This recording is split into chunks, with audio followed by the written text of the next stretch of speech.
I'm just reminded that, I've reminded myself that Dave is quite ill this morning. I've reminded myself that Dave is quite ill. Sorry about the echo there. Good morning, everyone. Welcome to day 2 of Pirate Party Australia National Congress 2022.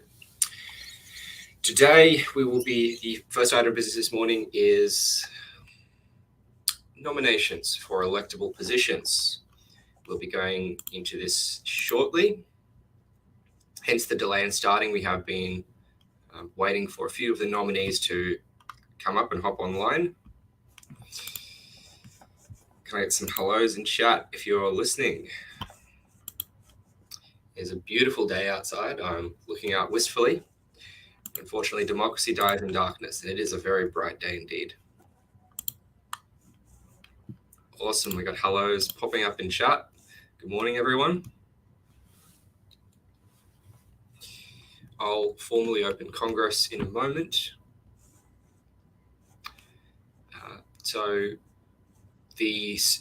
Before I do so, the standing orders are that all nominations need to be in before I formally open Congress. So this is the last chance for anyone to indicate that they would like to nominate for one of the positions.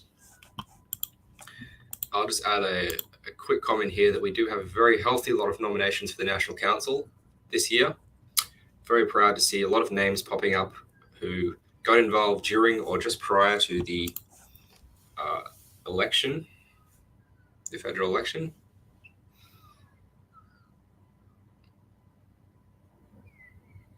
And it's quite common that we'll have people come forward inspired to get involved through the process of the election, wanting to make changes in politics and decide they like it and decide to stick around despite the endless meetings. Okay, so once I open Congress, it will be, we can potentially amend the standing orders if there are any last minute nominations on the floor.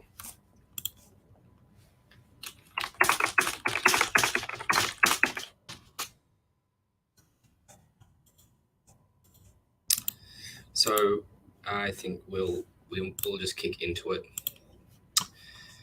So my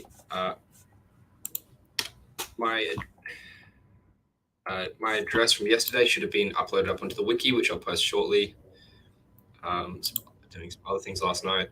Okay, I will formally open National Congress 2022, day 2. So the standing orders from yesterday we will need to adopt. Again, potentially we can amend them. Consider that at the time. And the nominations should go until about lunchtime. Roughly speaking, it's usually how long they take. And then after lunch, if we're on schedule, we'll go into strategy and party improvement discussion, party direction discussion. So that's the agenda for today. If anyone wants to address National Congress and the party, they are welcome to do so. Please indicate to myself as the chair or Roger as the remote chair. We'll get you in and set up. So for the morning session, we'll be hearing the nominee speeches. I'll place a link to those speeches. We'll get links to those nominations rather in chat on YouTube and on the Discord. And we'll also invite all of those nominations to say a few words. And we'll just go through in order. And people will also be invited to ask questions of the nominees and so on and so forth. Now, there's a minor point here, which I've just realized that there is some inconsistency in internal governance. So the Policy Development Officer is an electable position. However, the International Relations Officer is not an electable position. That was by design to streamline some of the bureaucracy while restarting the International Relations Committee. But in the event that there is a lot more interest in the IR committee, it would make sense to transition towards an electable position. And so I think that's something that should go towards, we should think about next Congress. And that'll be the same process for any other committee we want to start. It would start out fairly ad hoc and then move towards more formality if it grows and becomes more influential within the party and the setting of party direction. So this morning, this beautiful bright morning, I'm on Yagara Toballand, what was once known as Meanjin in Brisbane. It is unceded territory. And there's a lot of debate around the Uluru Statement from the Heart, but a number of people have endorsed it. The Labor Party have endorsed it. The Greens Party have endorsed it. And it is a working proposal towards a treaty with First Nations people in Australia. So that is something that we haven't, that's not something that's occupied a lot of policy time within the party over the years, but it is something that we should consider as an example of a long-standing human rights breach, which we could seek to address, and we would add our own unique interpretation of it as well.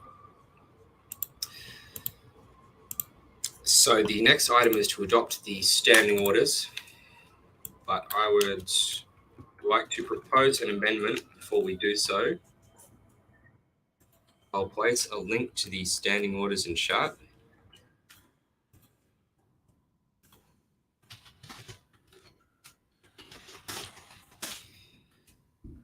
Now, Alex might be able to remind me, but I don't think the amendments we made yesterday were mostly around policy, I believe. The amendment I'd like to make is to allow nominations on the floor after the start of business.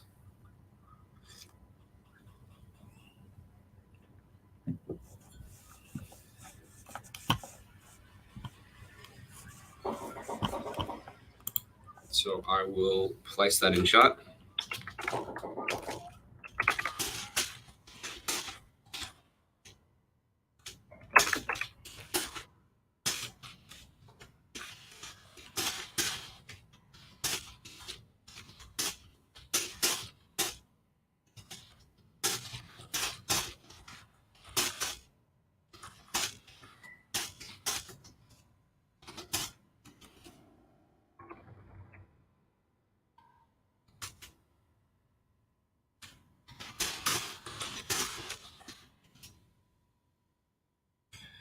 Motion to amend the standing orders, section 2, line 1, to read nominations for electable positions may be made up until the end of National Congress.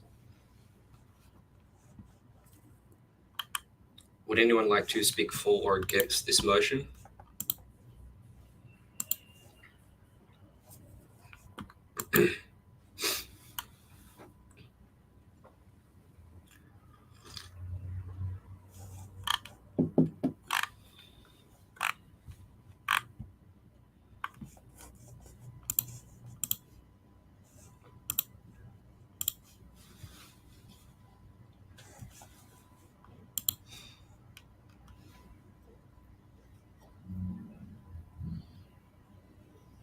So Alex has clarified that this wording would mean anyone can nominate up until 1559, or we declare the end of Congress.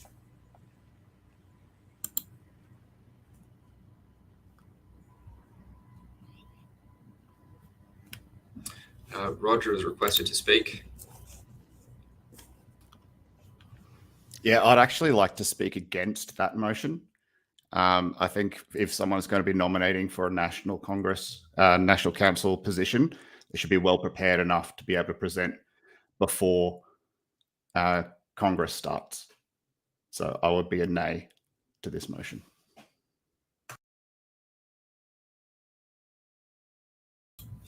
Okay, thanks, Roger. We have a suggestion in chat from Andrew that the position of PDO is rolled into the National Council. I think something similar has been suggested in the past. That's not a bad idea.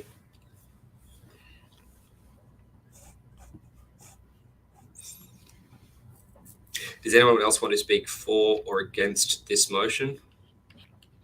Alex has pointed out that all we can do is give nomination speeches. Well, that's all we could do anyway.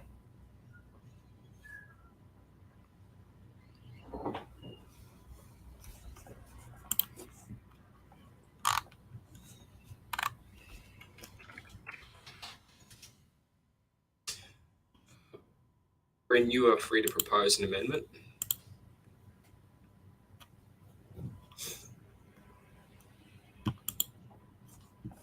Alex is also suggesting an amendment. Would you like to propose that?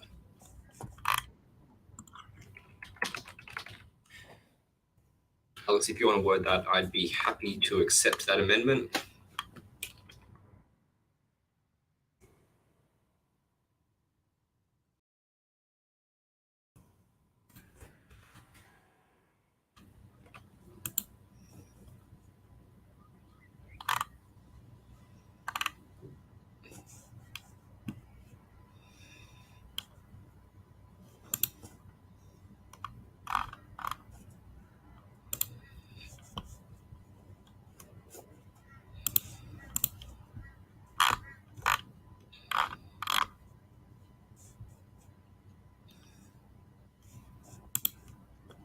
So Alex is just typing his amendment. Okay, I'll do mine by voice. Maybe change the end of Congress bit to maybe something a little more, maybe to 12 to lunchtime or plan lunchtime, just to. Can you type that, Mandrake? I can certainly do that. Thank you.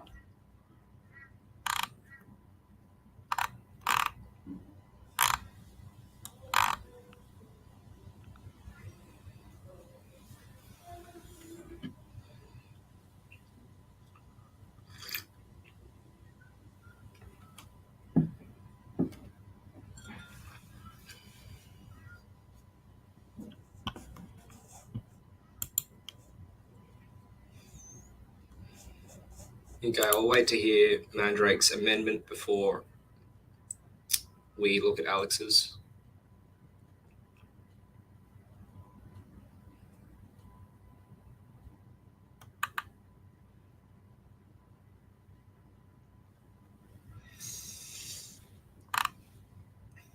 Can I clarify technically if the positions don't have nominations, then they become vacant positions, which are then open anyway? That's true.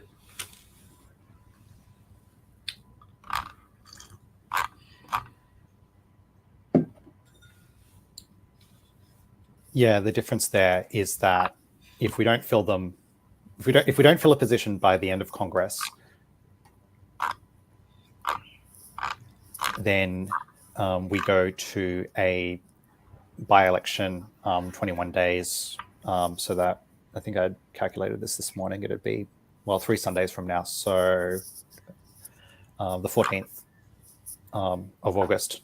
And if they're still vacant after the 14th, then the rest of the National Council can simply appoint people. That's the procedure. We'll just wait for the main director to finish typing his proposed changes. So Alex, I've just done a quick dive in the Constitution because there's something I wanted to clarify. The wording of elections for electable positions at the NC, the process is that it's only a vote at National Congress and there's no follow-up online vote.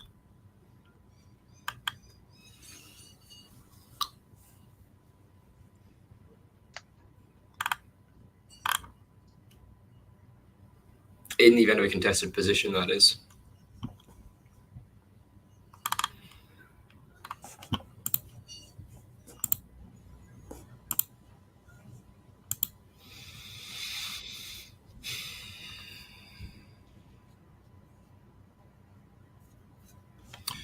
Mandrake's proposed up until the end of the current agenda item, and Alex is until the end of the session. I'm happy to accept both of those, but there would need to be a rewording. So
amend the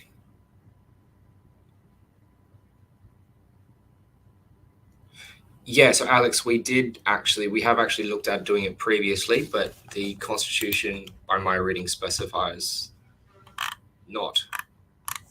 So we may have done that incorrectly in the past. But everyone's free to jump in the Constitution and have a look as well. So the new motion, amend the standing orders to Part 1 to read nominations of the Deputy Treasurer, Deputy Secretary shall be made from, may be made from the floor until the end of the nominations agenda item.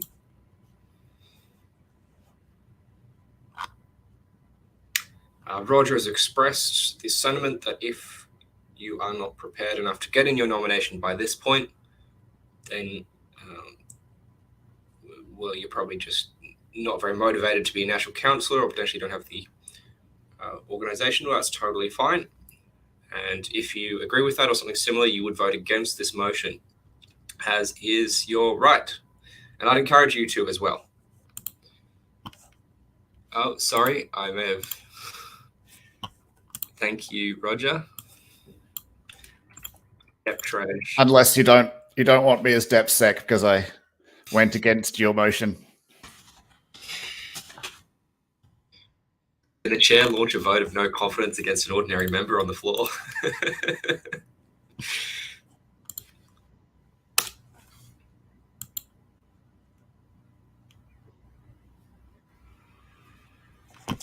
So just to point out, all of the other electable positions do have nominations, except for Deputy President and Deputy Treasurer. As I said, this is quite healthy this year. We have had more nominations. We have had less nominations. So there is absolutely no need to pass this motion. It is just makes things a little bit more casual and permissive. And I like to be as inclusive as possible. All right. Looks like there are no more suggestions for changing this motion. I'll just wait and see what Andrew is typing.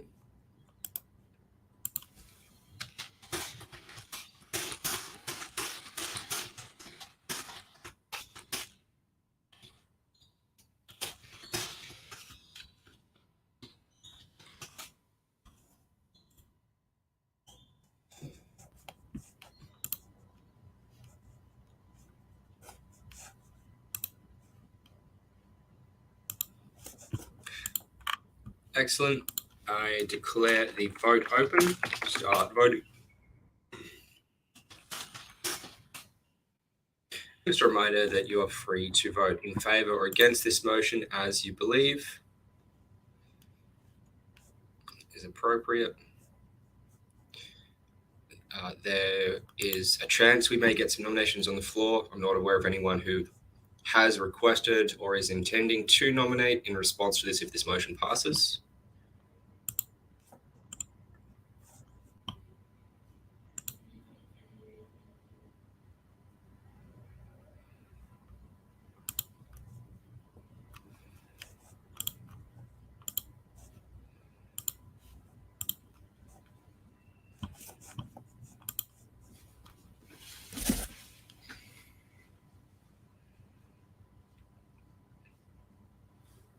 Roger, you are an agent of chaos. With Alex's amendment. Just so you can protect your own nomination. Pretty much. That's it. Gatekeeping. I'll give this about another half a minute, I think. So once we've adopted these standing orders, we will go into... after we pass this motion. Hang on. Sorry, I've made a slight procedural mess up. We don't actually have to adopt standing orders again. They're still in force as Congress has not ended. However, this motion will still amend them. So we won't have to actually re-adopt them. That's fine. So as soon as this vote ends, we'll go into the nomination speeches. As I've linked earlier in the chat, we'll go down in the order, starting with myself for President, Alex for Secretary, Roger for DepSec, John August for Treasurer, then the 3 council positions, and the policy development officer. As is tradition, the people nominating for multiple positions, you can make one, you'll be given 1 slot to speak to address all of those relevant electable positions. And there will also be time for questions afterwards.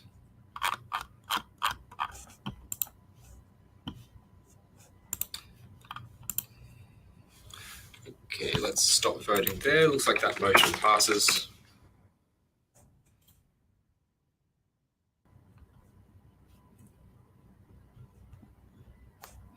So we have, from my count, we have 7 people wishing to nominate. Let me do some quick maths there. I think we can spare, we can probably spare about 20 minutes per person.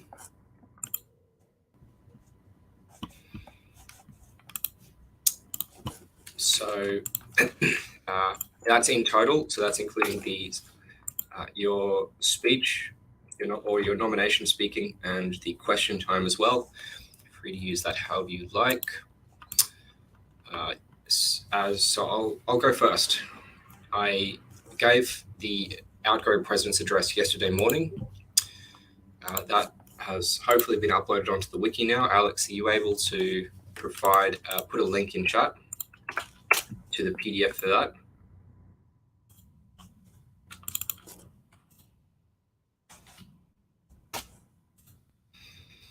Anyone who wants to go back over that? So for my nomination, I'll just briefly read out what I've written on the wiki. I've been national president since 2018, and prior to that was a national council for 2 years. I've led the party through 2 federal elections, one of which I stood as a candidate myself, and I've contributed to most other areas of party operation. My focus is on campaigning, but I also do a bit of work in outreach, recruitment, strategy, and growth. Last year, I was one of the founding organizers for Fusion, and I was on the Fusion National Campaigns Committee during the 2022 federal election. I'm also on the State Campaigns Committee for Victoria, and I'll also be supporting the New South Wales and Queensland state elections in coming years. I study physics, work professionally in education. In my spare time, I study philosophy and politics while working on technology projects. My interests are very diverse and varied, so it encompasses much more than that, but that's the highlights. I believe we have a duty towards the future of our community and our country, and my skills and mindset draw me towards a management and leadership role, which suit the role of president well. If I would be quite happy to move into a mid-level role with a focus on campaigning, and that's what I've done at Fusion, rather than I've avoided nominating for president or for secretary or treasurer of Fusion for that reason, so I can focus on campaigning. And I am the current convener of the National Campaigns Committee, but all of the national effort is focused on Victoria in terms of campaigns. And similarly, also during the federal election earlier this year, I did not run. Instead, I focused on supporting the various campaigns in Pirate Party and in Fusion. I have volunteered for quite a lot of elections, and I also have quite a lot of contacts in other parties as well. Mostly, almost every party. In fact, I've talked with organisers or volunteers. I know many people in the Greens, as well as the Liberal Democrats. I also have a number of contacts in the Australian Labor Party, mostly Labor left. And I've obviously talked and debated with a number of right-wing parties. During the election, I volunteered alongside IMOP and Pauline Hanson's party and Clive Palmer's party, the sort of unholy trio there. So that got quite interesting. My favorite story, which I bring out every time of year around this time, is that I'm not a founding member of the party. The reason being I was too young to be a founding member and I could not actually legally join the party at the time. I believe I was 17 or 16, but shortly after graduating, I did join the party, and that was after party registration as well. So I didn't contribute much back in the early days, but I did shitpost a lot on Twitter, and I still do. Good times. So if anyone has any questions for me, please put them in the chat. I'm applying for president. It is not a contested position this year.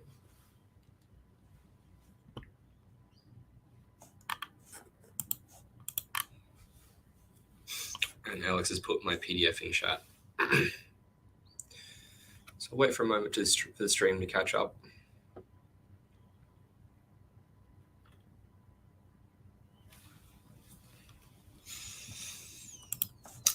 Zach is asking if I've ever been a member of another party. I have not. Normally I put that in my nomination, but I didn't put it in this year. I've never been a member of any other Australian political party.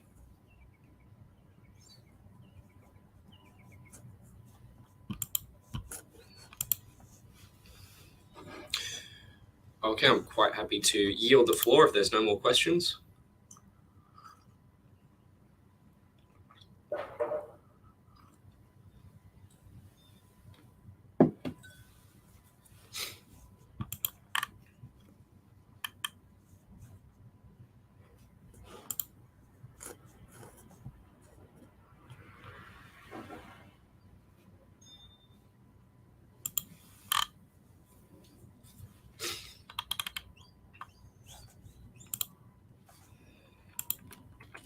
Okay, I'll yield the floor then.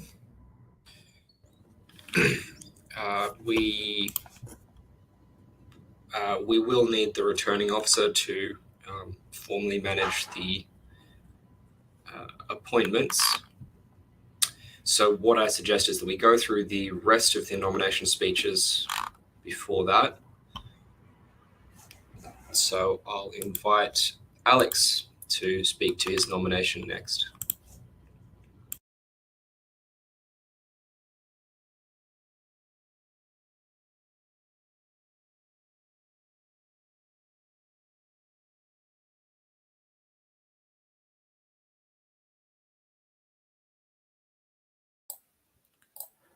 I'm just finding the things I wrote for my nomination. All right. Hi, I'm Alex Jago. I'm the incumbent secretary. I've been secretary of this party since the middle of 2018 from memory. I like to, as always, I say that I like to think I've gotten through this year without too many unfixable screw-ups. So here I am for another go. I'm running for secretary because I figure by now I've demonstrated I can do a reasonable job of it. And if someone more qualified than me would like to be secretary, then, you know, I'm happy to not be secretary anymore. But until such time as someone more qualified than me steps up, here I am. So I've been a member of this party since the start of 2014, which was shortly before the Griffith by-election. I think that's going back to some discussions yesterday. That was when the party first made membership pay what you want because they wanted to, you know, attract a few more people. So I jumped in shortly before the Griffith by-election, where we got a really, really excellent result. Massive props to the candidate and the campaign team there. Obviously, I've been involved with every election campaign the party has run since then, and particularly heavily with the last two since I've been in a leadership role. I do a lot of the graphic design work for the party. I post a reasonable number of the social media things. You know, I take the minutes, I call the meetings, I send out most of the emails. Less nowadays, actually. And as always, our task remains to keep engaging our members, keep engaging our prospective new members, getting them involved, God knows I don't have a magic solution there. But if I come across something that I think will help, then I'll try and make it happen. So I'm very invested in the party platform, in the ideals, in transparency, in the way that information wants to be free. So I've never been a formal member of any party other than the Pirates and now Fusion by the transitive property. We're in the Pirate Party. The Pirate Party's in Fusion, therefore we're in Fusion. Hopefully that never changes. But I also do have a fairly extensive history with the Greens up here in Queensland because, well, first of all, in 2013, I wasn't a pirate yet, so I helped out with that campaign. In fact, I campaigned for Tyrone, though I'm sure we'll get to that later. And at state and local level elections, I've helped out there as well. This has its benefits. I know how to run a door knock campaign now. And I would not have learned that even now with that. So that's useful. You can find me on Discord. My name is Alex Jago on pretty much everything. Yeah. Enough of me rambling. Question time. I'm better over text.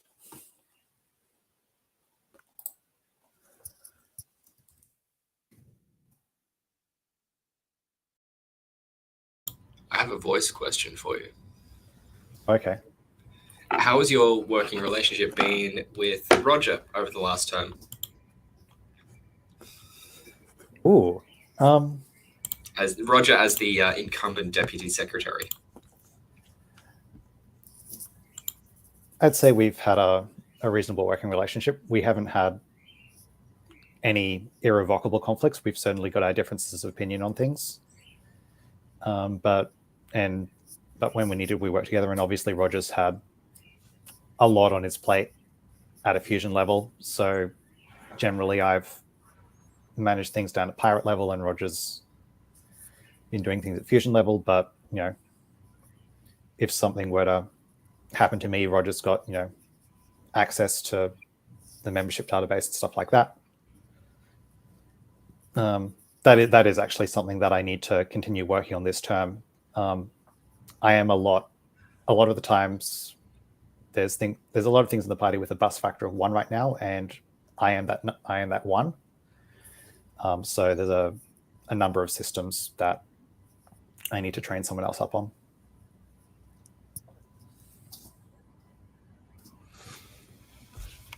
So a related point there is that we have opportunities in the party for working behind the scenes on the IT team to take some of the load off our secretary and DepSec. So if you are interested in contributing but don't really want a forward-facing role or are more confident in your tech skills, that is certainly an opportunity, or there are opportunities there. And another comment I'll make as well is that it's very much a partnership. The T3 and the T2, so the main role and then the deputy role.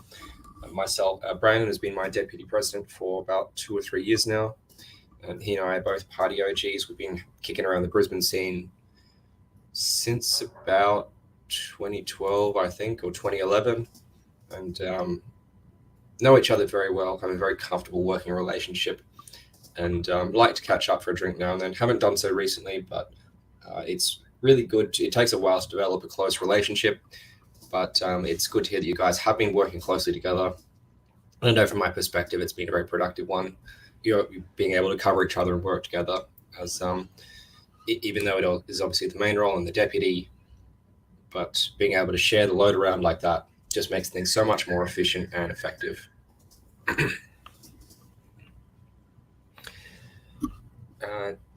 have another question. Given that you do, actually, I'll read out Andrew's question first. How are you going at delegating? I like to think that I'm improving.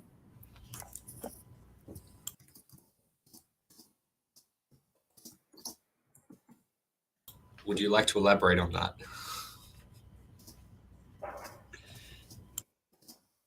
So in any project, and this happens a lot in free software as well, there's often a conflict between training someone on how to do something and just doing it yourself. And like that classic XKCD comic about automation, the point at which it's more time efficient to not just do it yourself is often, if there's a lot, it needs to be quite an involved task done a lot of times to be worth training someone else up, just because of all the coordination hassle around making sure it's done. So I like to think I'm getting better at delegating. I've started saying no to new things and asking other people to do them recently, so that's nice. This is mostly a function of just how tired I am in my general life from the other things going on. Sometimes I'm feeling energetic and I'm like, oh yeah, I'll do that.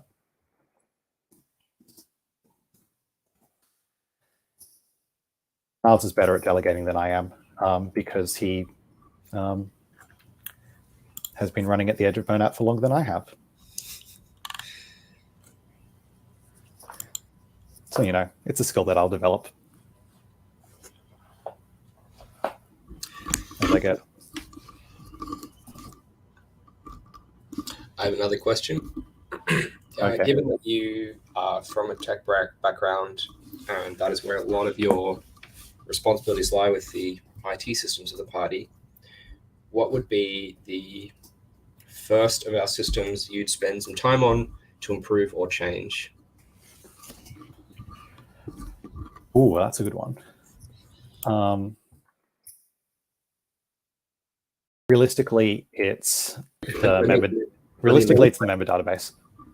Okay. There's a number of things that we'd like to do in the party, which are sort of gated on somebody understanding MemberDB well enough to upgrade it. Just like adding new fields such that we can collect more information about are you willing for XYZ. Fixing there's a weird design choice it's got right now where it sort of stores it stores previous data as JSON in a column, but it's recursively appended. So every time you modify it, it gets a new copy. And so my personal row in the database right now is tens of kilobytes, I think, just because every time I experiment with making a change, I do it on myself. So mine's growing quadratically. So that's fun. I would like that to not be a thing anymore. Obviously, there's discussions that we need to have within the party and with the rest of Fusion about just merging into the Fusion membership database anyway, which would obsolete this completely. But every membership organization relies on being able to collect, store, and use data about its members, and we're kind of limited in that regard. So that's probably the first thing I'd like to really improve. I just don't have a background with the specific technologies, like the specific tech stack that it's based on. So, it's taking me, and I don't have like the time and energy and interest to just dive into it for 6 months at the exclusion of other things.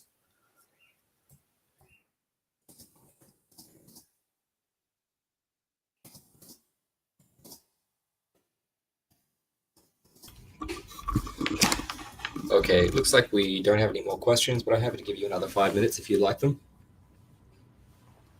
I'm happy to pass it on to the next people. Okay, the next nominee is Roger Watling for Deputy Secretary. Thanks, Miles. And I might take up a little bit of that extra 5 minutes from Alex then, just to thank him for being secretary, even though it's a non-contested spot. So I don't think anyone else is going to put their hand up particularly quick to take over that role. But having been deputy secretary for the last year and been a little bit closer to what you do, it's definitely a massive effort for the party, and what you do in front of and behind the scenes is an incredible amount of effort. So thank you for doing that, even with all the work organising to get nominations and policies and caps in for Congress in time, and chasing people up to get those in and in the right format and all of those things. It's definitely not a small task. So thank you. So for me, I'm nominating for deputy secretary again. I took this position on at this time last year, so I've been deputy secretary for 1 year, mostly as a backup to Alex. As he mentioned, there's a lot of tasks that are done currently by him they're just better off done. They're easier done by himself, but I'm definitely available and been trying to help out with things.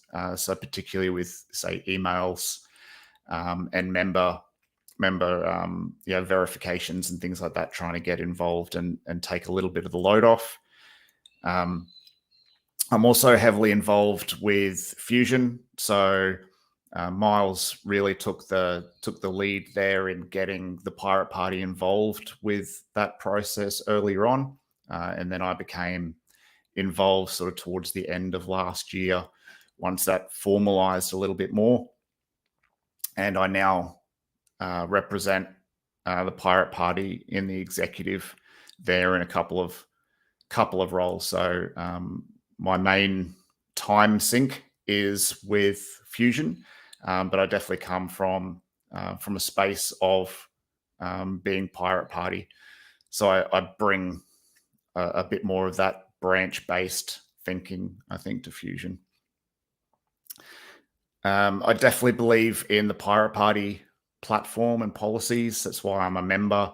I joined in 2019, I think, at the 2019 election. Became aware of the Pirate Party. It wasn't really familiar before then, but everything that's in the policy really resonated with me. I've got a history in digital technology as well, so that's an area that I see the future going, and we need parties that are more across the areas in those spaces. But the Pirate Party obviously has a much broader policy base as well, which I was really, really happy with. So that's why I'm involved. My professional background while in technology is mostly around project management, which doesn't really have too much relevance in the Pirate Party, as we're a bit more of a ad hoc organization, which is fine. But any of those skills that I can provide is something that I'm definitely bringing as much as I can to Pirate Party and into Fusion then as well. So what else have I done? So I ran for federal election earlier this year. Don't know why it took me a couple of seconds to remember that. It wasn't that long ago. So I stood as Brandon's right-hand man, so the second on the Senate ticket for Queensland, representing Fusion on behalf of Pirates. That was the first time I'd been involved in an election, and it was a huge learning experience and something that I'll definitely hold dear and take into future elections. So looking forward to taking Pirates and Fusion into future elections there. I think that's pretty much it. The nomination link's probably up there. So did I miss anything? I don't think so. I've never been a part of any other party other than Pirates and through Pirates Fusion. So that's about me. Happy to take questions.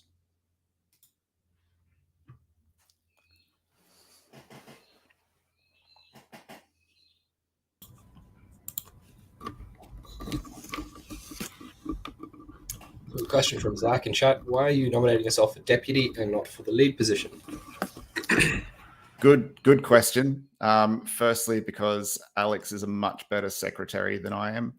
I have taken the role as secretary in Fusion only because Alex is too busy doing it for Pirate Party and didn't want to do it for Fusion, and no one else is that good. So where Alex is available, I would definitely prefer to have him as the number one in that position and provide the supporting role for Alex.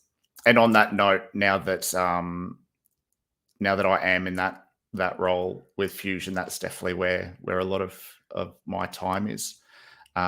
Fusion is a little bit less on the technical side than Pirate Party is. So Alex does a lot of work in the back end, as he was mentioning, in the Pirate DB, and even the mailing lists and things. They're very, like, everything's self-hosted with Pirates and self-built, which is great. I did mention I have a background in digital and in technology, but it's mostly around management, not around actually getting into the code. So for Pirate Party, Alex is definitely the better candidate for the primary role.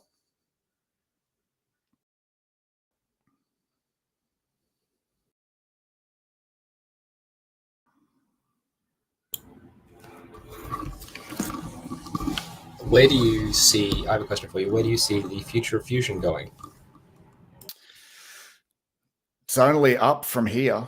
I mean, Fusion is a great opportunity for minor parties like the Pirate Party, who have a particular niche focus, but a broader set of policies to get onto the registered space again and pull in specialty areas from other parties. So we have a really broad platform, which is great with Pirates, but we have a particular set that people are really keen on pushing.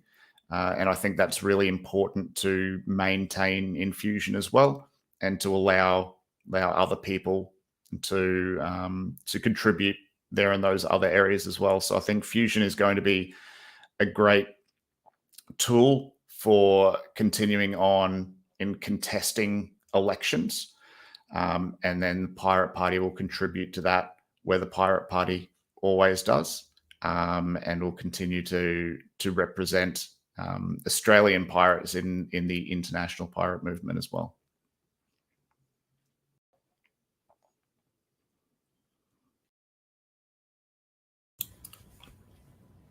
Okay, we have some typing in chat.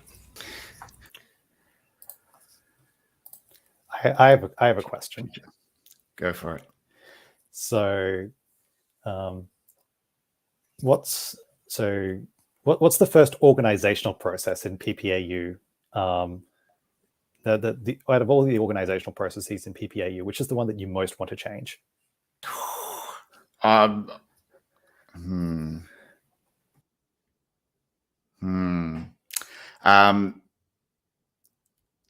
I'm probably much like you. The member database is a sticky point. Having some processes around there that enable the Pirate Party to do more with our membership and to build more engagement with our members and supporters, I think is going to be an important thing if we want to continue to grow.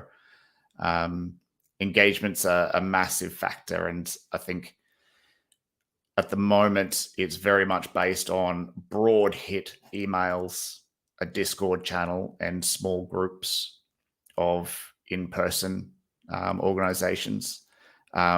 Whereas if we had a little bit more flexibility around our member database and could do more in that space and have some some procedures around working with that, I think it would be a worthwhile aspect. Surprisingly, I think Pirate Party has some really good policies and procedures and how we operate as a party, which is surprising because it's a really fluid organization, and I think that's because everyone's got on the same page with things. So even if they're not formal processes, which a lot of them are if you look at the wiki, but just people know them and follow them anyway because they make sense. But yeah, I think we could definitely make some improvements around member engagement outside of what we're currently doing.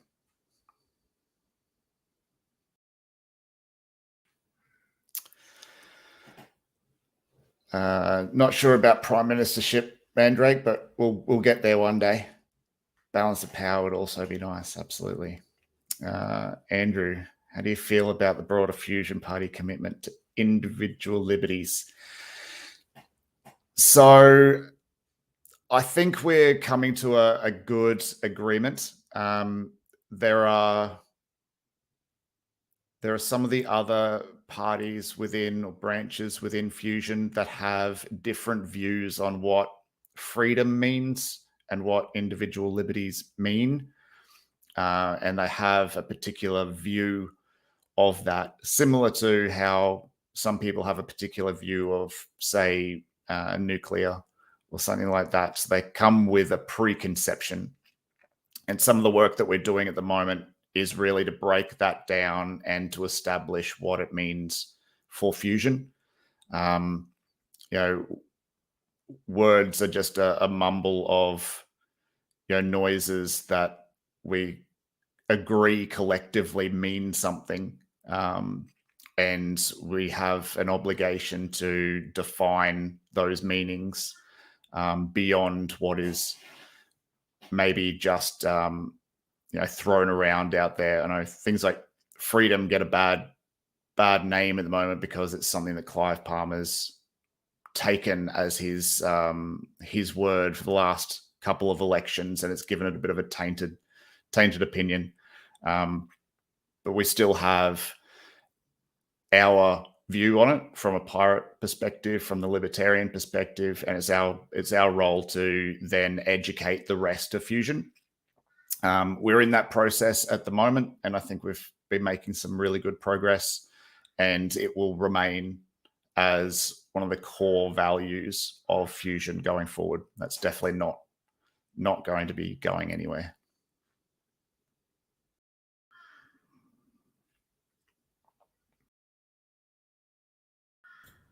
Does that answer your question? There's also a question chat from Will. Will, what do you think is PPAU's biggest weakness? How would you contribute to fix the weakness in the position you're running for? Oh my God, I'm only going for deputy secretary. I'm not going for president. That's Miles's job. Biggest weakness, I think at the moment, and it's hard for me to really comment too much on because I joined not long before we went into the pandemic time, right? But I think Pirate Party has a lot of internal activity, not an awful lot of external activity. I think if Pirate Party wants to continue to grow its membership and to grow its influence, then we need to go outside the party. We need to become more engaged with communities. We need to be able to take our message out to the people. The Discord channels are great. We get a lot of interaction there, but they're all members, and that's pretty much as far as it goes. And I think to continue to grow and the improvements that we need to make is to turn Pirate Party back from the social club that it is now into a really politically focused organization. And that we need to do that also in respect to influencing policy in Fusion. So we can't also just rest on our laurels now that we've got Fusion as the registered party. Pirates need to continue to do that. So I think the main thing we need to focus on is external outreach, which now that, well, I mean, COVID's still going around, so it might still be a little bit awkward. But I think that's probably the biggest weakness that I've seen since being part of the party is not enough external engagement.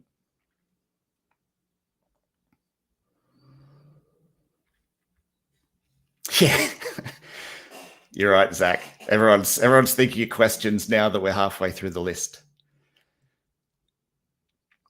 But I'm also pretty sure, Miles, you could maybe jump in if people want to direct particular questions back to Miles or Alex. Just chuck it in your texts saying question 4, blah.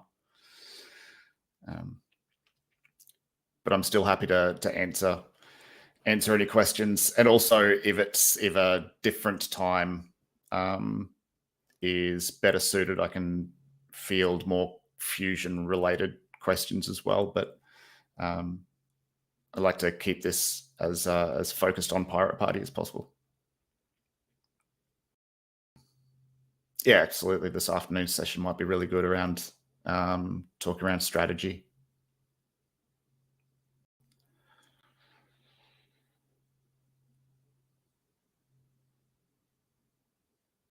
Still some commentary going in chat there, which I'll let play out.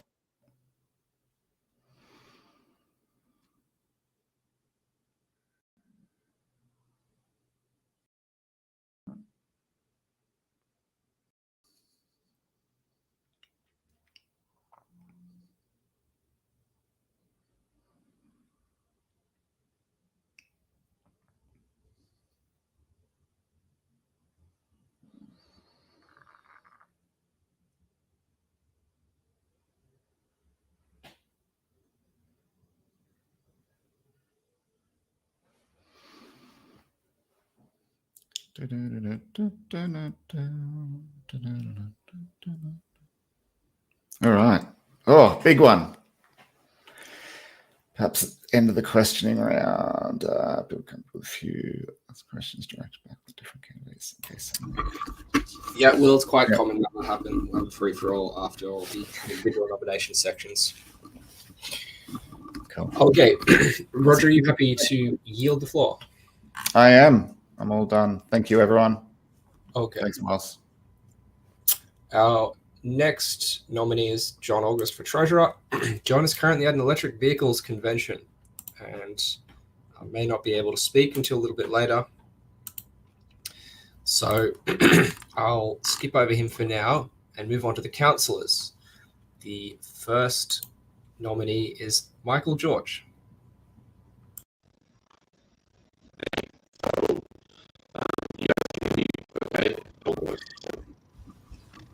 Hang on, sorry, Michael, you're sounding a bit like a Dalek there. Oh, that's the joy of having, I think my internet's actually genuinely terrible. Okay, sounds better now. How does it sound to everyone else? Oh. Yeah, I literally just pulled my microphone a little bit closer. I don't know how that fixed the internet. So, yeah, the short version, for those who don't know me, father of 3, 7-year-old twins, plus a baby. I work in software at the moment. I care about a lot of the same things that the Pirate Party is, basically freedom of expression, etc. Genuinely, I don't really know what to say because, you know, the first time I'm doing this as a whole. I'm willing to put in a lot of effort where it matters, help out where it matters, and I have previously with several live streams behind and in front of the things as a whole. I think anybody that remembers Hey, sorry, Michael. I think there's a few people getting still a bit of disruption. Can you maybe just wiggle your microphone cable? No. Communication disruption. Let me just double check the table at the back then. That actually sounded better than whatever you were doing when you just walked past. Okay. Well, let's see this. Does that? Yeah. Well, okay. So first, okay. Let's give this a shot. Let's see if. I also just realized that it was going to my default to the wrong microphone, so I was playing with the wrong microphone entirely. So it was going to my. Does that microphone sound better? It's much better quality. Incredible. Oh my god. Oh yeah, there, cool. So for some reason it was trying to go to my webcam microphone instead of my chunky microphone. So, for somebody who actually theoretically knows this stuff, the theory is the big key word. So just to clarify, you're not applying for the IT team. Correct.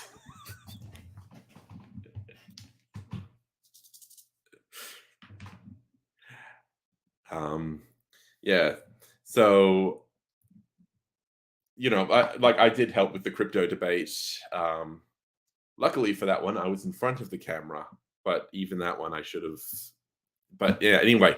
And the other thing, I haven't been a member of another party.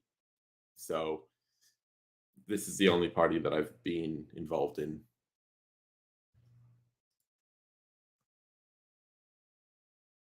Just for those who missed the start from the first mic, did you want to give a bit of a rundown? I think you were talking about your family and how you got involved in pirates. Yep. So I'm a father of 3 7-year-old twins, baby. I work in software dev. I care about a lot of the same things that the Pirate Party cares about, freedom of expression, etc. And I genuinely don't know what to say about any of this because this is the first time that I'm getting into this. So yeah, I'm willing to put in a lot of effort where it matters and all that sort of stuff and help out where it matters. That's sort of the big thing. And any questions will help.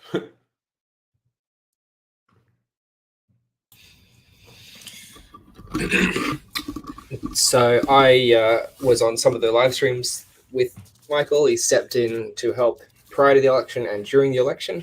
And we had some really professional setups. We did some game streaming as well, which was pretty fun, playing Portal 2. And so how are you feeling about your streaming experience? And would you like to keep doing that? Yeah, I've actually been doing a couple more streams since then. I mean, outside of the Pirate Party, and the kids even took over a couple of my streams because that's what they do every so often. But yeah, no, that's definitely something that would be on the table. I think would be good to do. And it would definitely be good for, the going external, getting people to pay attention to the Pirate Party potentially.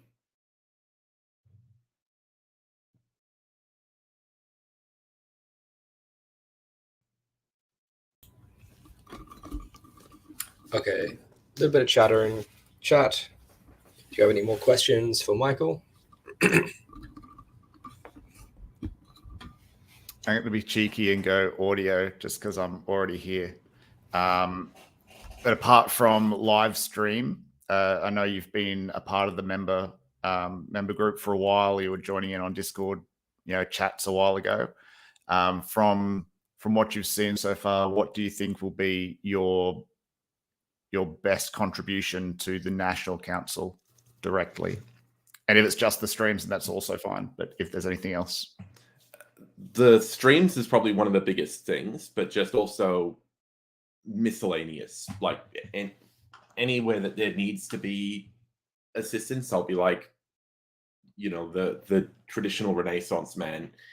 If there is, like that is sort of the way I consider myself, a Renaissance man. If there is a thing that needs to be done, I'll be like, sure, I'll figure out how to do it, or I'll learn how to do that sort of thing. A man of many talents and master of one or two. Not really. Not. Yeah. So a question from Andrew in chat. As a father of 7-year-olds, what are you thinking are the long-term political issues that need to be resolved for their futures? Oh, inflation, housing. If people can't buy houses, then that's a big problem for for anybody. We don't want houses to only be owned by like 3 people and everybody is renting,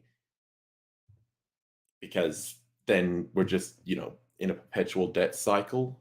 And we don't want to have a situation where, you will own nothing and you will be happy.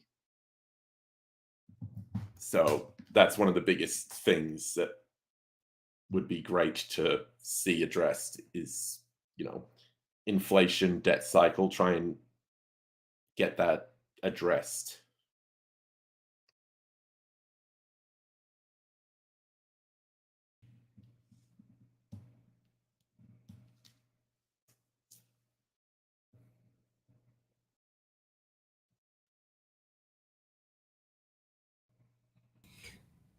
We have a couple more questions in chat. What are your opinion on children or teens' privacy rights regarding their parents? Ooh.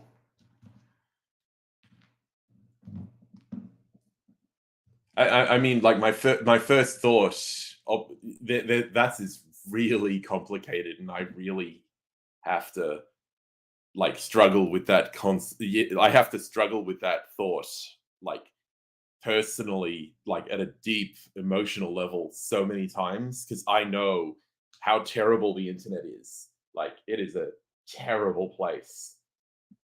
But I also know that I'm like, kids need to be free and be able to do that. So, that's one of those things where it's like I couldn't really answer it easily in like a very short period of time. I need to like be able to give like a big thing. But the TLDR short version is basically you need to be able to give your kids self-esteem and give them the confidence to be able to handle assholes on the internet.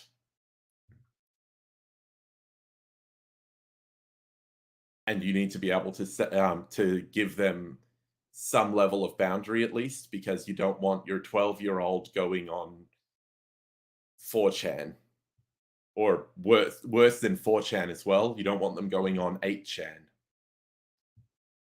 Actually, I don't know if 8chan is worth. It doesn't matter. I don't care. That doesn't matter. Yeah, that too.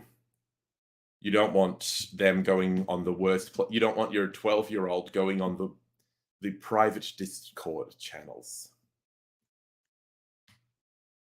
because there is a reason that Discord moderators have a reputation online.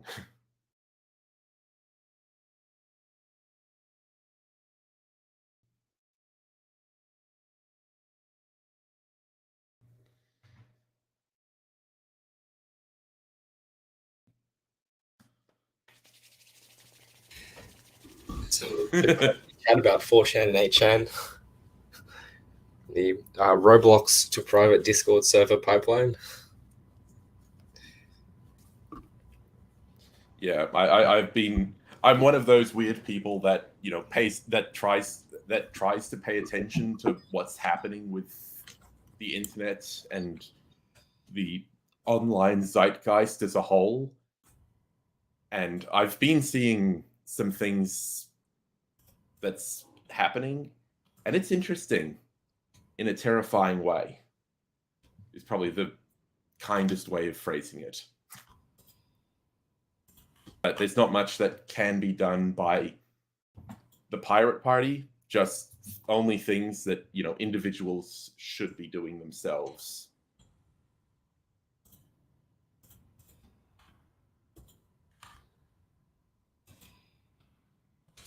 Ooh.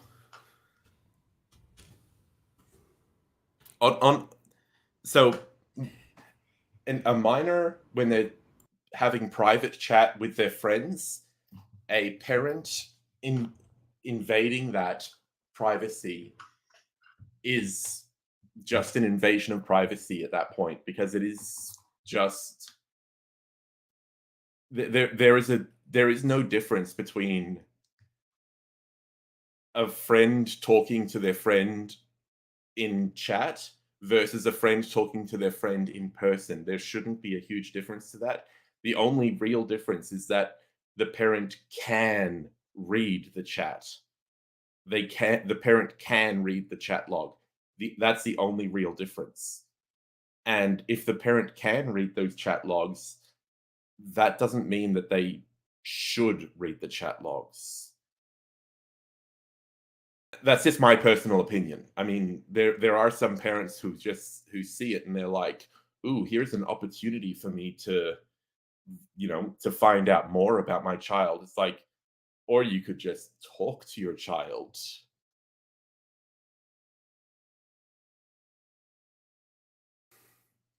Basically, yeah, education is better than monitoring. Granted, this is a theoretical opinion. Having 7-year-olds, not 12-year-olds, things, there's always the idealized version of parenting that you always have when you're not near there. But that's my idealized version of parenting.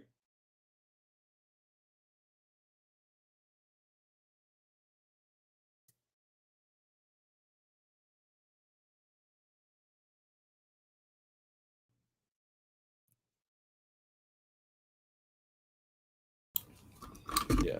More discussion in chat there about rights of the child and video games. Yeah. So I think that it would be good as well. Like, I can throw in more chat as well externally to this, so that we're not focusing forever on. I mean, both options work, but we can continue this discussion either continue the discussion in the Discord later.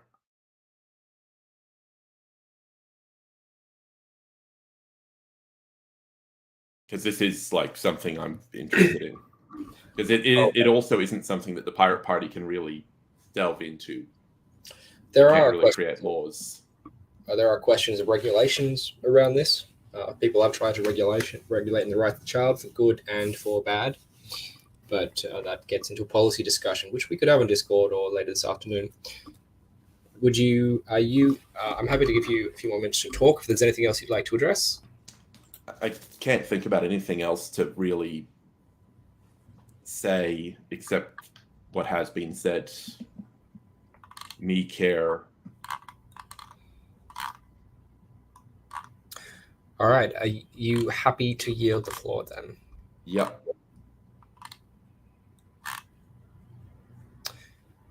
Excellent. So the next speaker is Adam Woodings. He's currently not here. He was here yesterday. He'll probably jump on later. So we'll go to the next one, which is Tyrone. Great. Thank you, Miles. So I'm nominating for one of the councillor positions on National Council and for Policy Development Officer. So I'll just speak to the Policy Development Officer position first. I've always been a policy nerd ever since I was a really young kid. Love learning about the world, questioning why it works the way that it works, how could it be done better. I was in the Queensland Greens and therefore extension the Australian Greens for several years. during my time with the Greens, I was a policy working group convener and also a member of the Australian Greens Policy Working Group. So during that time, I was part of developing policy for the Australian Greens. I also authored and or brought together about a dozen policies for the Queensland Greens, which were later adopted by the party as official policy. And so I have good experience working within the policy space, not just working with members, but also community stakeholders that would need input on those policies. I'm very much an evidence-based person rather than. Obviously, you need values to guide how you interpret scientific evidence. Science isn't a telling you exactly what to do. It just provides the evidence for you to then interpret and guide. So I am all about converting our values into the and taking the evidence and producing good policy. Whereas I tend to see within the political sphere that there's just the emphasis on values, and they will find whatever they they need to get to match their values. But sometimes you need to be a bit broader in and be open minded to what the evidence is telling you. So that's where I come from in terms of policy. I am seeking the position because I'd like to help guide the Pirate Party to rejuvenate its policy positions, bring them up to date, and also expand upon the platform so that we can have a strong contribution to fusion, and have a voice there, because there is definitely distinct policy areas and values from the members of Fusion, and I think that the Pirate Party has a lot to offer and contribute in that space. So I that's really my hope with being if I was to be elected to this position, is to guide that process. And I only recently joined the Pirate Party at the start of this year.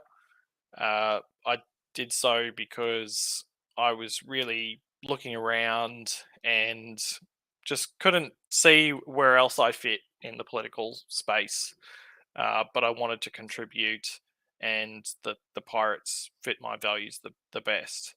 And I contributed to the recent federal election, bringing some of my campaigning and administration knowledge there, as well as policy development, and that was great to be a part of. I really want to contribute to the Australian political debate and landscape, and I feel that the Pirate Party has a really important role to play in that landscape. So that's why I'm nominating for the policy position, policy development officer. And I was made aware by the outgoing policy development officer that it doesn't actually sit on national council, and that there's a good harmonisation there in terms of being aware of how the party is functioning and how it's interacting with Fusion and things like that. So I have decided to also nominate to be on the National Council so that I can better facilitate and streamline those processes between the policy development aspects and also the National Council and direction of the party. see how we can engage with members on policy and also engage with the public on policy.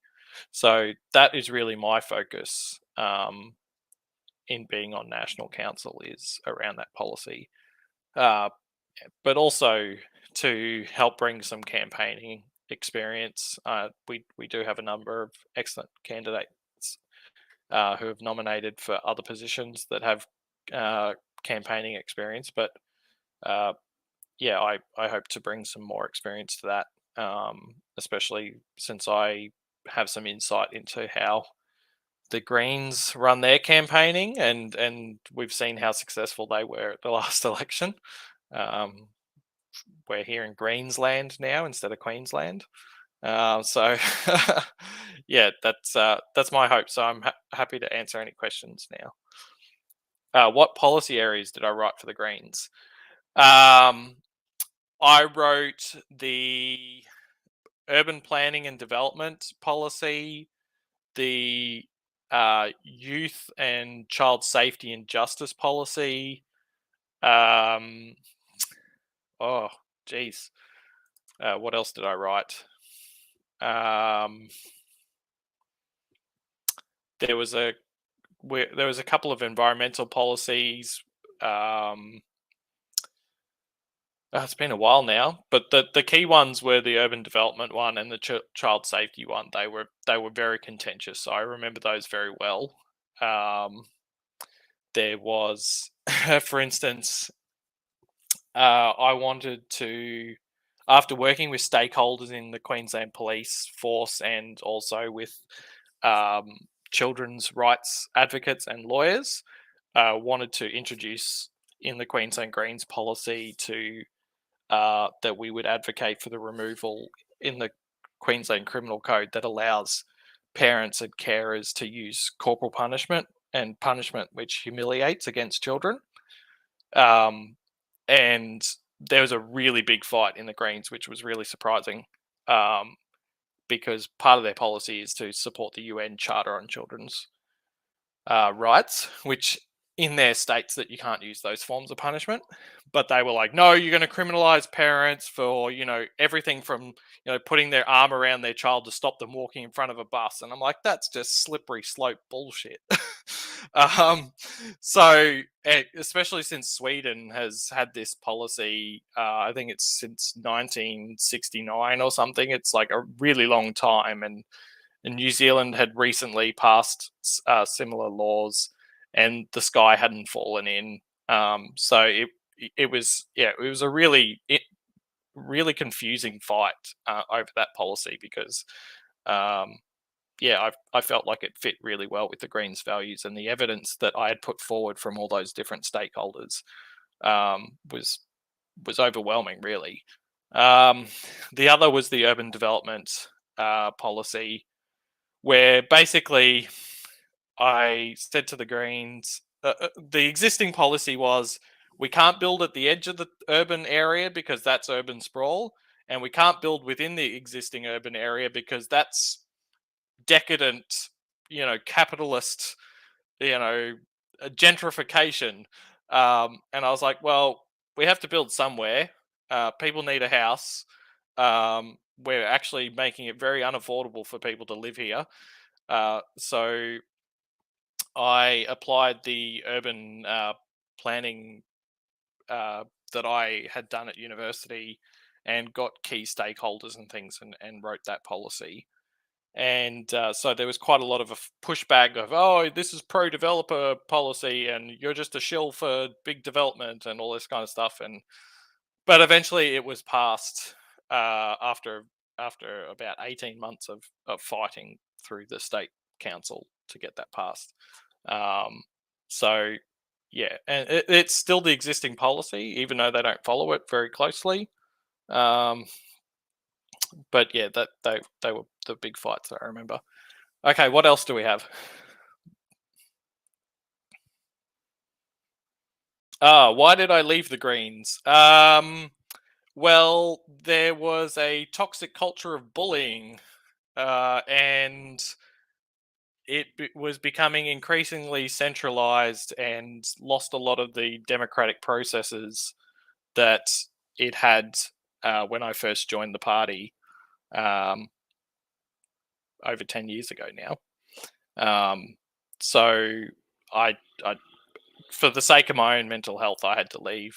And when I was interested in joining again recently, they basically said, if you come back, we're just going to make it difficult for you again, because if you're a policy person, you think, oh, it's policy, it's uncontroversial, but it pushes a lot of people who want a particular set of outcomes, and if you try and push things another way, they get quite cranky. So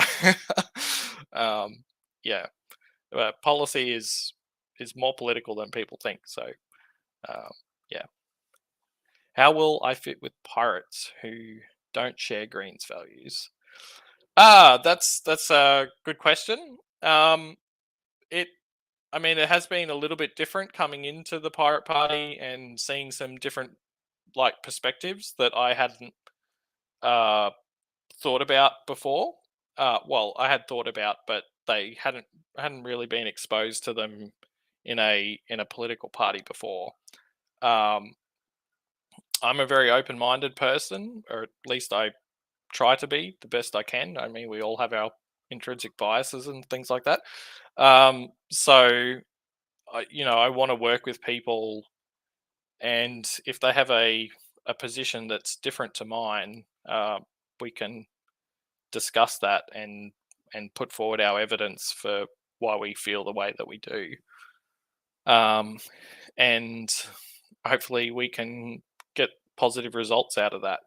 I've always been a social libertarian. That was how I came to the Greens. I wasn't more of an authoritarian style Green, which is we need to shut down all speech that we don't like and all that kind of stuff. I was more along the lines of, we want to bring everyone up to a level of freedom, to use that dirty word, as Roger put it, a level of freedom so that, that people can feel confident to engage in public discourse, not free from necessarily words that might make them feel a bit uncomfortable, but so that they actually can engage in that discourse without, going to jail or, getting smashed in the head or something like that. Words that make people uncomfortable are necessary. So that's definitely where I come from. Unlike some Greens, and that was another reason why I definitely, I'd say I about 80 or 90% align with the Greens now, but there's definitely strong points of contention there.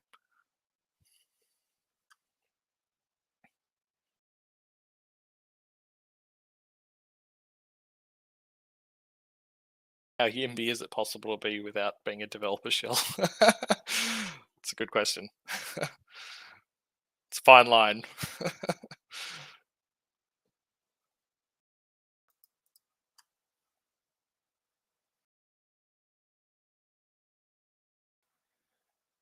The suggestion that it was about nuclear. No, I actually came to nuclear after I had left the Greens. I had always been skeptical of nuclear before I joined the Greens because I didn't quite know a lot about it. And then when you join the party, the Greens, you kind of get indoctrinated into their values and policies and things like that. And if you don't have a strong position yourself on it, you're very easily swayed by their arguments because they do have quite good rhetoric. So I just kind of bought into that. It was only after I started falling out with the party did I start kind of questioning some of those orthodoxies that I had picked up in the party, and was like, hang on a minute, if they were wrong on those things, maybe they were wrong on other things. So yeah, I'm a latecomer to nuclear.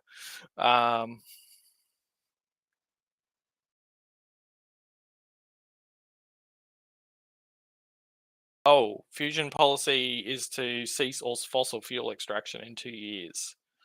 That's personally a policy that I disagree with. I don't see that being feasible. There's a great misconception that people have of the electricity sector is the energy sector, and it's just not. It's such a small fraction of total energy consumption that we use here in Australia and globally. And fossil fuels massively dominate the energy system. And to say that we're just going to stop that in 2 years, yeah, that's fine if you are happy for total societal collapse. Phase out is what we need, and we need to be doing that quickly, but also sensibly, so that we don't end up like Sri Lanka is right now, where their government is collapsing, their economy is collapsed. We're insulated a little bit being a wealthy country, but the risk is still there if we don't manage the transition correctly. And I think there is some tension within Fusion around how we go about managing that transition, and that's part of the reason why I think Pirate Party needs to have a strong voice within Fusion about how we go about doing that. And to do that, we need to have our own house in order to then make our case within Fusion for that.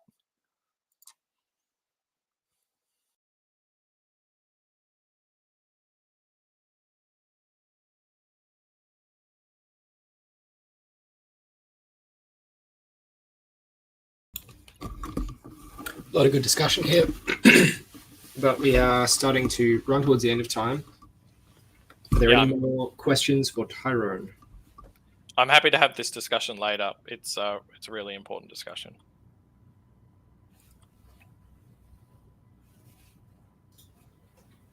I'm going to cheat again and just go straight to voice while I'm here.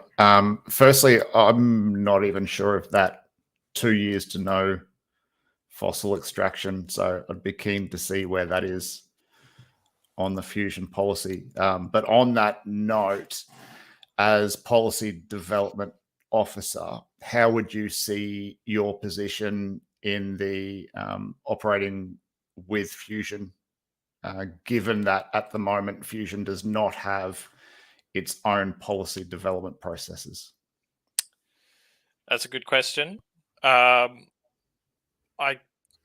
I guess I would have to take the direction from the National Council and from Fusion, which is, as you know, Roger, going through a process at the moment of working out the direction of that party. So obviously I'm going to advocate strongly for policy development. There's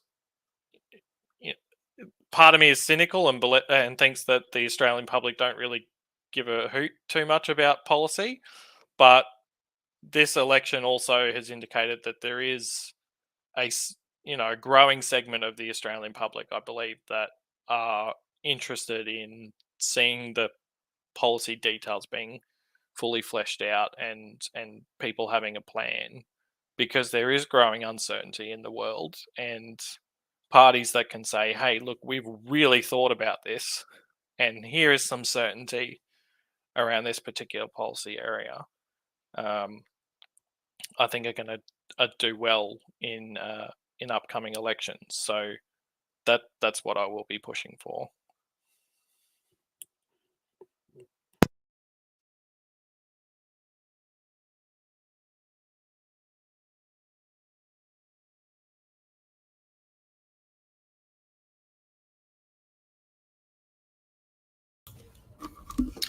Okay, looks like that's an end to the questions.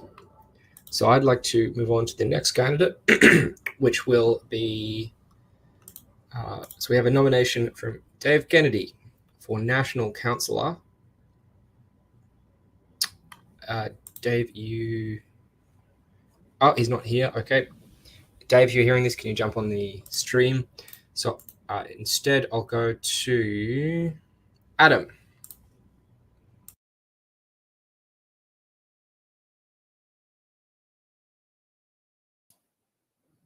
No, isn't the challenge we can't. Yeah, morning all.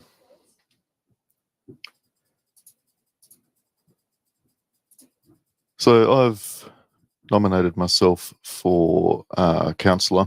I've been I ran in the election as a Senate candidate over in the West.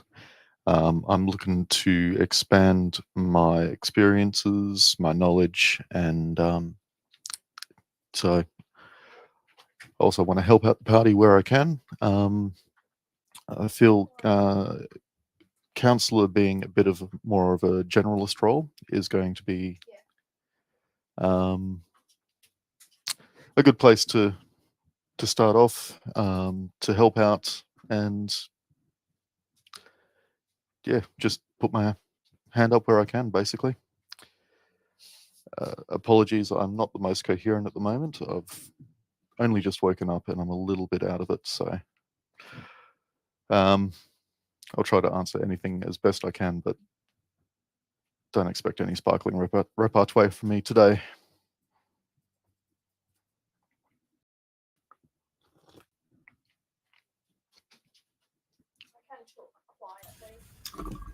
Okay, do we have any questions for Adam?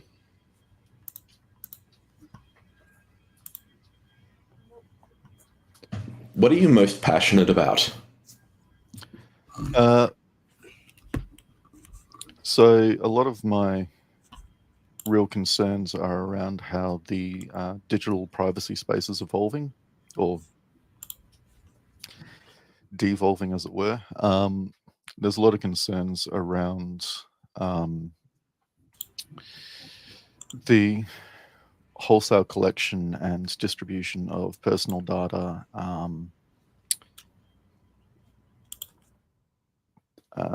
That there's no real protections in place for people who want even a degree of anonymity.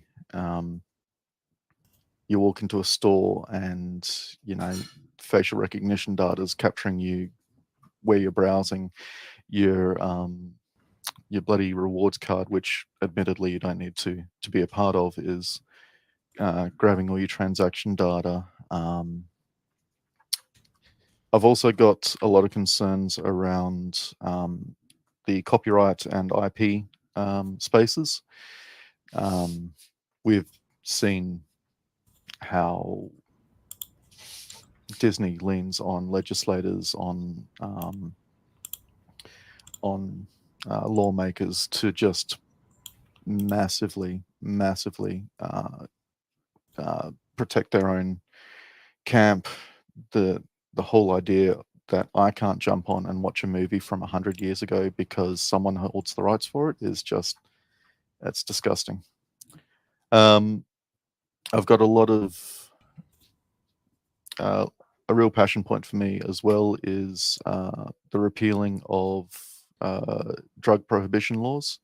I think we need to really move to a harm minimization area rather than try to outright blanket ban everything. It's absolutely ludicrous that, there's a lot of evidence that that says that booze is, and I realize the irony with my Discord handle, that booze can be a lot more harmful than, for example, ganja. But yeah, education and harm minimization is the way to move forward, not prohibition. It will make the lives of a lot of people a lot easier, and will free up.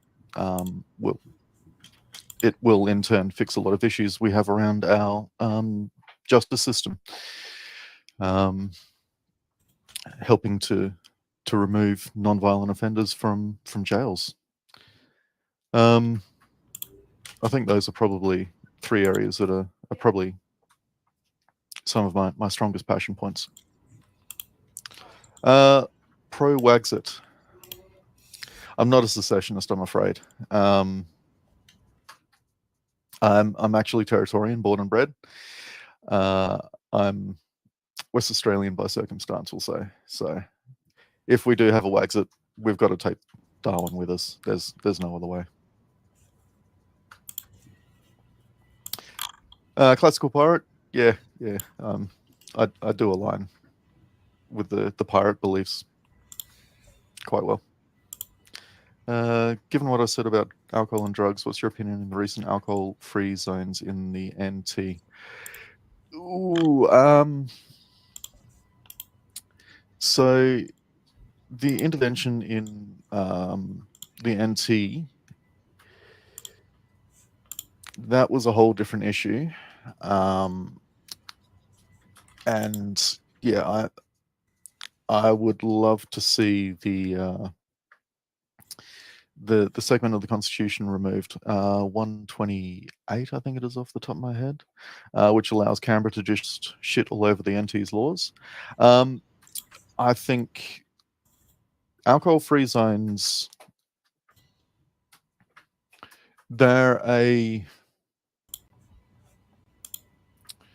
a tricky one, that one, because if the community demands it, who are we to say they can't?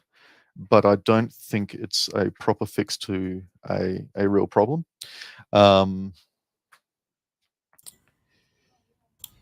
Where a community demands alcohol-free zones, I think that should be respected.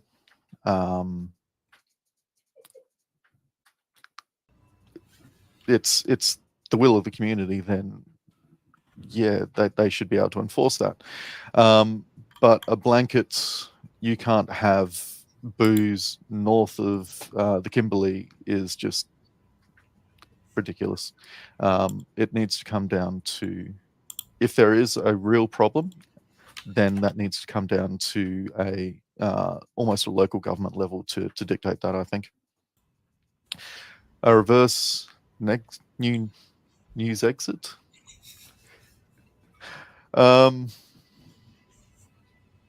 A reverse new.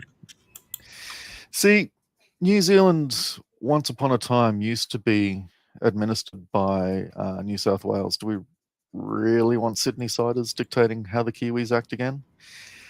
It's not the 1860s anymore, I'm afraid.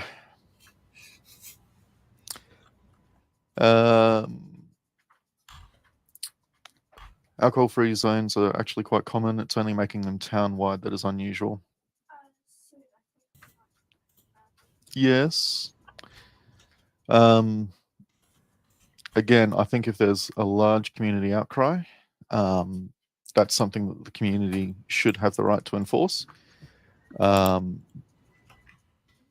don't think that definitely shouldn't be dictated at a federal level, and I don't think it should even be dictated at a state level.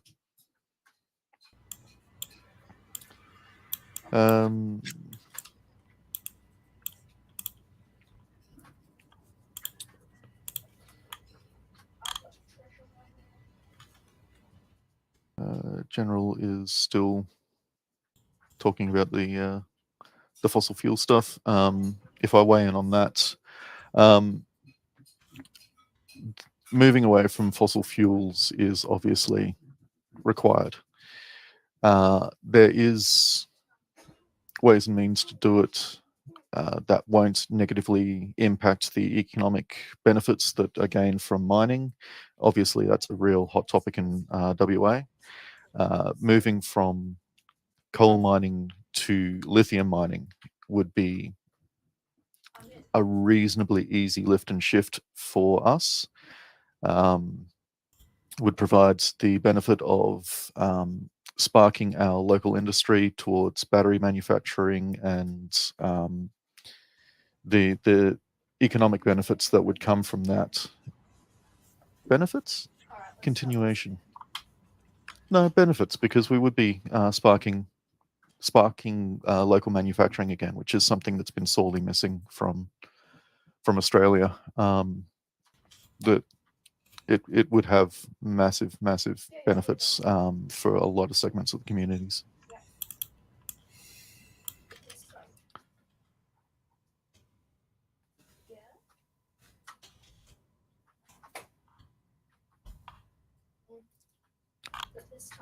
I've lost the Congress General chat. Should these dry zone rules implemented by local governments apply in both public and private spaces as they do now, or should they be limited in some way to mitigate restrictions upon non-consenting within those communities? I think if the majority of a community, and it would really need to be a majority of the community, demanded it, then it would be one of those situations, I think, personally, where the weight of the majority would rule. You could have wet zones, I presume, but that would... A lot of the concern around dry communities is not necessarily the problems in the pubs and the clubs where people do drink, but the problems they take home. It is a tricky one where you're going to have to balance... you're going to have to balance the needs of the community, the actual danger presented within alcohol abuse, and the freedoms of the individual. It is a balancing act.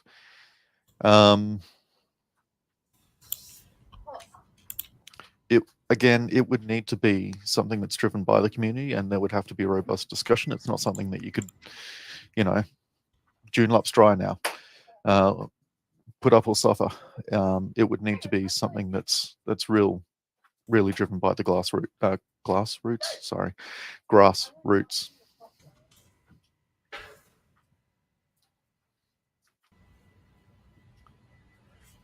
Again, it's not something I'd personally want to see. It would. I do enjoy a drink myself,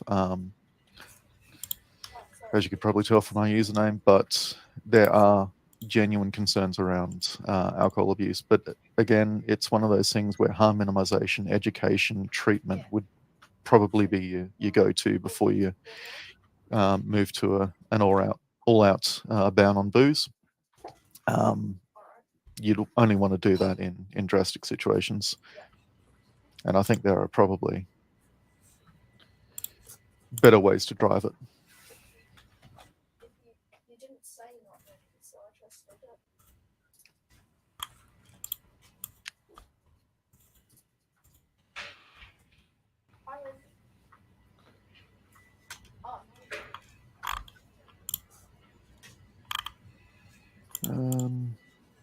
Based on that, what limits do you envisage on the powers of local governments via import prohibitions?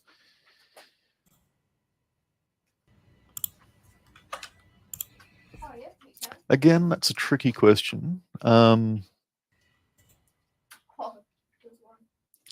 actually like to see the remit of local governments expanded a little bit to get to a more direct democracy. It's probably better to start shifting powers down, but at the same time, it becomes a balancing act. I'm starting to sound like a broken record, between how you protect people from councils that only have self-interests in their policy when they're making their bylaws. We've seen a few councils already who have acted in self-interest to in property development areas, in sort of waste disposal areas as well. If I think locally, our tip, Tamala Park, is controlled by the Mindari Council. The Mindari Council isn't anywhere near the Tamala Park, but the fees and they impose on people looking to dispose of stuff means that a lot of people will just dump shit in the Pines areas simply to avoid paying those fees. Like, not everyone has $50 to dispose of a couch. I think that's an example of a local council that isn't acting in the interests of the community and are just trying to profiteer off something that they don't even see the negatives for. If I'm getting off track here, but yeah, there needs to be local governments and councils need to be able to enact the will of the communities, but at the same time, there needs to be oversight to ensure that they do enact the will of the communities and not the will of the councillors. Sorry, that was long and rambly.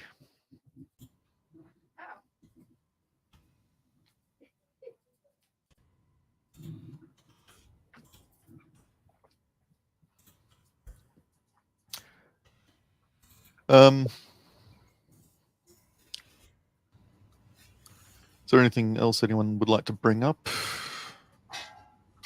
I don't know if I've answered those questions adequately, but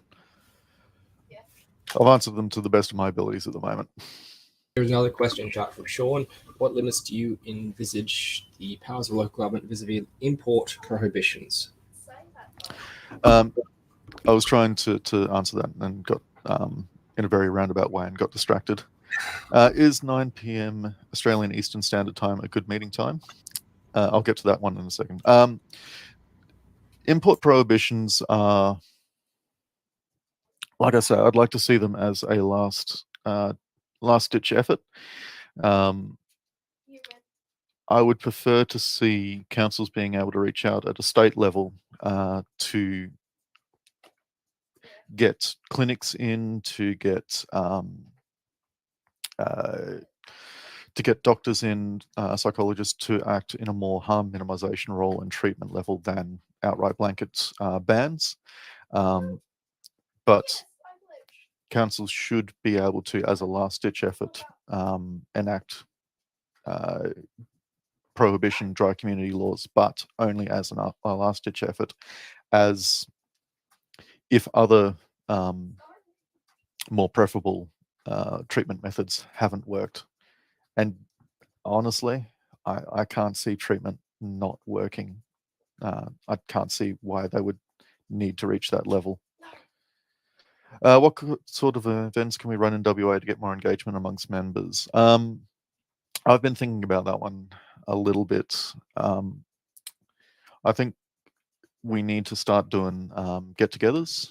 It is tricky in WA. We are quite dispersed.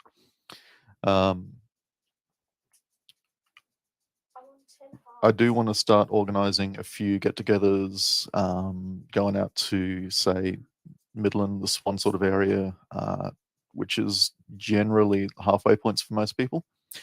I would also like to see a little bit more Discord engagement. I've been thinking, this isn't WA specific, but I wouldn't mind doing a few streams such as Jackbox or something like that on Discord, just to get people in a non-formal setting to, just shoot the shit with one another. Those are the two that I've come up with so far, but I haven't actually done anything with them. I'm hoping to start doing something like that soon. Is 9 p.m. Good meeting time? That's 7 in the west, soon to be 6. Generally, I can only speak for myself, but 7 p.m. Australian Eastern is a hell of a lot more preferable than 7 a.m. Australian Eastern. I'm generally getting my kids down around that time, so it is tricky for me, but it is doable. I find the 7 Eastern times a lot harder because I'm often at work at that time, and for some stupid reason, work has blocked the Discord ports, so voice doesn't connect.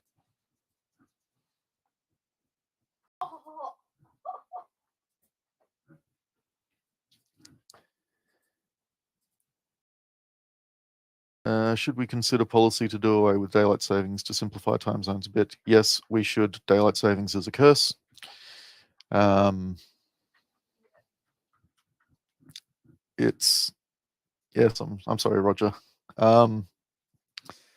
Daylight savings was invented by the Germans in World War I in order to save coal because of the embargoes. I don't think it's got a place these days. If you want to see the sun, if you want to get that little bit of sunlight, I understand the hypocrisy of me saying this, but get up earlier. Speak to your boss, see if you can go into work earlier.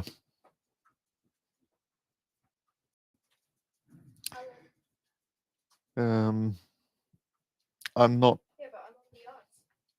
Perth has experimented with daylight savings. We didn't accept it. It was rejected.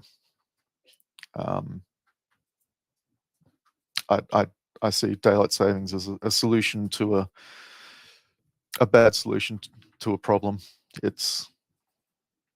I think if we had more flexibility around work hours, more flexibility around open hours, not only would you see people being able to choose to go in later or earlier, depending on where they wanted their day to lie, you'd also see a lot of reduction of problems around infrastructure and peak hour. And yeah.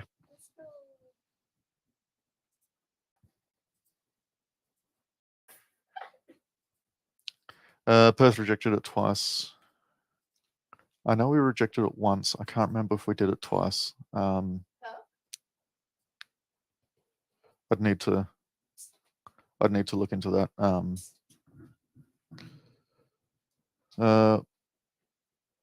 Pointless above the Tropic of Capricorn, my wife has just said. I don't disagree. Yep. Except I'd expand it and just say it's pointless.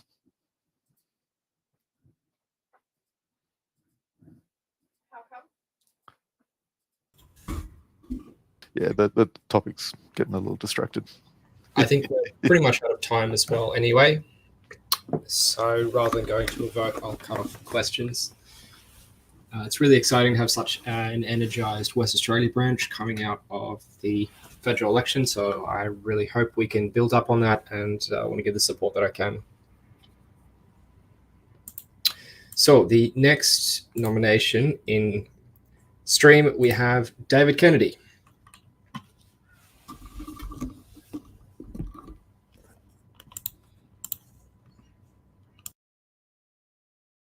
Off. That would be better. Yes, so many of you know me already. I've been around. Yes, so many of you know me already. I've been just around. Sorry, just let me sort out my audio stream. Okay, yeah, I've been with the Pirates for over a decade. Got in there fairly early on before we actually officially registered as a political party. I've been helping out on the National Council for the past 3 years now, maybe a little over, because I think I originally came in informally in between Congress cycles. I work as a full stack .NET developer, and I've been contracting to Telstra for the past 6 years. That looks to be drawing to a close at the end of September. So for the first time in a long time, I will actually find myself back on the job market. Looking for something new. I was originally attracted to the Pirates because of the pirate politics aspects in terms of promoting real democracy and engagement, and also around the core of civil and digital liberties. And since then, I've delved into other areas, and obviously we're not static. My political views have shifted a little bit over the years here and there. I have more of a focus on secular humanism now than I ever used to in years past. And I think it's very, very important to try to reduce the influence of certain private organizations and religious groups on government policy and social conditions. So that's been a bit of a interest of mine. I also ran for the Senate in our last federal election, just as a second runner to Drew from Science Party. So yeah, that's pretty much me. I'm Satch Online, as most of you know. I'm trying to think what else I can say. Well, I guess I can take it to questions if anyone would like to know anything specifically about me.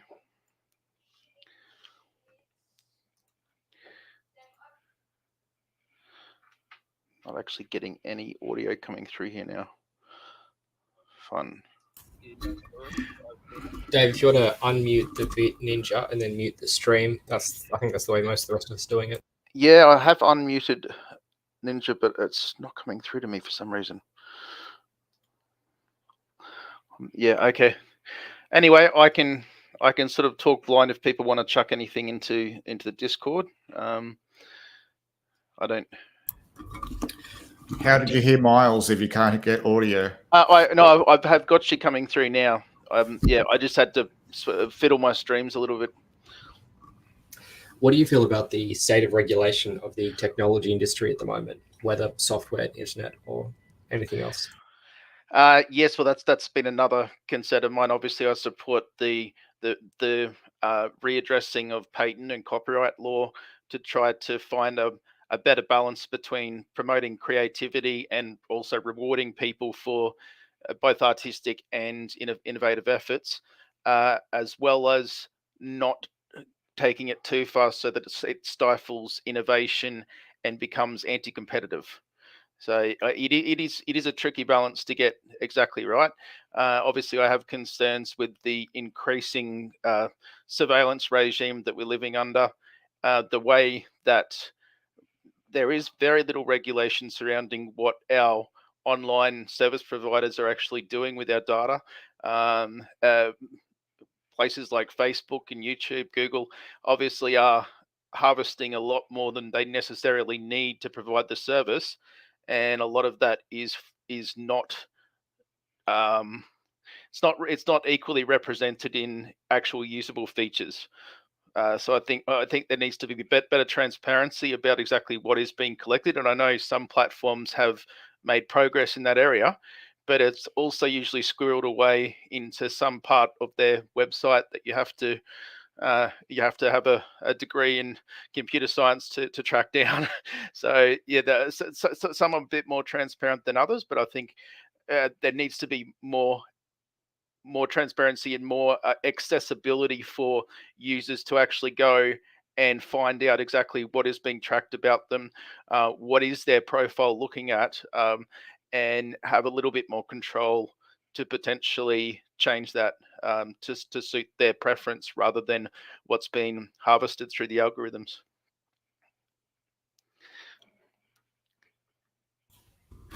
Great. We got two questions in chat. I'll just quickly read out Alex's. As a returning councillor, would you consider going for one of the open deputy positions? Yes, I did see that one, Alex. I would. As some of you may know, I am dealing with a couple of long-running health issues at the moment. I'm probably going to require some invasive surgery in the coming months to repair some abdominal problems that I have. So I'm a bit wary of overcommitting myself into a role that I may not be able to fulfill reliably. But certainly I'm open to the suggestion. I'd just rather wait and see what the prognosis with my health situation is looking like after some further consultation with specialists and surgeons. And the other one with the supporting the bulk of our policy, to be honest, I cut and pasted that from last year's Congress. I'd say I pretty much support all the policy. There were particular areas that have been cause of contention over the years, but I'd probably say I'm happy to back all of it. Obviously, it's a constantly evolving platform, so things are bound to change in light of our democratic processes, and that's fine. But yeah, I guess at the time when I wrote that a couple of congresses ago, I must have had some issue in mind, but nothing really stands out to me as problematic, as something that I wouldn't be happy to support, even if I think it could be tweaked a little bit.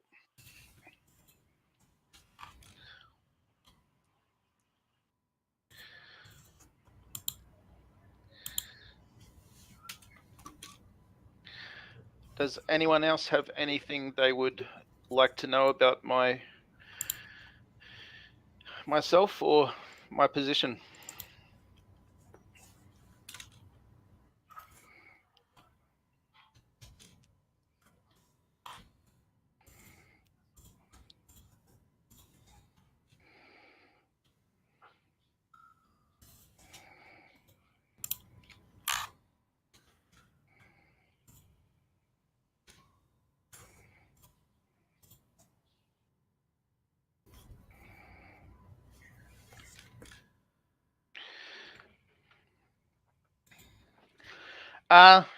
Yes, thanks, Tyrone. Is there anything I would have hoped to achieve in the previous National Council that I wasn't able to? And yes, I think that it's always the case that I would have liked to had more time, less work distraction, and been able to contribute a little bit more than I have. But I do what I can where I can, and that just varies as a matter of obviously work and personal life. After September, I expect I'll probably be briefly unemployed for a while, so I might be able to contribute a little more while trying to secure new employment.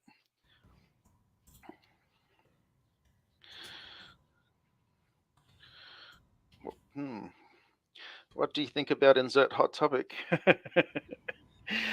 Yes, that seems to be the template. I guess some other things I have done in the previous year is working with Jay in some of the international pirate groups. So we've had quite a successful few rounds of meetings and a live stream on energy overall, energy production, comparing the regional concerns and political climates of both Australia and Europe, particularly Germany, but Europe as a whole as well, because we are very well positioned in Australia with such a large area for wind and solar energy, whereas that's simply not the case in those tight landlocked countries in Europe. So they have to rely a lot more on energy trade to be able to keep their things up and running. They've been transitioning away from nuclear, which is interesting that we're looking at trying to promote nuclear.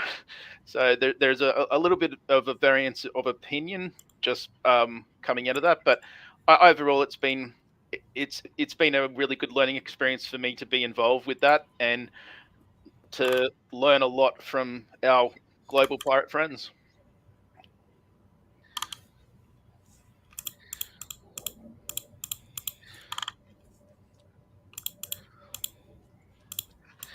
Yes. Always be in favor of good things and opposed to the bad things.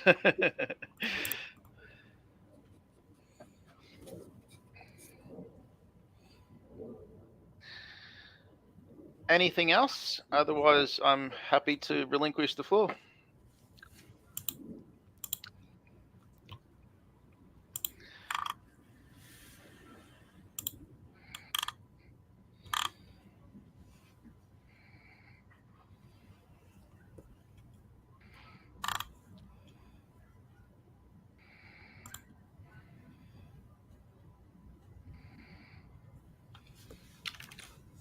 Okay, let's move on. The only nomination left to hear is John August. It looks like he's unavailable today, but I'll read out his nomination. He stepped in to replace Mark Gibbons a couple of years ago and has learned more about he didn't have experience in financial admin prior to being treasurer, but has learned steadily since doing that and has received a lot of assistance from Alex Jago over the years, who had also been helping Mark Gibbons transition out of the role at the time. John has a radio show and has written a lot about IP, copyright, and patent as well, which are some of his interest areas.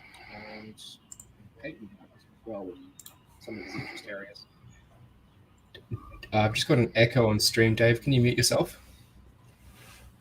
I've just got an echo on stream, Dave. Can you mute yourself? I thought I had. Oh, sorry. Great. So from John's nomination notes are up on the wiki. He has also run for the lower and upper house, mostly in federal elections, I believe. I think he did run for councillor of Ryde once, and he's been part of the National Council for a number of years as well. Also likes to go to Speaker's Corner in Sydney. He's also a bit of an electric vehicles advocate. He does have a hybrid car and he drives it. He's driven it all along the East Coast. And so he's quite happy to, on one of his yearly or every 2-year biennial road trips, he's quite happy to step in and jump into local groups along the local branches or crews along the coast.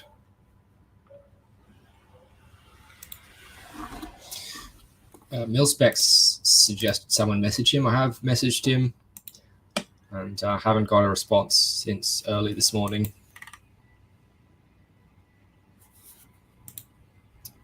Would anyone like to speak for John?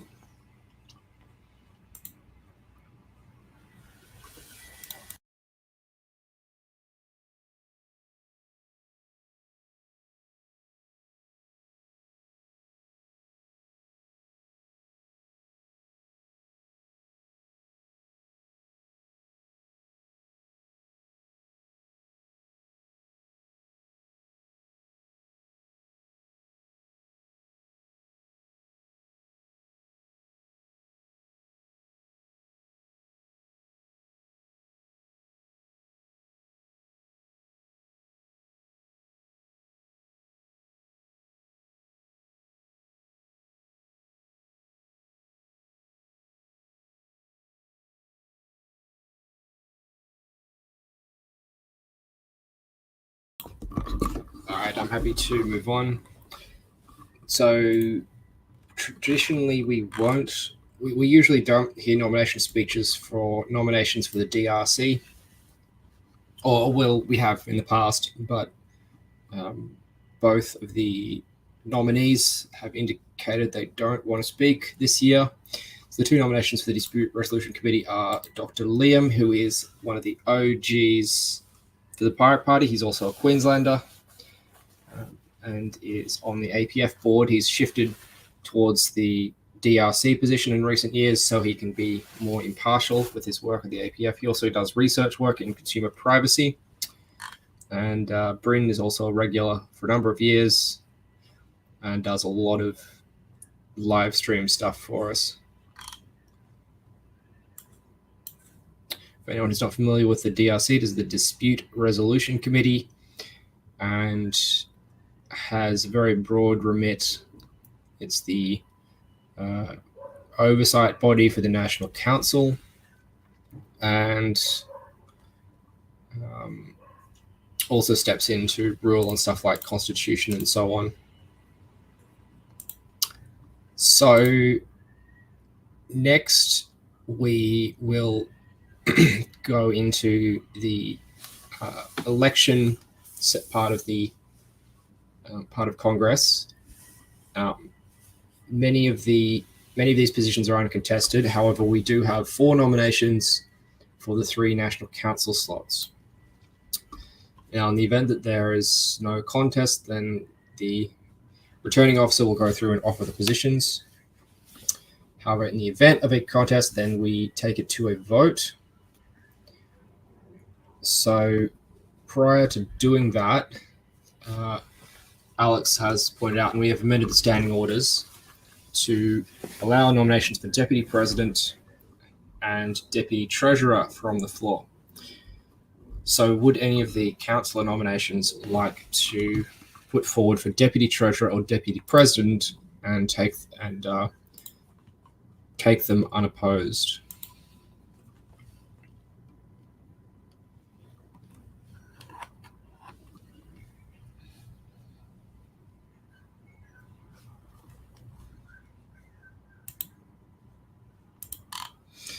Okay, Is Sean still around? Oh, Sean, can we get you on the stream?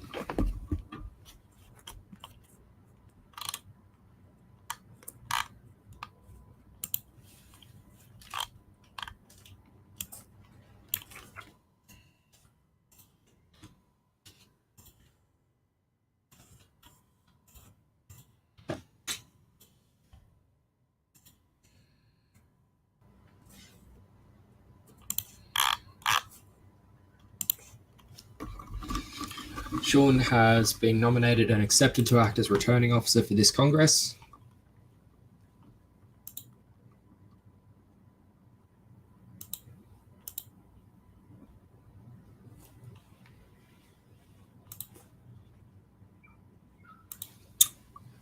So has Alex briefed you on the process? And also, I'm hopefully you're coming on the stream now, I think. Yep, there we go. Great.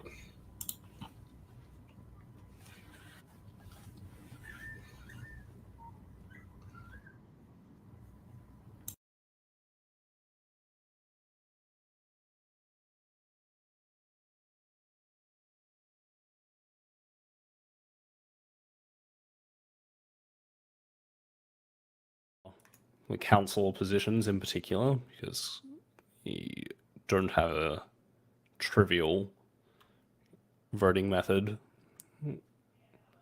available for that.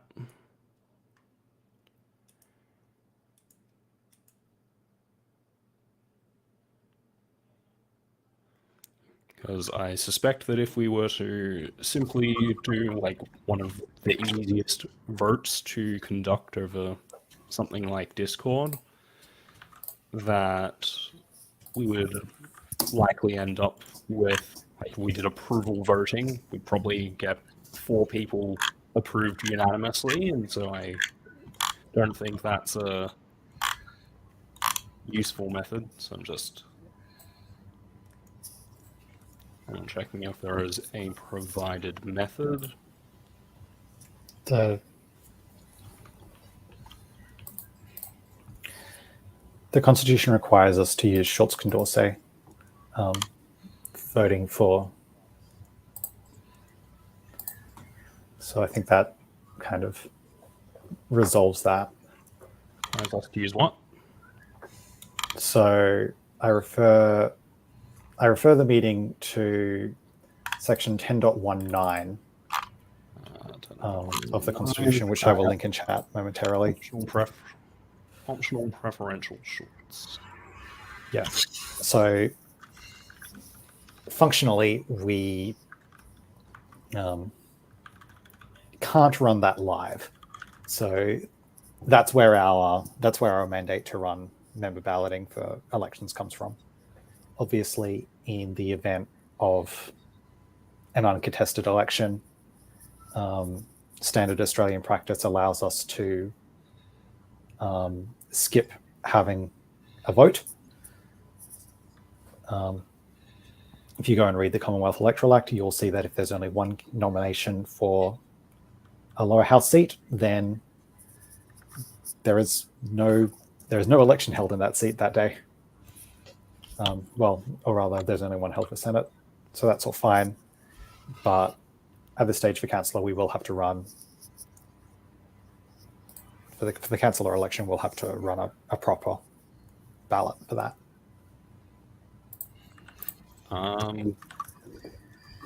This might be something we need to fix in the Constitution. I've just realized.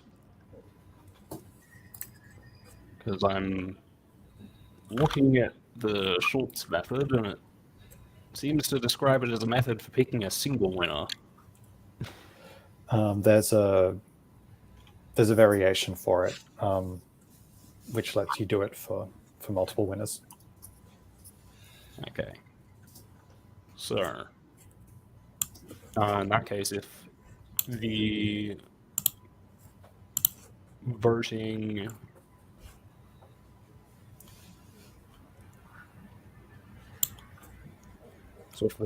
is being put off because we need to do that with the send that out with the confirmation votes for Yeah, the so we'll everything else. we'll need to defer the councillor election to a membership vote, but we can declare Miles and Roger and John and I Yep. elected now, and Yep. Happy to. Ideally, we'd get Liam to dial in just for a moment, so that he can accept his thing as well. Yeah. Let me just see if I can.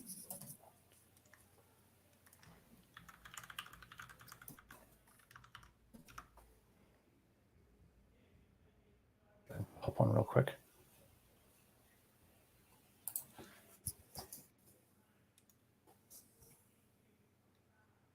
Yeah, and Bryn obviously can accept his nomination.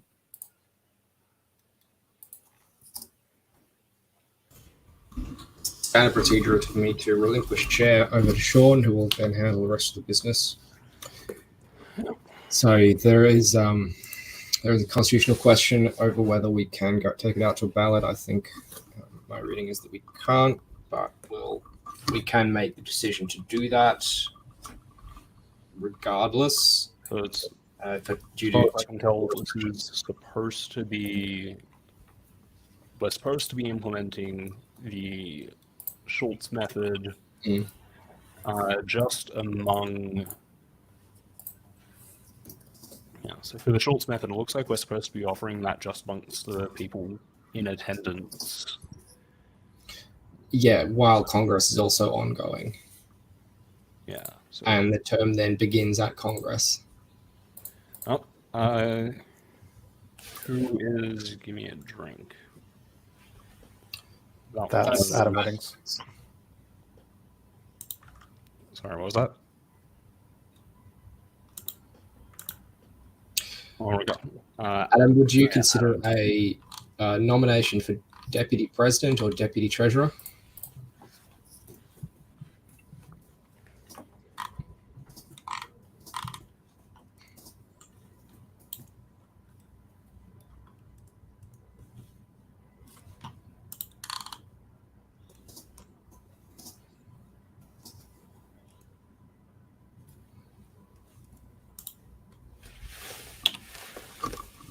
That's the list of nominations.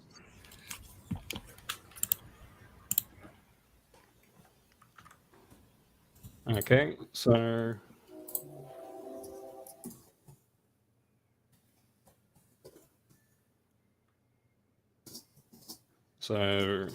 looks like we're not going to have any nominations from the floor for the deputy president or treasurer. Okay, so before we proceed any further, then I relinquish chair to Sean as the returning officer. Okay. So, I guess it's just time to scroll through all of this. So, standing unopposed, we have for president Miles Whitaker. As there is no opposition, I declare him the winner. I accept.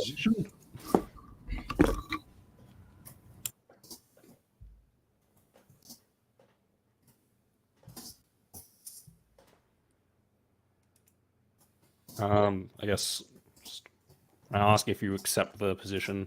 I'll just type this out in chat so that it's more on the record.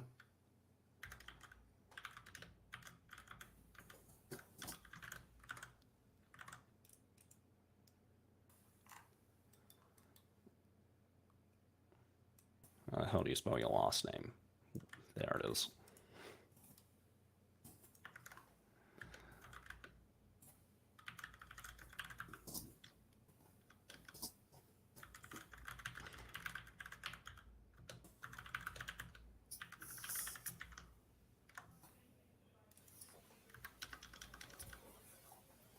Actually, wait, is everyone who nominated in the Discord? No, not at the moment. We'll have to work out whatever we're doing for that when it gets to John. That could be an issue. But regardless, do you accept Miles? Yes, I accept. Okay. We have no nominations for Deputy President. For Secretary, we have Alex Yago standing unopposed. I declare you the winner. Do you accept? I accept. For Deputy Secretary, we have Roger Waitling standing unopposed. Therefore, I declare you the winner. Do you accept? I do. For Treasurer, we have John August standing unopposed. I declare him the winner. Does anyone have a phone number? I have texted him to hop back on.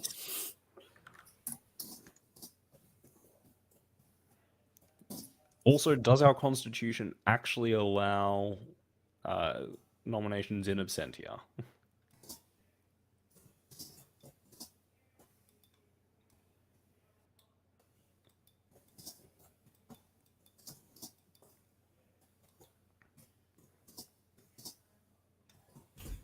We're past the point of nominations now. Do you mean acceptances? Yeah, well, like, does it allow standing for the position without actually being at the meeting? Yeah. Cool. They're not required to give a speech. And I'm not giving a victory speech.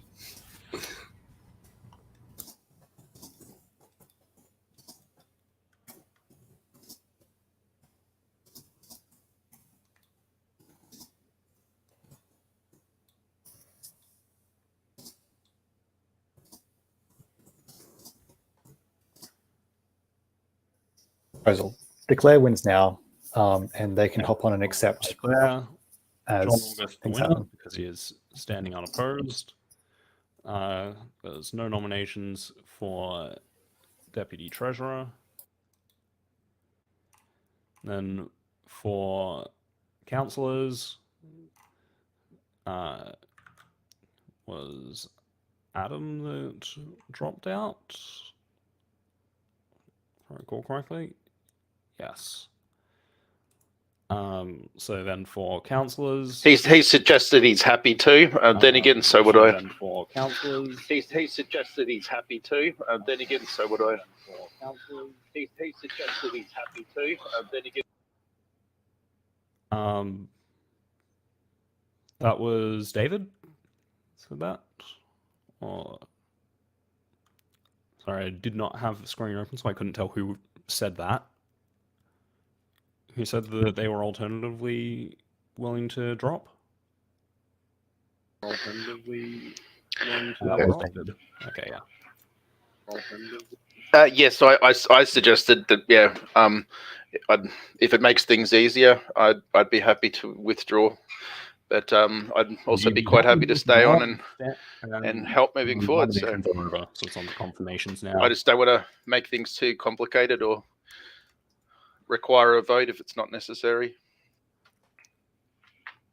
Well, I'm going to give you and Adam a minute to hash it out and decide which of you, if either is going to drop or if you both change your mind. Because this...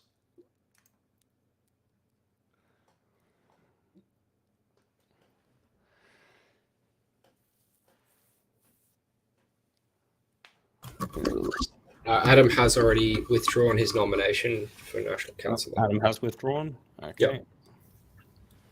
Yep. Do you still wish to withdraw your nomination, David?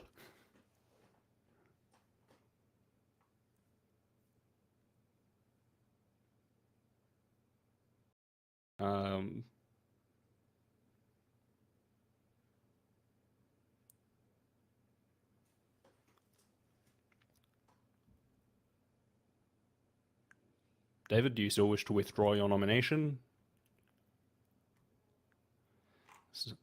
Adam has already withdrawn his. No, I'm happy to retain. I was just offering that to expedite things. That's all.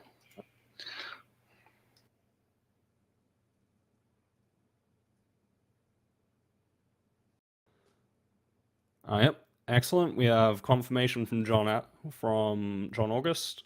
So we have a treasurer. That's good. And with Adam having withdrawn, we have for councillor it's Michael. Are you still in the call? No. So.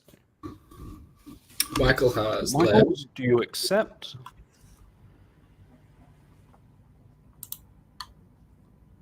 What is... This is why I use my actual name in the Pirate Discord, because it makes stuff easier for official business.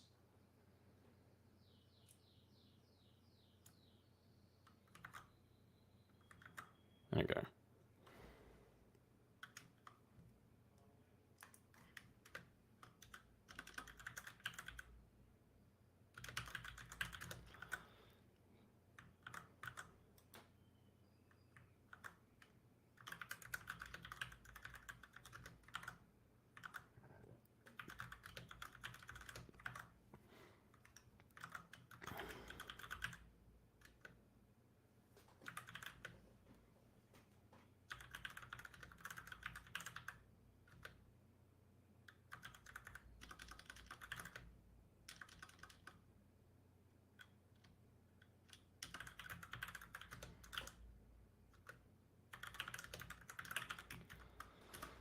Okay.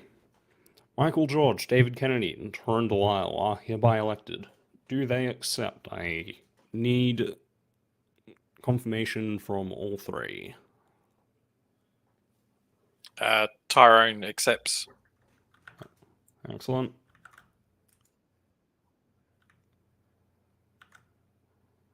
And so just waiting on Michael to accept.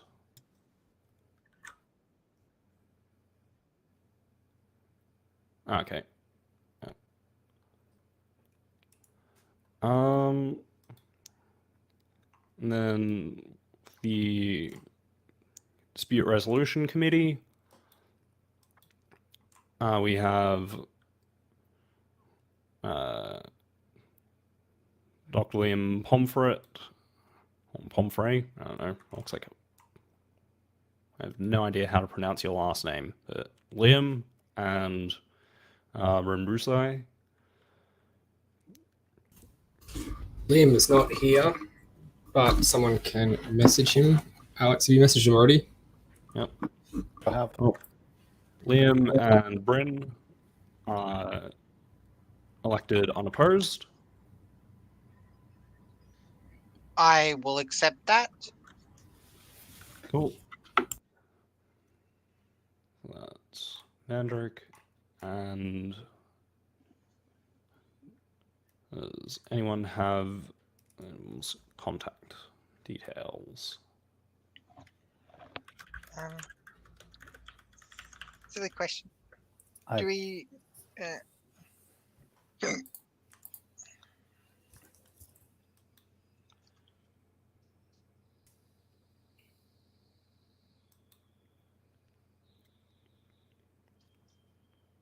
I've shot Liam a text. He was feeling quite crook this weekend, so I don't know if we'll actually hear from him.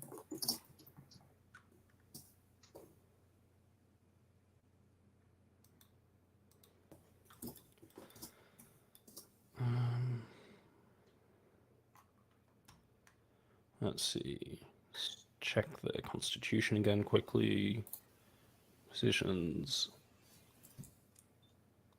New positions are appointed by vote of people. Congress. Mandrick, did you want to say something? It's okay. The Constitution does actually allow for this. Just double checked. He has 7 days to accept.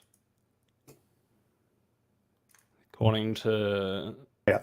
10.2, or 10.12, it's members who are elected have a week to accept. So we can actually just continue. I think that is my role done.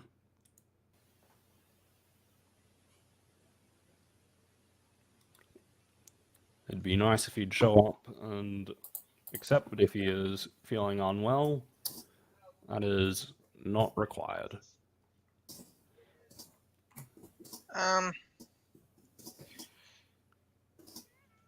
as a temporary thing, I was just saying, because I accidentally cut Michael, because Michael left, I thought I'd take his position so you could have it audible. I've recorded it in writing. Does Michael want to repeat the exception in audio as well? Or is my transcription good enough? I thought I heard him on the call myself. That is correct, but it wasn't actually on the It wasn't on the stream. stream, okay. Michael, do you just want to repeat your acceptance? Oh yeah, Michael George, I accept everything. Okay, all good then. Okay, so only thing is for Liam, but his acceptance doesn't need to happen at the actual meeting itself. So if he's feeling unwell, he has up to a week.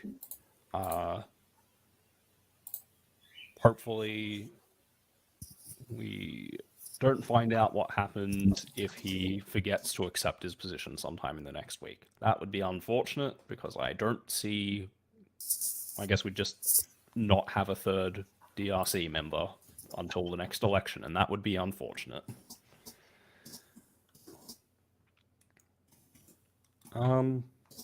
Right, so I think I'm done, so I guess I turn the chair position back over to Miles for the rest of Congress. Thank you, Sean. It's 12:50 and our agenda calls for lunch at 12:30. So we're fairly close to schedule. I will move that we break for lunch for 1 hour.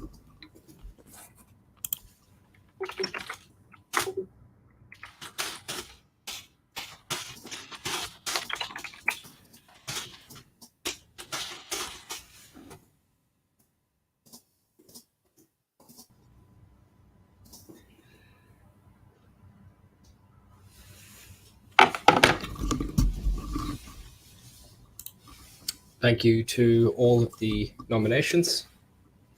And thank you to everyone voting, turning out to make democracy happen. Adam, I was very much looking forward to having you on the council, but thank you for nobly falling on your sword. We'll have a little bit of freedom to potentially shuffle the roles a little bit after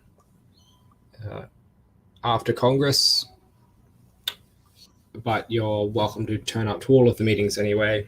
And I would also suggest we have you as the coordinator for West Australia, if you're willing to take on that role. Then that would also imply a lot of work at a fusion level as well, or not a lot, but that would imply working at a fusion level to coordinate member communications, organizing meetups, and making longer term plans and strategies such as election planning and the like.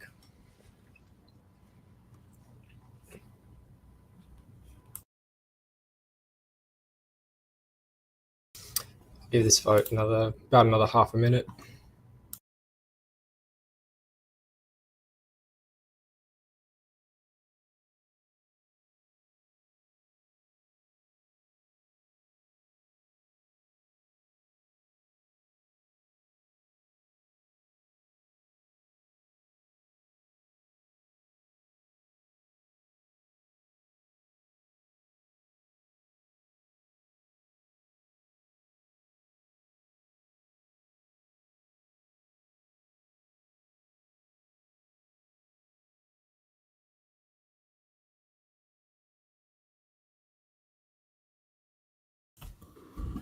All right, that passes. Thank you very much, everyone.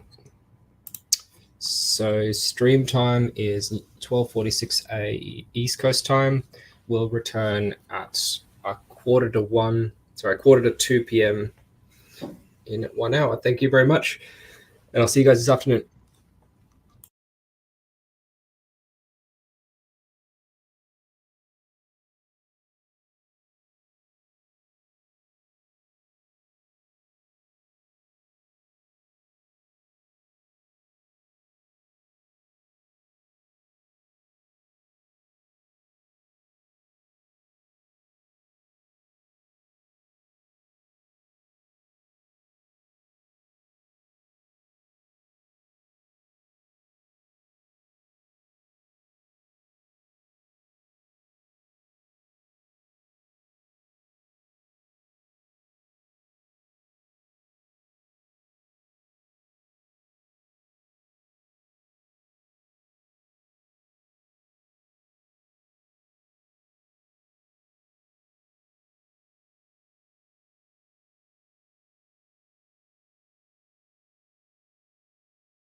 Hi everyone, welcome back to the afternoon session on day 2. There is one more vote which we didn't get done before lunch, or one more election rather. So we have Sean here with us to take chair to resolve that election. Sean, take it away. There's an echo coming from somewhere.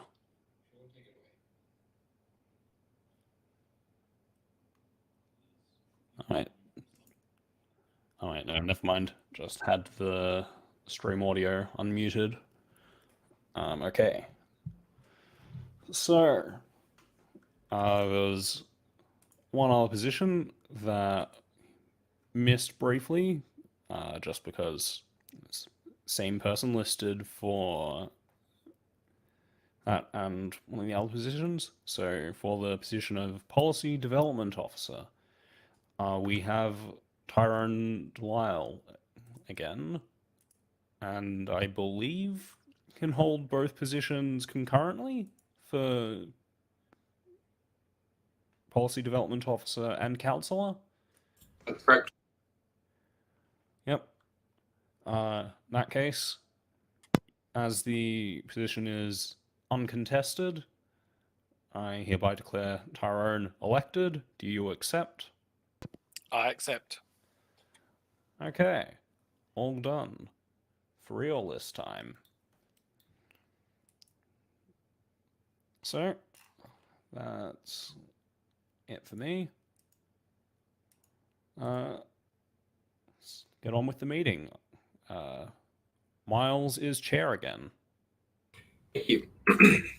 So the agenda for the afternoon section deals with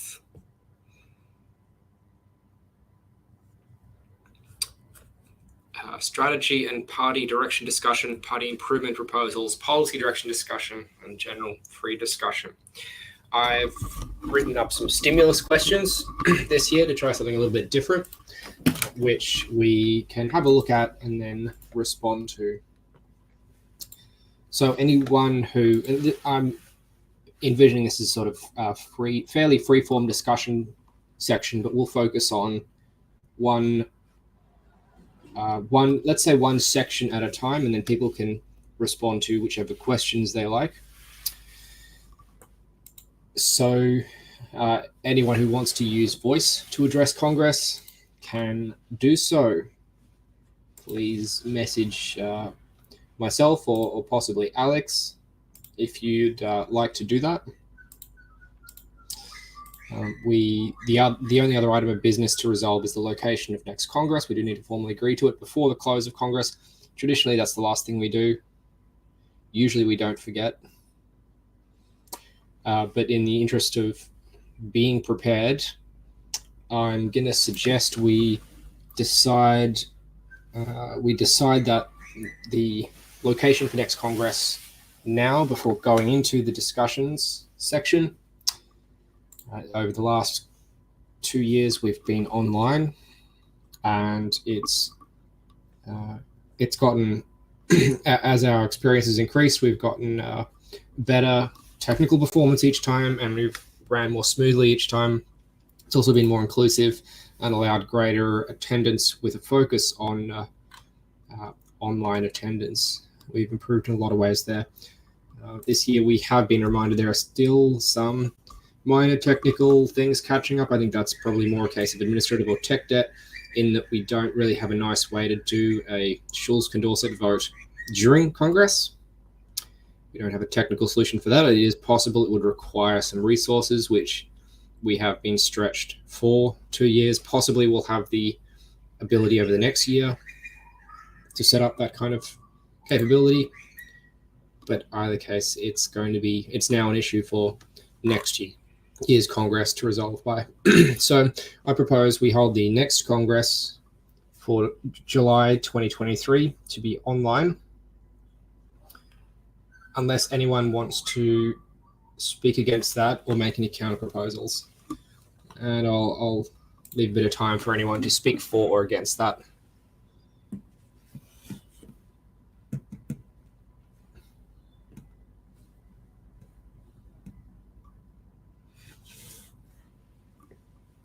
The chair recognizes Anthony J. from the US Pirate Party. He said hello.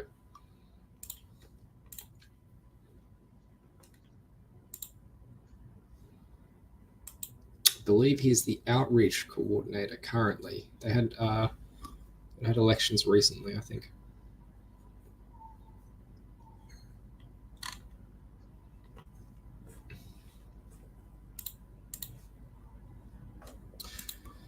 Okay, there doesn't appear to be any commentary on holding an online Congress next year.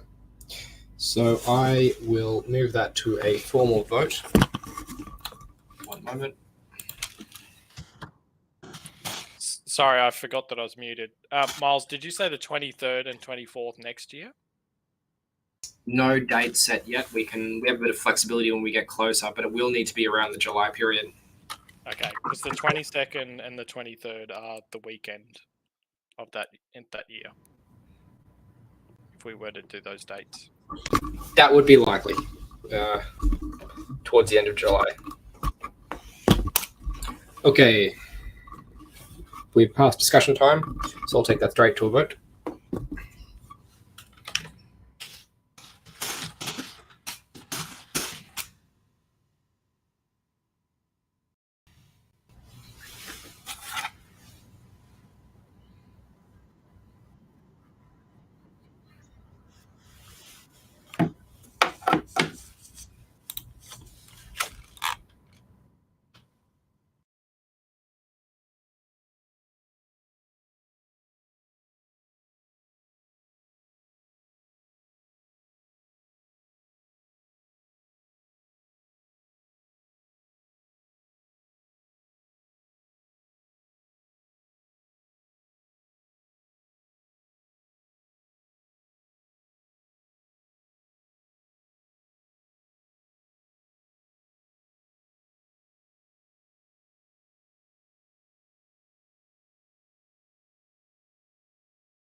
I'll give that a little longer.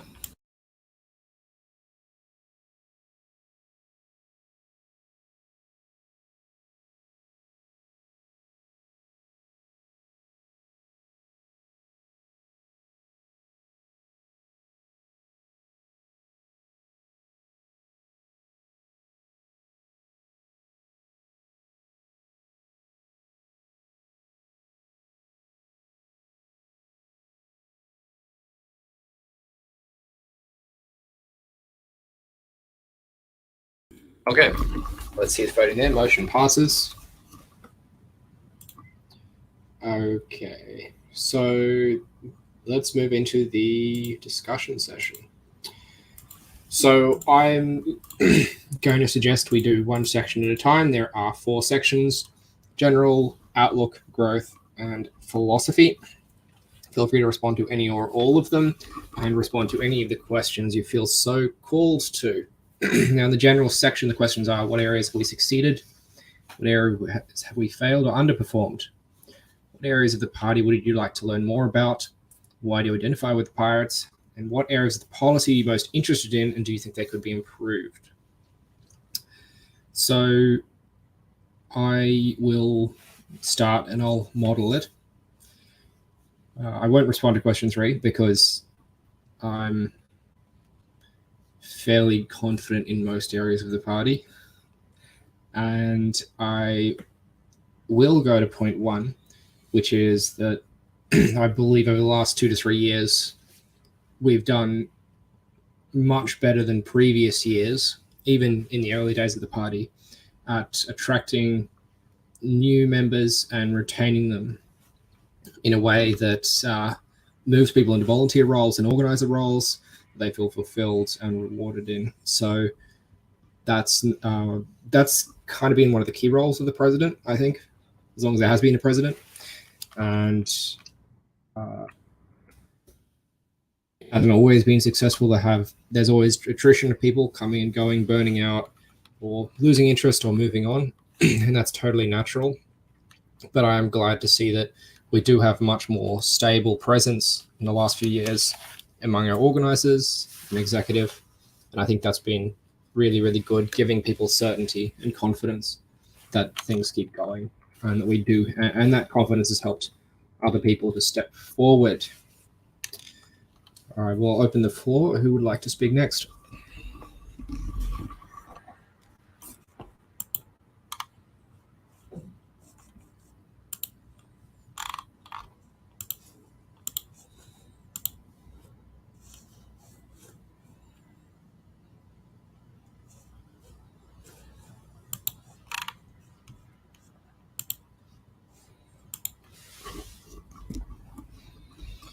So Sean has a comment in chat.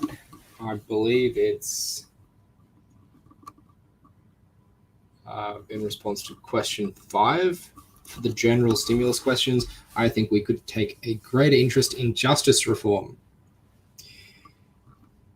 We do have some comment on justice reform, I believe, in our policy. I don't think it's very big.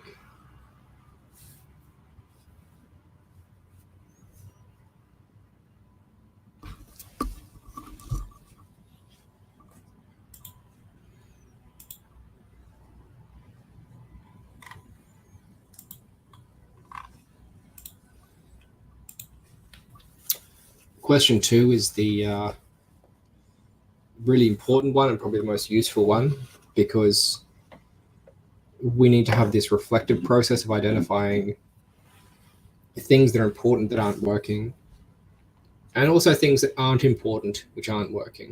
And the things that aren't important which aren't working, in the interest of efficiency, we should move away from those things. Whereas the things that are important which aren't working, we need to figure out why, whether and how they're important.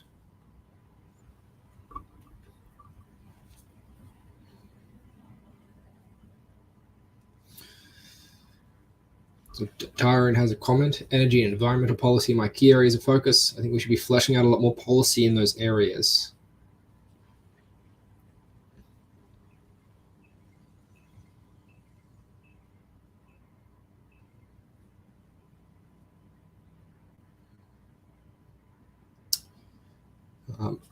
Jay has offered a comment that the retention and reduced turnover is due to upper executive respecting boundaries, making it a safe space for folks like myself or folks like Jay who have a lot of time pressures but still want to find ways to contribute.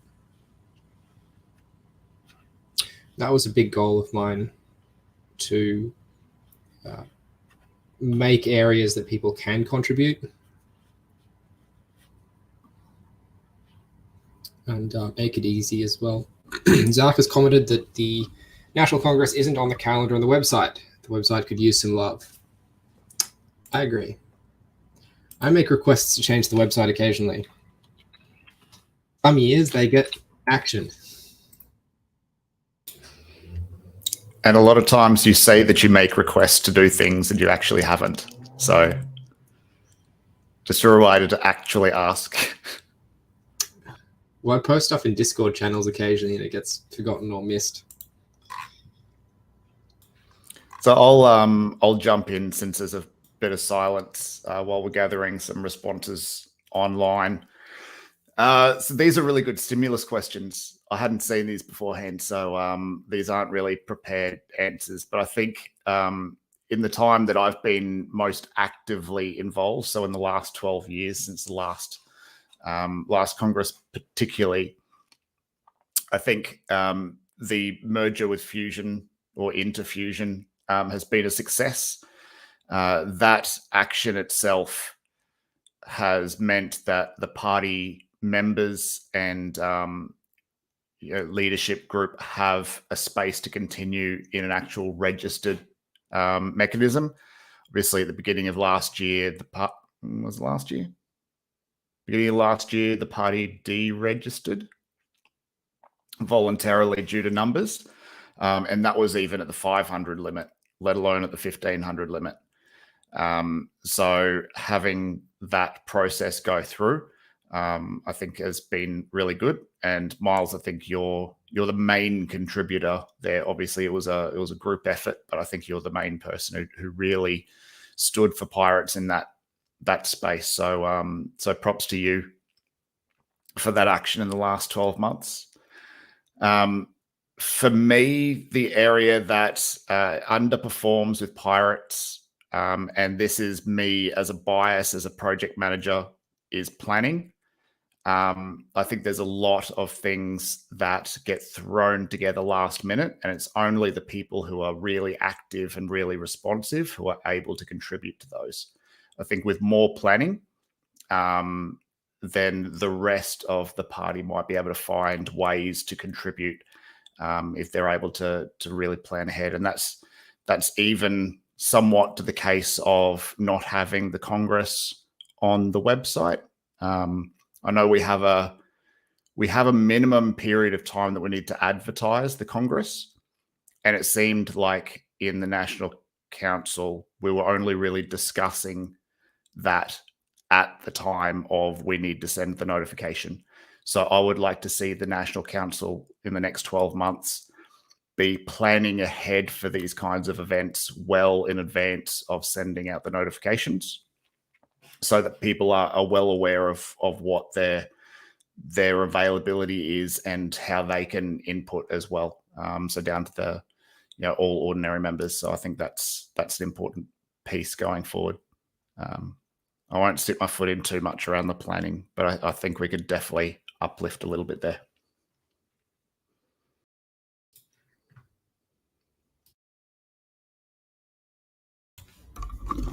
Thanks, Roger. Also noting that I'm one of the people with the website access, and I could have totally updated the calendar and I didn't. So apologies all. I'll build myself a timeline if no one else does for next time, so I'll remind myself. Miles, are you happy if I speak? Please, go for it. Yeah, so this is something I raised during the federal election campaign as something that I thought would be important, but we didn't really have the time then, as we were so busy just juggling everything. But I think people buy into a story.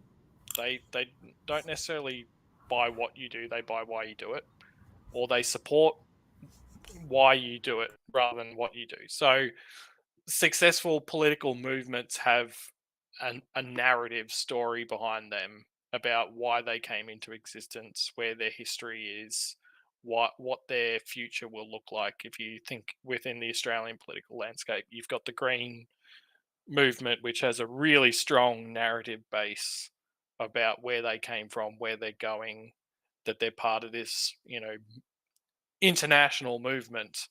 The same with the Labor Party, and or even the Liberal Party, for instance, but to a lesser extent. So I think the pirate, as someone that's come into the Pirate Party, there isn't really that initiation into the culture or the history or the story of what the Pirate Party is, what it means to be a pirate, etc. So I think going forward, we should work on building that why, that narrative, and bringing people along into the history of the movement and where its future is, and build on those ties with the international movement as well, because people like to be part of something bigger than themselves.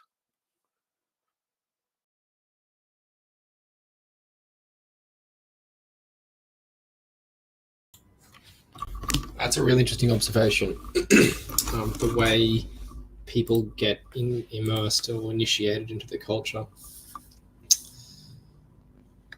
There's definitely bit of narrative behind what it means to be a pirate, and there is definitely a bit of history.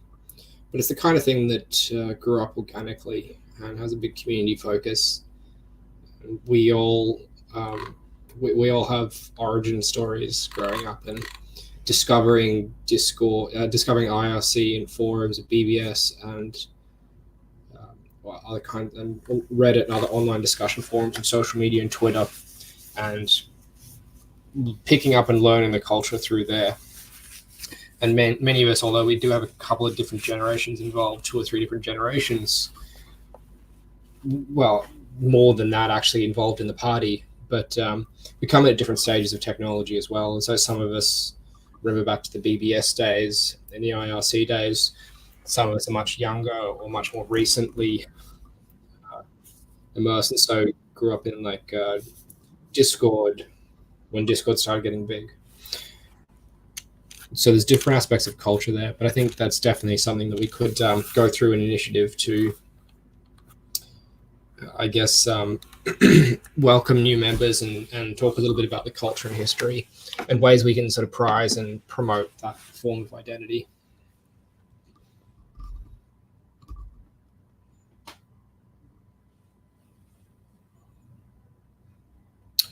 And some comments in text chat.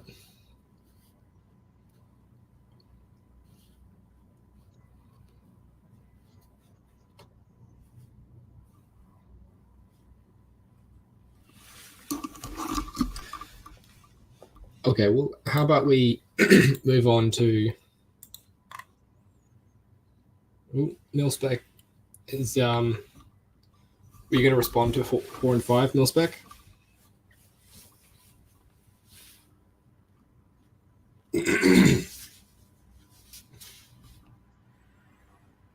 Well, while Milspec is typing, how about we move on to the next section, Outlook. So the 2 questions are, where do we want to be next year? Where do we want to be in 5 years' time? And if people also want to flip that around and say, where do you think we will be versus where we want to be, that's fine. Please do that as well.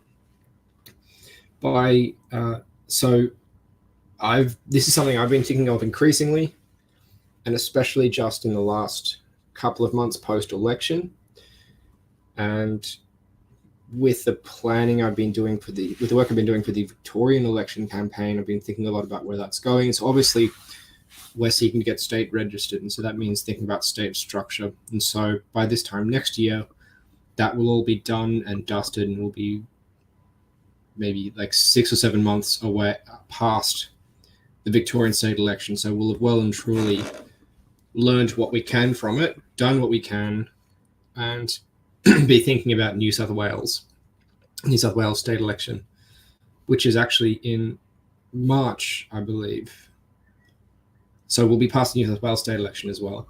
And with a little luck, we'll have gone through a similar process and be registered in New South Wales too. So given they're the 2 most densely populated states in Australia, and the implication is that we would have done a lot of recruiting for both of those campaigns, we would have seen a lot of growth. And Fusion as a whole, but also the Pirates specifically. And given that at a Fusion level, we're talking about, there's about 300 to 400 current unaligned Fusion members, and we're talking about encouraging them to join a branch, then we are talking about a lot of growth for the Pirate Party. So that means there'll be a lot of new members coming in, and we'll need to have found and will find a place for them. We'll need to do that by having a clear and supportive culture and a history and ways we can build that into our promotion and branding, having a narrative for that, which I think is something we've slowly been working on. We'll have a very mature set of organizers, campaign organizers and local organizers working across all the states, and we'll be more tightly integrated with Fusion as well. We've been working with our Fusion partners for several elections, and so we'll have a much better idea of kind of resources and methodology that we can use to work together. So that's 1 year's time. I'll hold off on 5 years' time. Who would like to speak? Where will we be, and where do we want to be? in a year's time.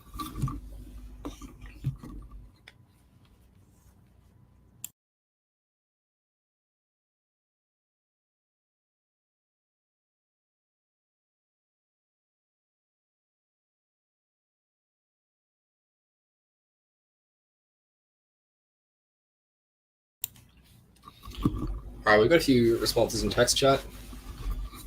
Alex and Roger are pointing out that we have missed the deadline for state registration in New South Wales.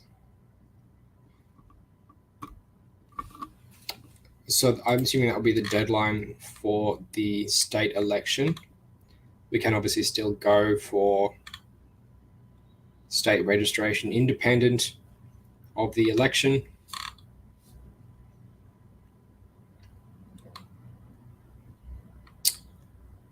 I guess New South Wales had not or barely been on my radar, and I've been working off the assumption that other people were working on that. Well, that's fine. That's something we'll think about when we get closer to New South Wales election. How to approach that. Milspec has said, I like the economic policies. And that's where he's most interested in. And Milspec has actually been involved in organizing or planning to organize some events with economists.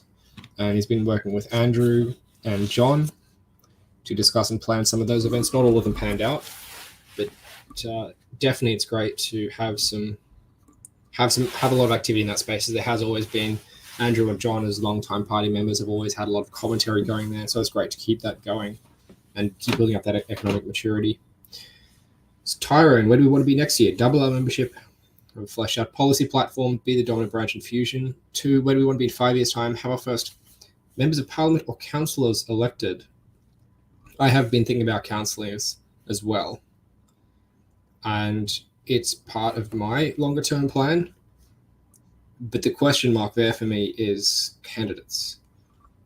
We need candidates to run, and candidates need to make the decision where they want to run. We can have suggestions and advice, but it is their decision, and a large part of the electability or electable chances depends on the candidate itself, what time they put in, what resources they put in, how good they are at public speaking, where their policy interests are, even what the demographic of their electorate is like.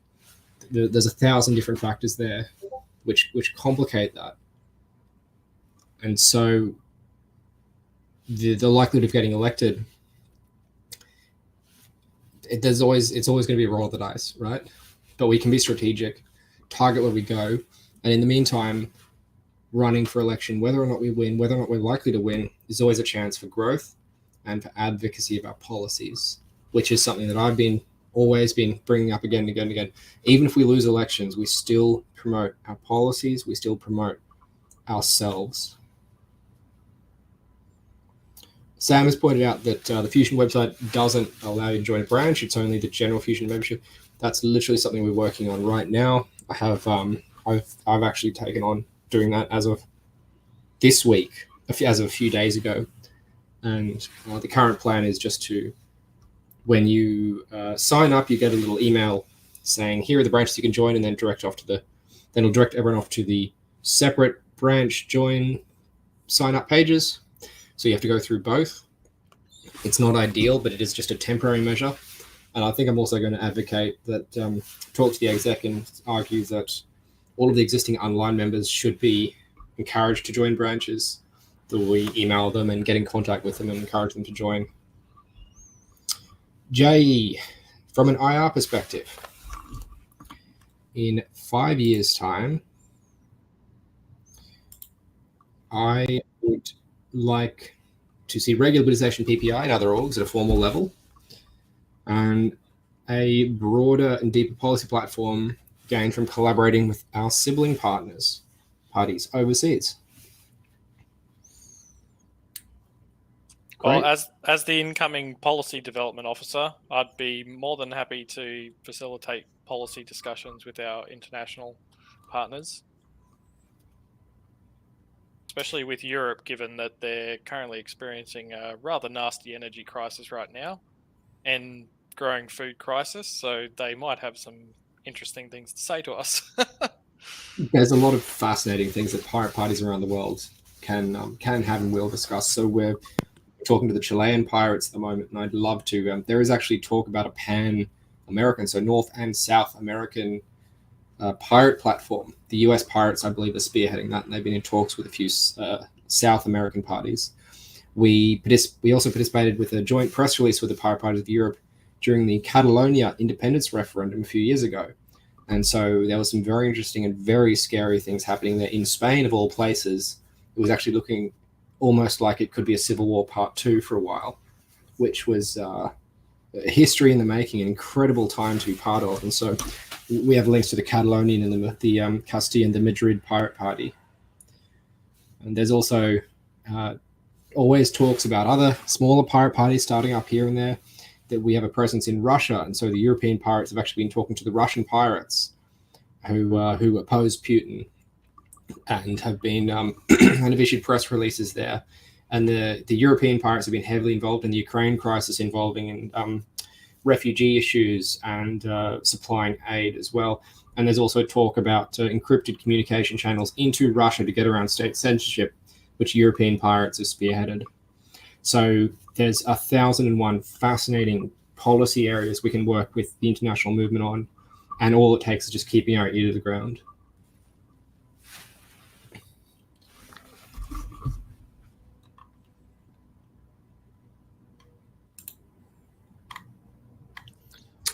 One suggestion that I might make for ongoing future structure is potentially sub branches of the pirate party that can focus down into more specific areas and coordinate.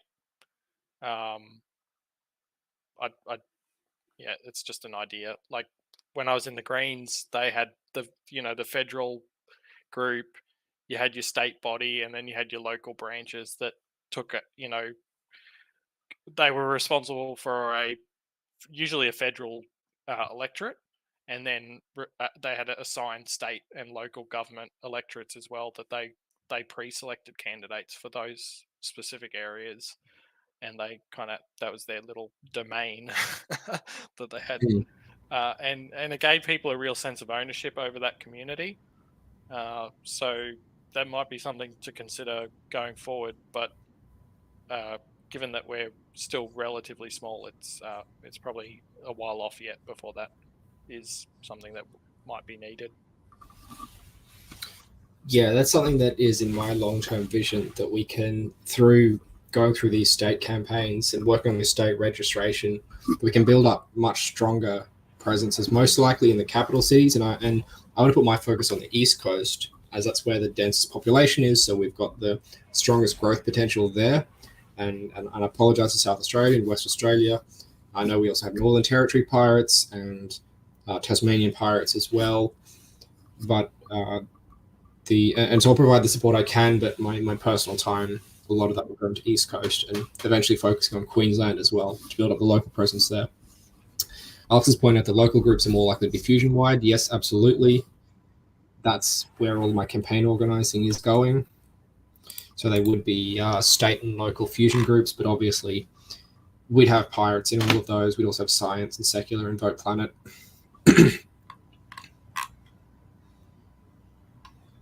Sunny has also pointed out, contrary-wise, we need less growth in other states to get into Senate. Absolutely true. And so that's why we've got some of our best results in West Australia when we ran. I'm 100% aware of that. I'm pretty sure all of our best results, and the recent federal, we got 0.59, I think, or 0.4 something. Maybe that was our results for 2019. But big ups to Adam, and you've got a lot of potential there. And we'll support as much as we can from the East Coast.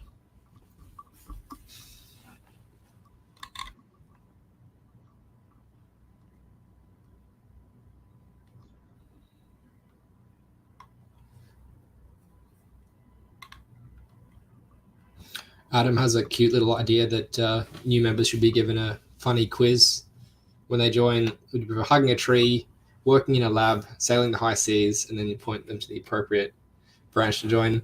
It's like one of those quizzes you get on Facebook, which which party in Fusion are you most suited to? And it just scrapes all your data and sells it to the highest bidder on the black market. Which is obviously us, and then we use it for electoral promotion purposes. So we should make a Facebook app or something for that. Does anyone want to develop an app for the party?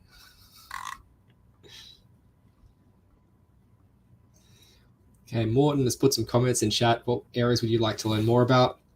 Some pirates have points of disagreement with fusion policies. I'd like to learn more about where pirate and fusion policies differ. Great question. There are a few, and some of these have sort of slipped in, or some of these have been long-standing, and so we've agreed to compromise. I'd invite anyone who has disagreements to come forward and talk about those directly. A few off the top of my head are the nuclear policy, the decarbonisation policy, the tax and UBI policy. Broadly speaking, our health and education tends to look slightly different, but that's more just a case of not having unified them yet, because our policies and our values and principles are very much aligned on health and education, I think. And Tyra has made a great observation that our difference is great enough to remain our own entity with Fusion long term. I absolutely agree. As I said in my address yesterday as well, I think it goes more than that. I think it's a matter of identity and values enables us to remain our own distinct identity. And at the same time, the history and branding has strengths as well, which we should never forget.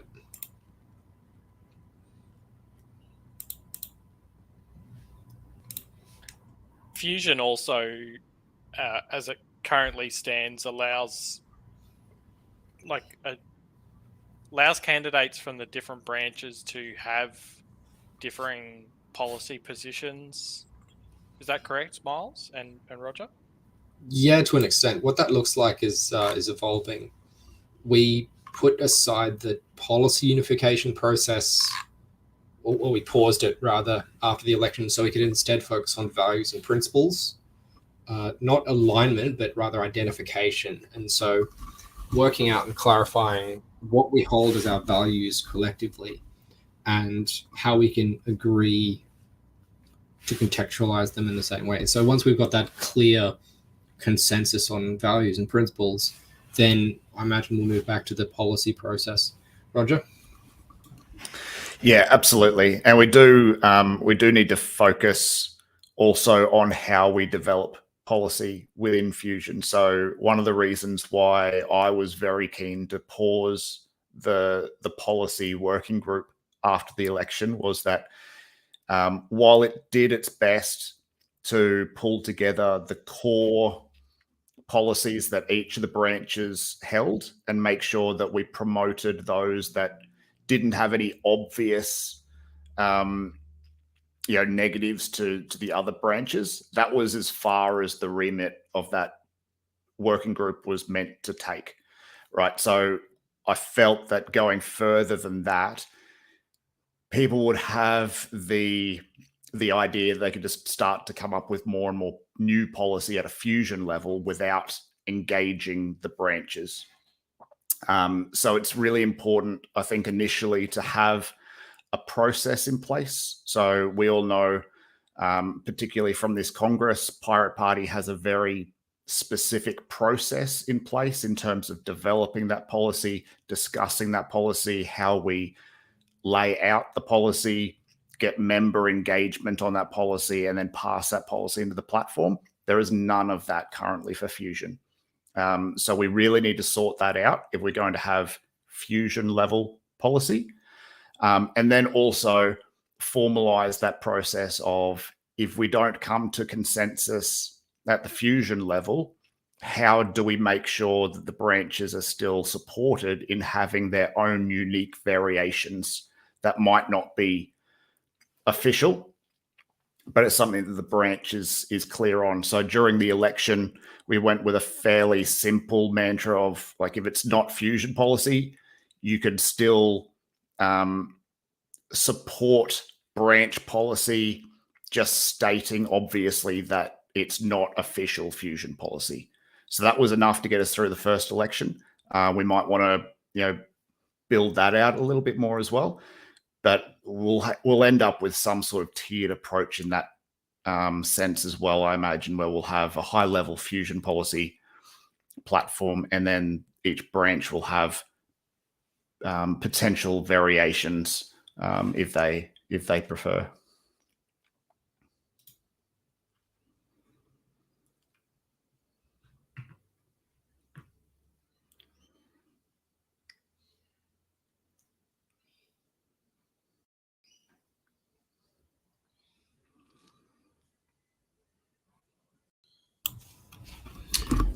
Milspec, one of the complications around building a policy matrix for different parties, is that some or many of our policies are very, very similar, but with subtle differences. And so it'd be hard to say whether and how much. There'd be degrees of support and degrees of disagreement as well, and some even where it'd just be have to go through a discussion process, as we've had policies which we weren't sure about from other parties, which after a period of discussion, in some cases we came to support, or agree, in other cases we came to disagree. So the matrix would have to be 4-dimensional to capture all of that nuance.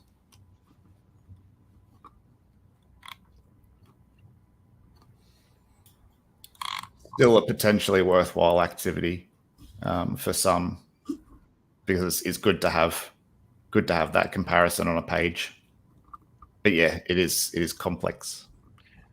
Yeah, my personal view is that allowing the different branches to have separate policies that may even conflict with fusion policy is beneficial, because you look at, say, the Greens or Labor, and to a lesser extent the Liberal Party, and they have, their factions, which all have different priorities and policies and things like that. But it's all backroom stuff that the public never gets to see. Whereas if we're open and transparent about it, we can be, really at the forefront of that in terms of democracy in Australia, where we can be like, well, yes, I am part of Fusion, but I'm also a pirate, and there's a distinction here where we value different things, and so even though we're working together in the party room, say in federal parliament, we may disagree on these different aspects, and I guess people can then make up their minds whether they support that or not. But it is difficult to, I guess, work through that, where you draw the lines and things like that. It's a really good point. The transparency, I think, is one thing that we can do better than any other party. People need to realize as well that while a party and while a representative that they vote for might support a particular view, once you get elected, it doesn't end there, right? They're up against all of the other MPs then to convince them of where that sits. So it's never a hard sell of like, this is my policy, and therefore if you elect me, that's what's going straight into legislation day one. No. There's a whole other round of negotiation, right? So all of this, even down to the bullet point policy level, is all just indicating our values and where we see things should go. Doesn't necessarily mean that that's where things go. So I don't see there being a problem with having what might look on the surface as being conflicting policies, as long as they're not vastly different, obviously. But having that and being able to have those discussions and being transparent about it, I think is pretty important.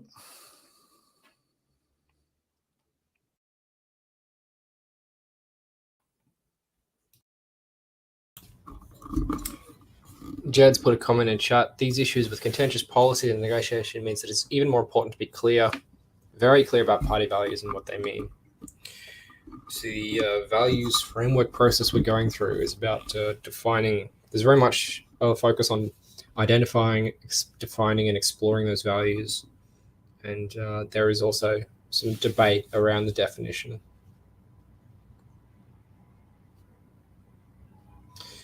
Jay wants to explicitly structure ourselves to avoid the constituent parties turning into backroom influence gangs. So here we can compare the Labour faction system with the Liberal faction system, where Labour has institutionalized factions and almost like factional agreements in how they go. And so they'll agree before an election which factions get to nominate candidates for which campaigns. And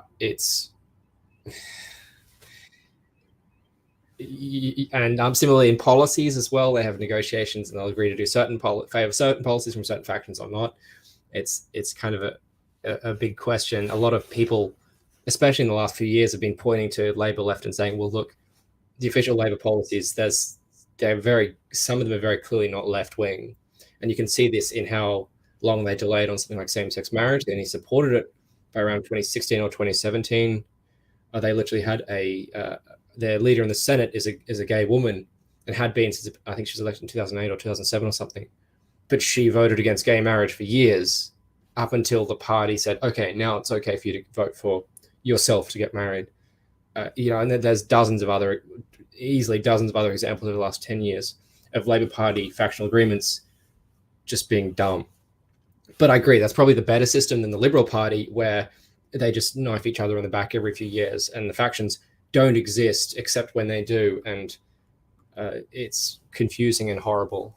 And so the situation is obviously more complex than that. We can look at things like the Murdoch press interfering with the Liberal Party and pushing heavily for the conservative, regressive, as I should say, the reactionary Christian faction, and destroying Turnbull's moderate faction, but that's all off topic.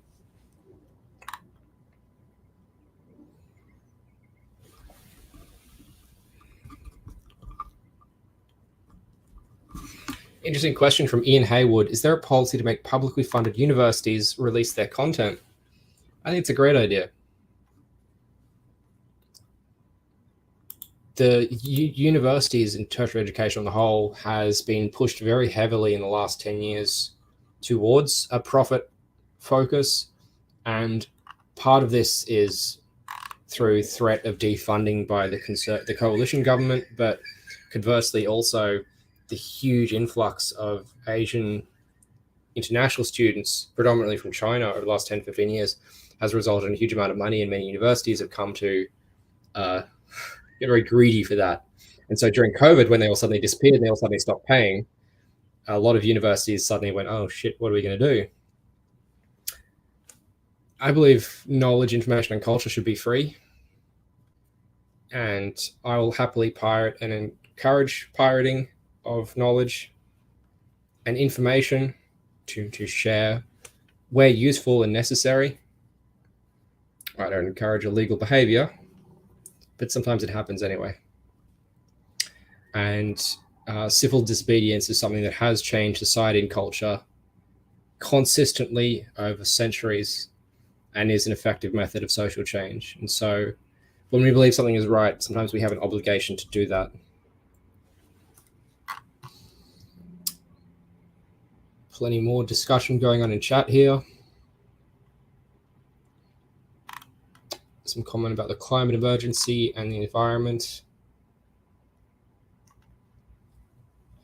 Now, Zach has a question. Currently, policies are passed by a majority vote. So the party follows a common set of policies supported by its members, which is a stark distinction from following the core narrow pirate policies. How do we reconcile this? So some people have suggested that a way we could operate in fusion is for all the parties to focus on their core values and their core policies, and I guess to an extent abandon all the rest, because obviously even though like us and Secular to an extent started out with limited policies, and Vote Planet also started out with a more limited policy set, which has grown over time. So there's an argument there that we can trim back and focus on the core areas.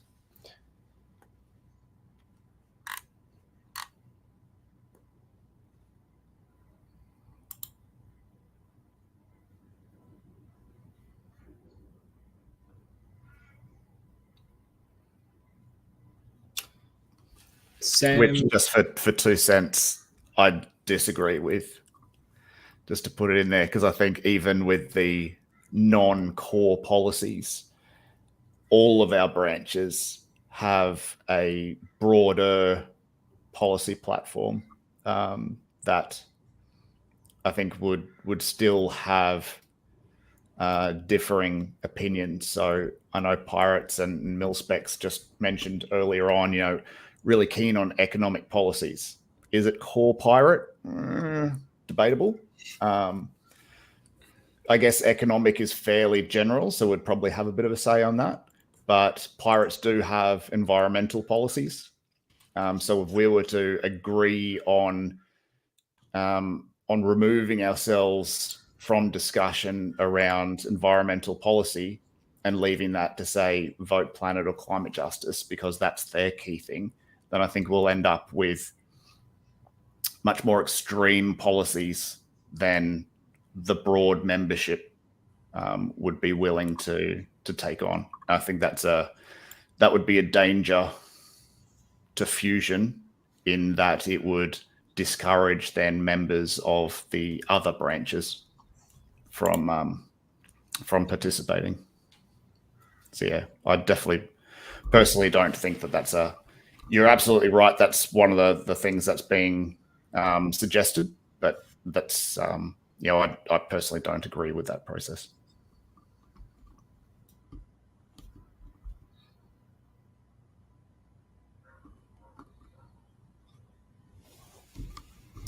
Alex, is a comment in chat. Alex, would you like to read it out? Okay. I have to scroll up. Maybe. No, I don't. So in practice, I think a lot of our core policies have been pretty stable since 2016. That's when Mozart did the huge copyright policy overhaul with his Creative Works Act proposal. But like our civil and digital liberties policy in practice has been very stable since, about then. Our basic income policy has been more or less stable since then. We've come back to update the numbers on it, but the core principles behind it haven't changed. Copyright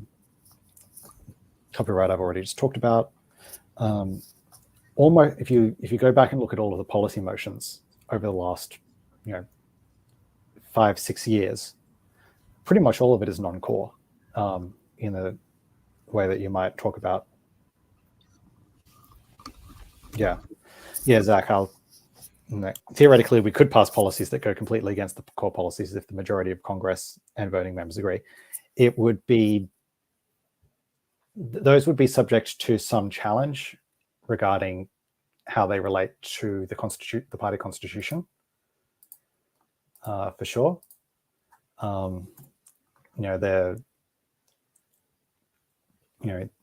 We can't really pass a policy if it's massively in conflict with the Constitution. We've had some fights over exactly how much certain proposed policy text conflicts with the Constitution before.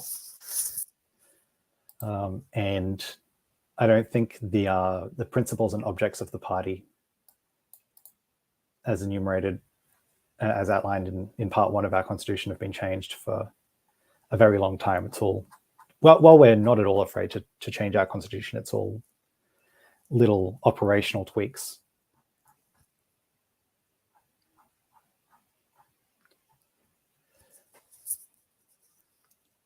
Yeah, so the point you raised about GMOs,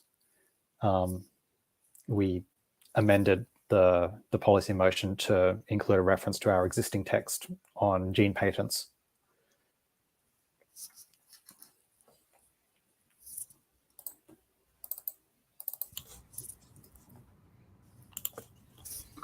And I think if someone proposed a policy that was clearly and blatantly against the Constitution, the party Constitution, then some number of people would point that out.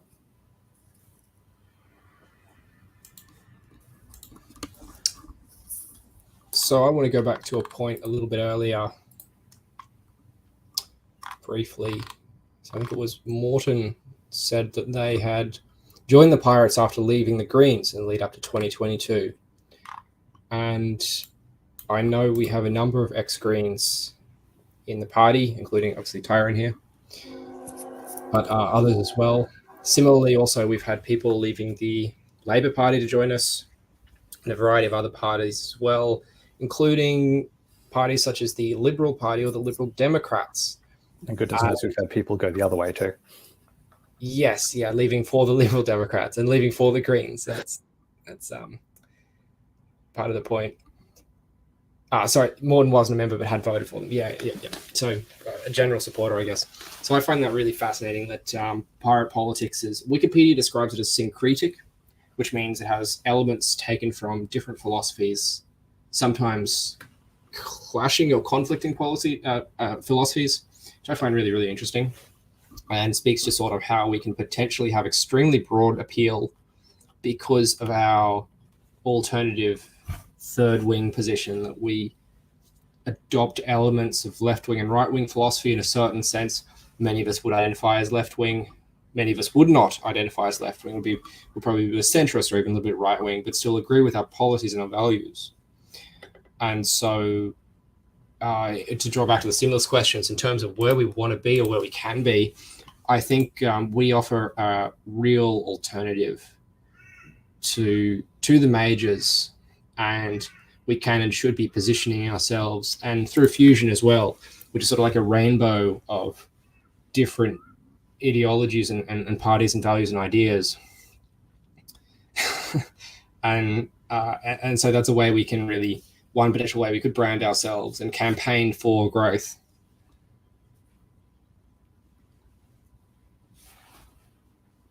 Some interesting discussions in chat about climate change and UBI and how they intervene with the market.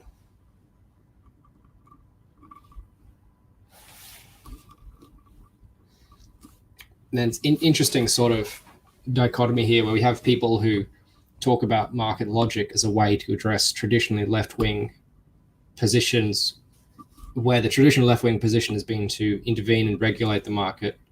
And so, yeah, there's different ways of approaching this. We've got a little bit more discussion in chat. Sunny has suggested we come back to strategy-focused discussion. Fair enough.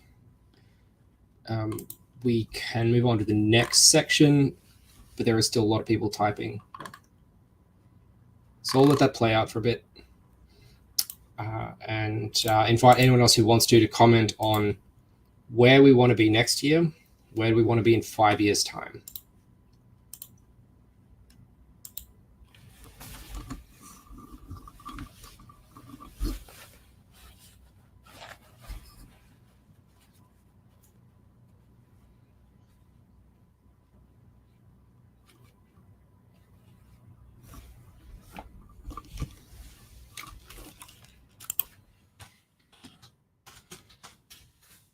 It just an interesting note that I was it last weekend or the weekend before, I attended an event held by Max Chandler Mather in the seat of Griffith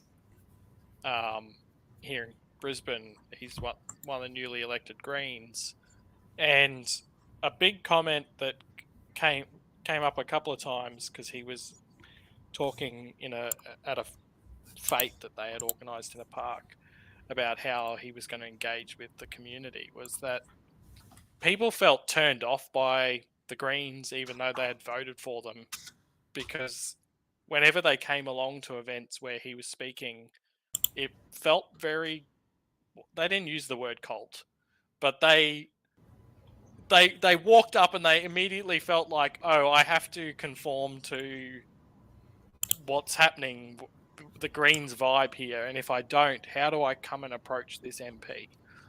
And I think that we need to, I think we do it quite well, but we need to be mindful of is that keeping an open stance so that people can feel like they can come and approach us and talk to us about anything, rather than, to come up and speak to us. They've got to like hold their tongue about something. So that's, as we're campaigning and engaging with the public, I think that's something to be really mindful of, because that can be very intimidating for people who are not politically oriented to come up and engage with politics. So I thought that was an interesting point that a couple of people had made at that event.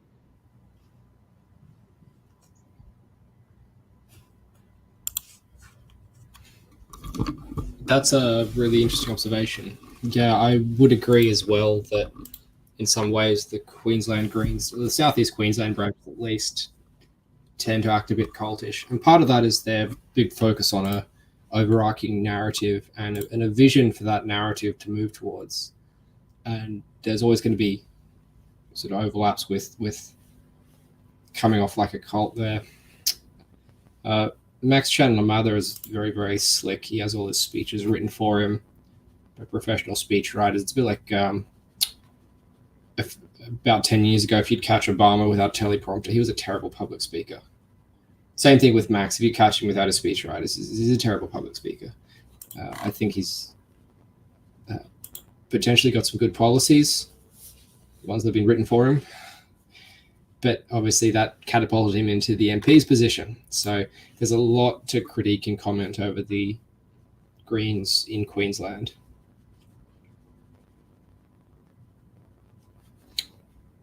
And things we can learn from as well, how to avoid that and how to keep that open culture, which is so much more inclusive and welcoming to a broader range of people.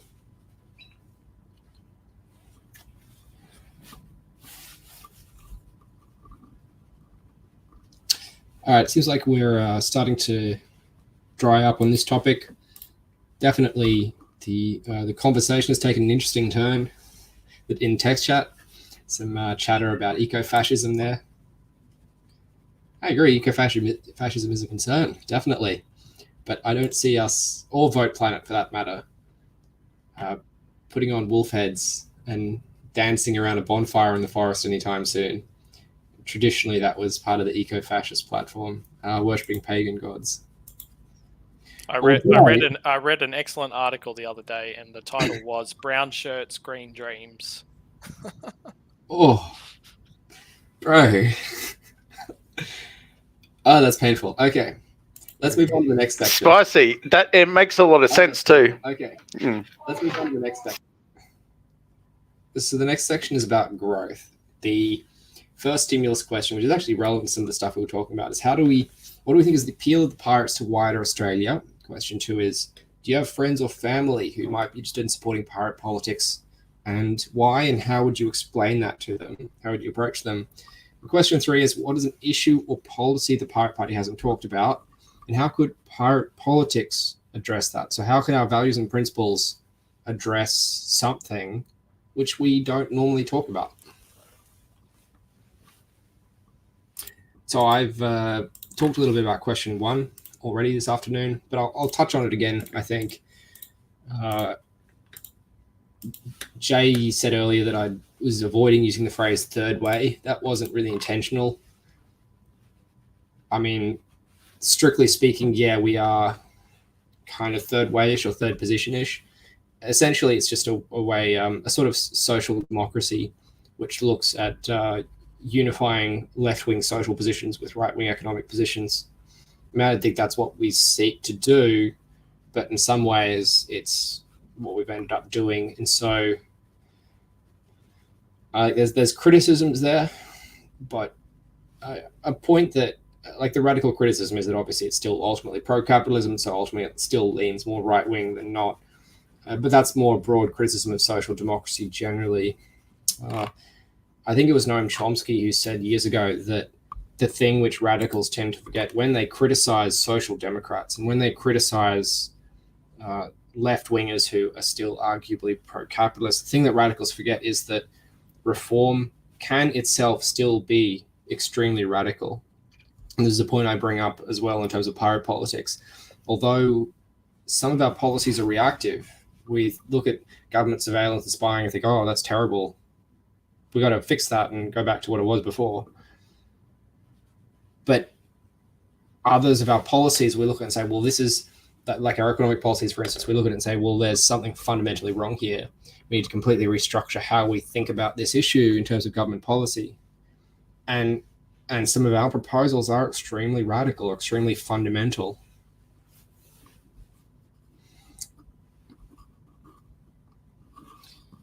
Zach has said pirates could issue more position statements regarding current situations, keep relevant, and advertise their buyers at the same time. 100% agree. I bring that up every second NC meeting, or every third NC meeting, or quite frequently, and say we need to put out a press release on this or that. Sometimes they get through. They do take time to write and effort to write, and there's a lot of other responsibilities we have as well.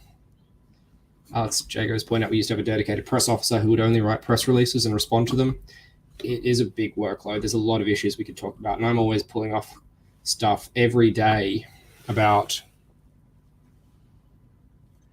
I'm pulling up stuff every day, talking about here's an issue which we could address. There's an issue we could address, and sometimes we will we'll start to write a press release, but it'll just run out of steam.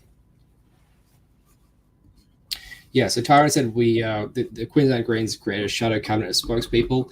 That was my suggestion during the election as well, but in the end we ended up going in a slightly different direction. I still think that's a good idea to do at a fusion level, and my proposal, which eventually wasn't followed through, was that candidates would be spokespeople for specific issues, and they'd be split up between the parties, and so we'd reference the spokespeople from other parties when talking about certain issues. And this is what the European pirates do in their coalitions, in the European Parliament, in Czech Parliament, so on and so forth. The elected pirate members are ministers or spokespeople for certain issues, and with their coalition partners, they're spokespeople or ministers for other issues, and they'll refer across the coalition, across the alliance, towards those other things. So I think that's something that I've actively advocated for and will continue to do so. I think it's a great idea.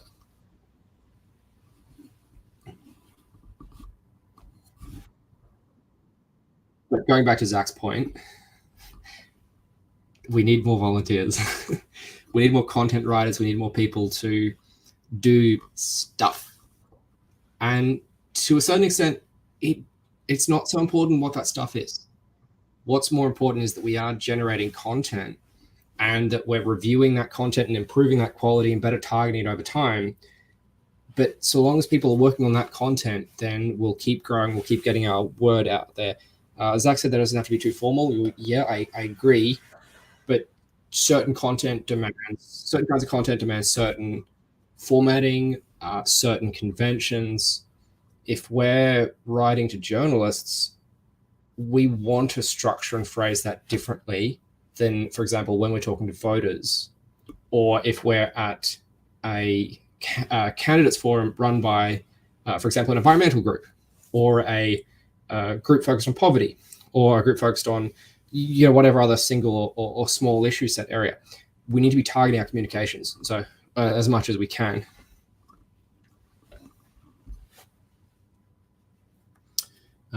Gold has said, any chance we can borrow from the European pirate parties for press release regarding international matters? Yes, we do so. When it comes up, PPI, about once a year, they'll put out a press release on something. So we had a joint press release for the Catalonia independence referendum. I think, so we also did some stuff with them around the Russian invasion of Ukraine. We've signal boosted some of their stuff and vice versa. We could be doing more of that.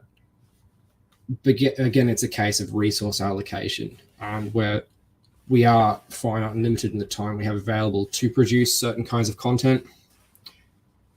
I think the International Relations Committee with Jay Stevens is probably the best place to do that kind of work, He's got a lot of contacts now. I've also had a lot of contacts as well built up over the last few years in the international pirate community.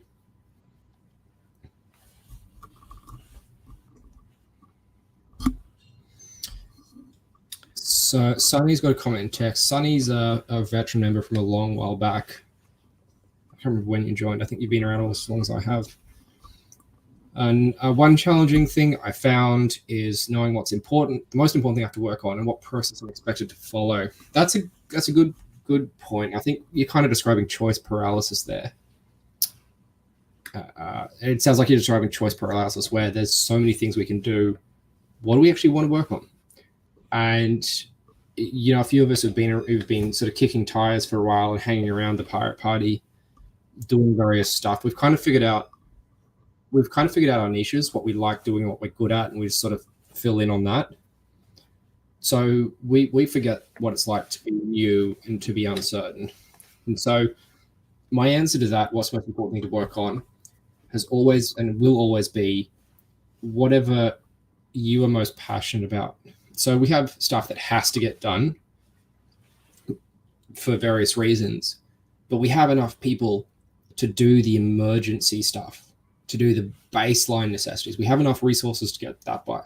Sometimes it's a little bit thin, not always, but usually we can get that done. And so we're not at the survival level. We're moving towards the thriving level.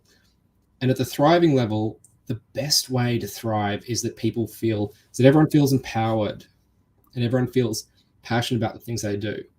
And I can't sit up here like a mini Hitler and say, here's what everyone's going to do. You're going to do this, this, this, this. And here's our 5-year plan. And here's everyone's place now. I can't do that. I don't want to do that. And it wouldn't work. What would work is if people came to me and said, here's something I think I really enjoy. How can I help the party with this? And I can say to them, I'll have a think about it. Or I can say to them, here's an idea I have about how you can use this to help out with the party.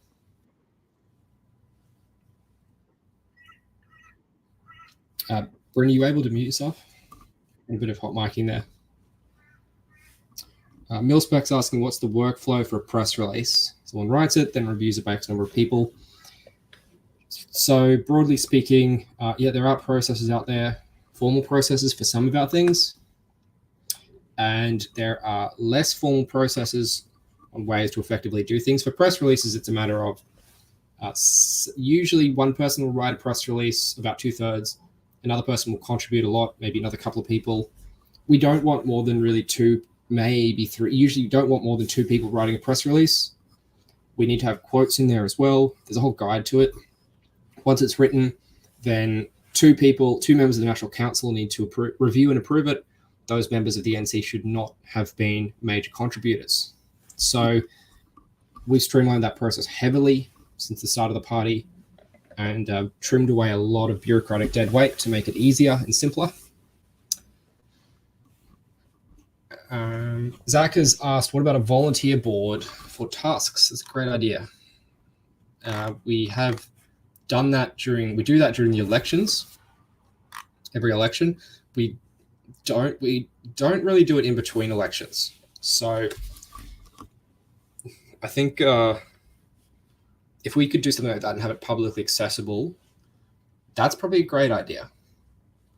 Part of the problem with things like that is that there's a lot of tasks that could be done, and there's a lot of work that could be done identifying and planning for tasks to be done, but there usually isn't that same amount of people diving in and looking for random tasks to do. The Science Party does that, and so they brought that mentality to Fusion, and it has been successful in some ways, a sort of ad hoc task assignment. So we could definitely try that, I think. Bit of a question about what tech we could use. I've used a whole bunch of task trackers. These days I mostly use just the GitHub task tracker because a lot of my coding projects are ran through GitHub. So it's got automatic issue integration. So I like that one. There are others we could use as well. Can't remember the one I usually use for projects, but I'll have a think about it. That's a good suggestion. I might put into action. Thanks, Zach.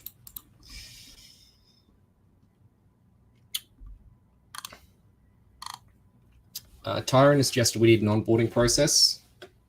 Yes. Oh, that getting involved page, that's ancient. I think I brought it up about a year ago for some changes.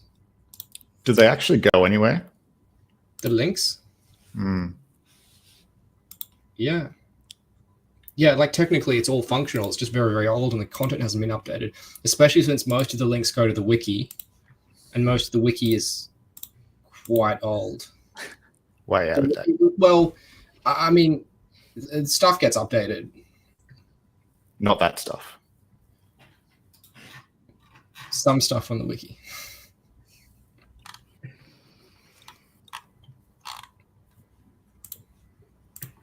Mm.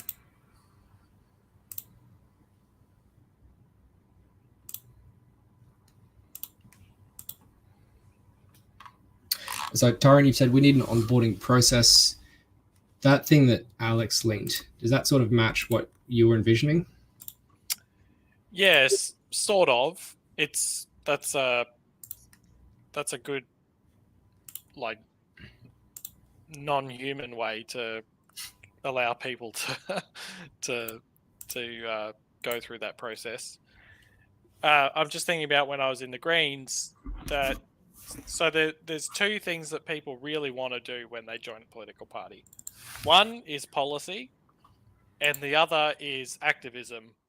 So like the social aspects of it, like going to a rally or going to a meetup where they talk about politics in the pub or something.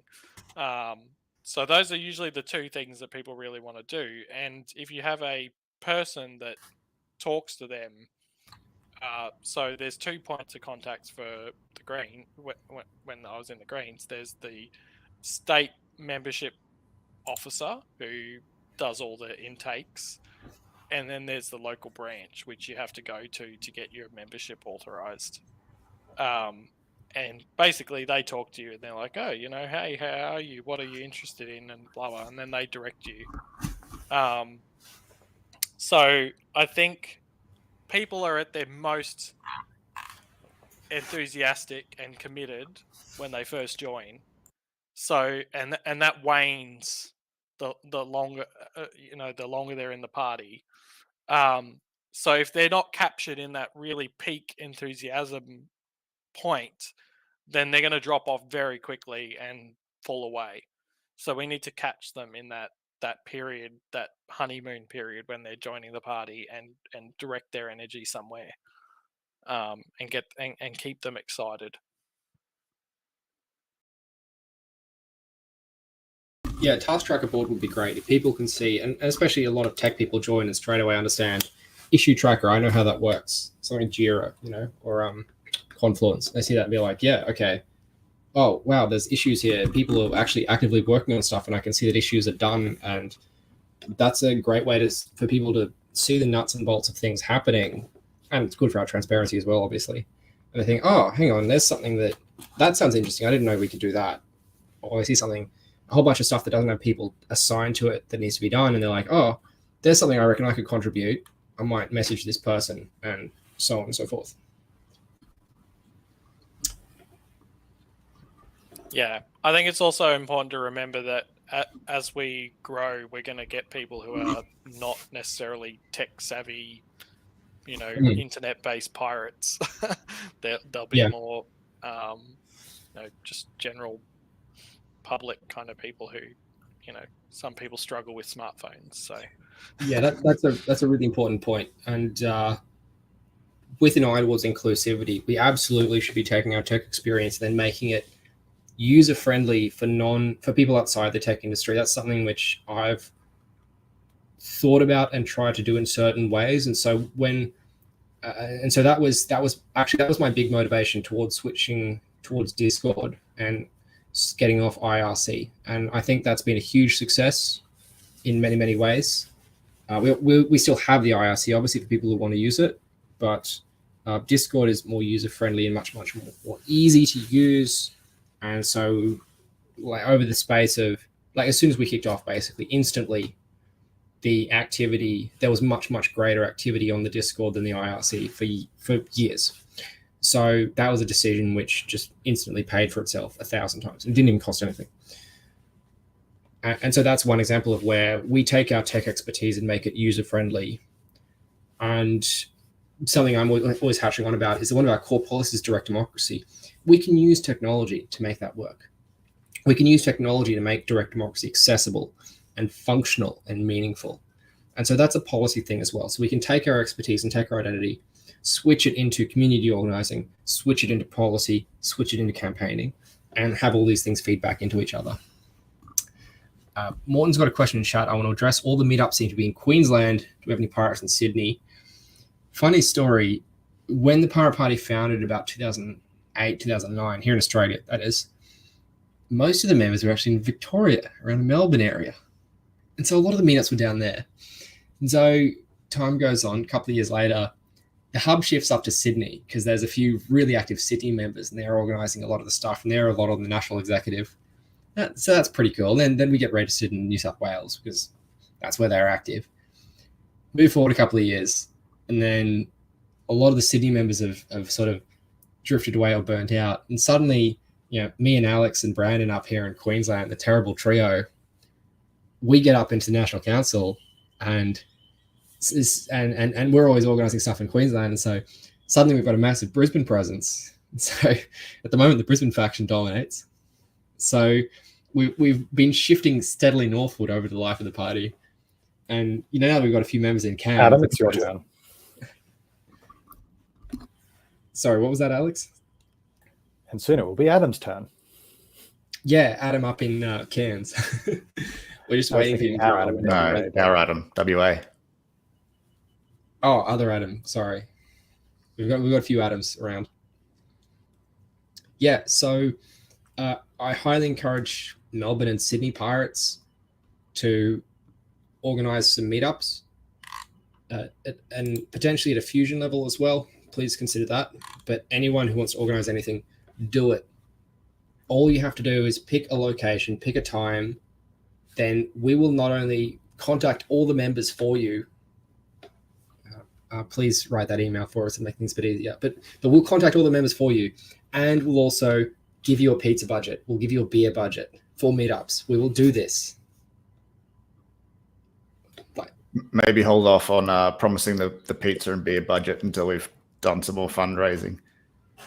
Well, yeah, a small one, but we've done it in the past. With my small pizza, like one of those kids ones you used to get from Pizza Hut for reading books. Domino's does mini ones now for $3. Oh, really? There you go.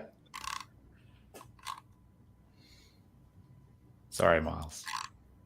No, that's right. I'm pretty much my train of thought was pretty much all expended.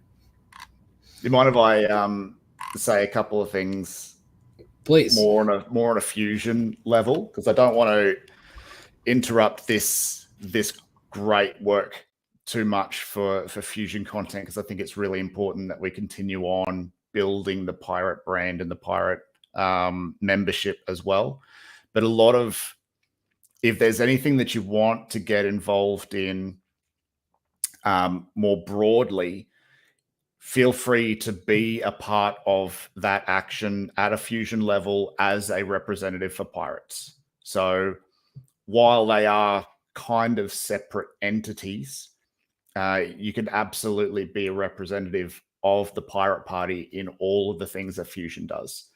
So we've just recently stood up committees that will be working on all those policies and processes at a Fusion level that we've been talking about in terms of communication, in terms of engagement. So all those like onboarding processes. So that you can still be relevant to the branch, even participating at the Fusion level for those events, all of these. So I noticed, so Miles has just recently obviously organized another Brisbane catch up, sending out the notification, another one, goodness, sending out the notification across all of Fusion is really easy through Nation Builder. You can do some smarts with who gets what bits of content. So that message only went to Queensland people on that mailing list. We don't have that level for Pirates, which is why I cheekily added the comment afterwards saying, if you're feeling left out, organize your own and let us know. And by us, I also mean like at the Fusion level, because if you organize and do just what Miles has said, pick a location, pick a time, and then let us know, we'll ping it out in those emails. So give us plenty of notice. Fusion now has like a monthly newsletter that has so far been really, really bare. And I would absolutely love to have that chock full of this group's meeting here, this group's doing this thing, having all of that content. So you don't need to wait for other people to organize. Just do the thing, and we'll help to put out the message and get more people on board. What happened to the? I wrote a column for that newsletter. Yeah, I didn't like it. Sorry. You could have written your own. You could have edited it. I did. It's still in draft. I wrote you like 800 words of content, or like 600 words of content. It's and down to other 23 people reviewed words. it as well. Andrew looked at it. And Andrew reviewed it, and like It's Alex down reviewed to it. Pirate Party is rad. Join pirates. That's what I called it down to. No. It's in the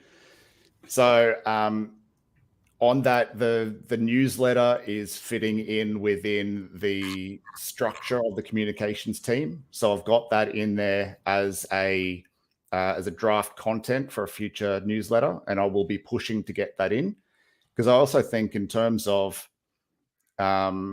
enabling the branches to continue their strength, this is something that all of the branches should do, and we should have a post in future newsletters. I'm thinking maybe one per newsletter over the next 3 or 4 months, however many branches want to do it, to sort of say, this is the branch that started off Fusion. So you've written one for Pirates. I've kind of modified a little bit, but have a look at that before it goes to print.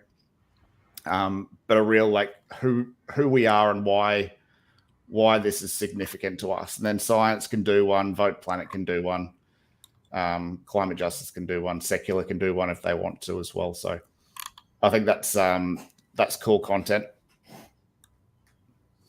But even press releases,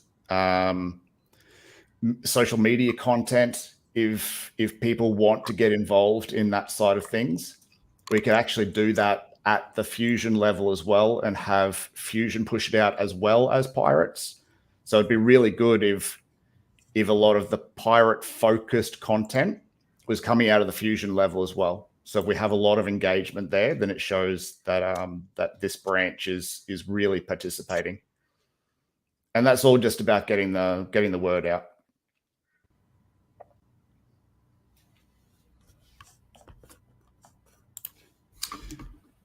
All right, so going back to the strategy questions. Point one, what do you think is the appeal of the Pirates to wider Australia? We did touch on this, but what I was trying to get at here, but also 2 and 3, is how do we market ourselves to people who aren't traditional pirates? And obviously also, how can we market ourselves to people who come from a tech background that we haven't been doing, or that we could do better, or that we could do differently?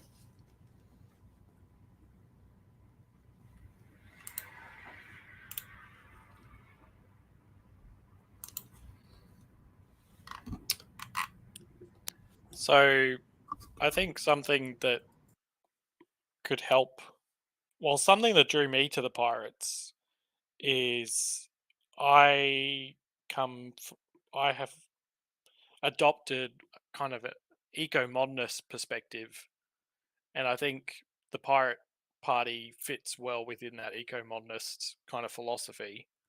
I think we could,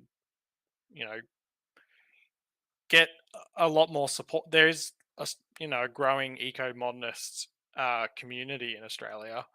I know people in the National Party, for instance, who are eco-modernists, and they are not exactly happy with how the National Party is going policy-wise. So they would be interested in. They are looking at where they can go.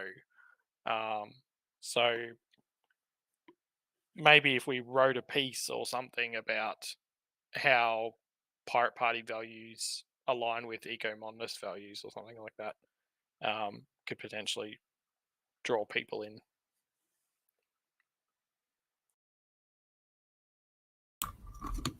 So Morton in the chat has linked the SEC Talk Sydney. I just went to Brisbane B-Sides on the weekend, a cybersecurity conference up here. That's a great way to reach out to our traditional supporter base at various tech conferences. And I always try to bring it up and evangelize a little bit when I go to these conferences. So it is also a great chance for a meetup. Simon is also part of a Melbourne group called Designing Open Democracy. I've been to a few of their meetups. They always have some interesting discussion topics going on.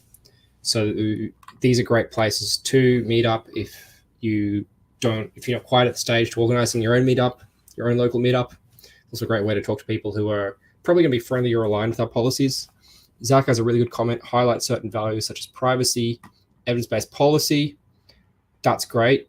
Yeah, and we can definitely build that into our communication, focusing on values and principles, as that's much harder to oppose or argue against than talking about policies. It's a lot easier to communicate people over a question of values.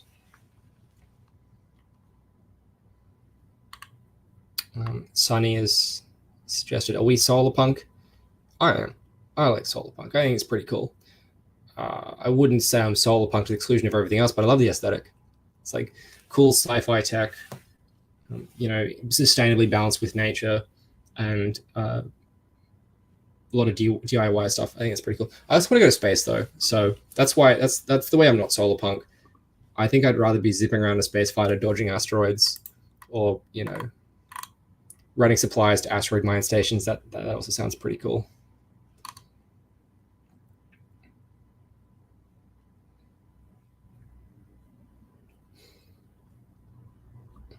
Sci-fi has some great aesthetics, which we can borrow and work in. So in the fusion communication and strategy discussions we had prior to the election, we talked about what kind of identities can we appeal to. And so that all went out in the big initial release where we talked about solar punk and hackers and scientists. And that idea was we tried to put into a lot of the fusion-related communication around the election. Upwinger. Alex, do you want to clarify what upwing is?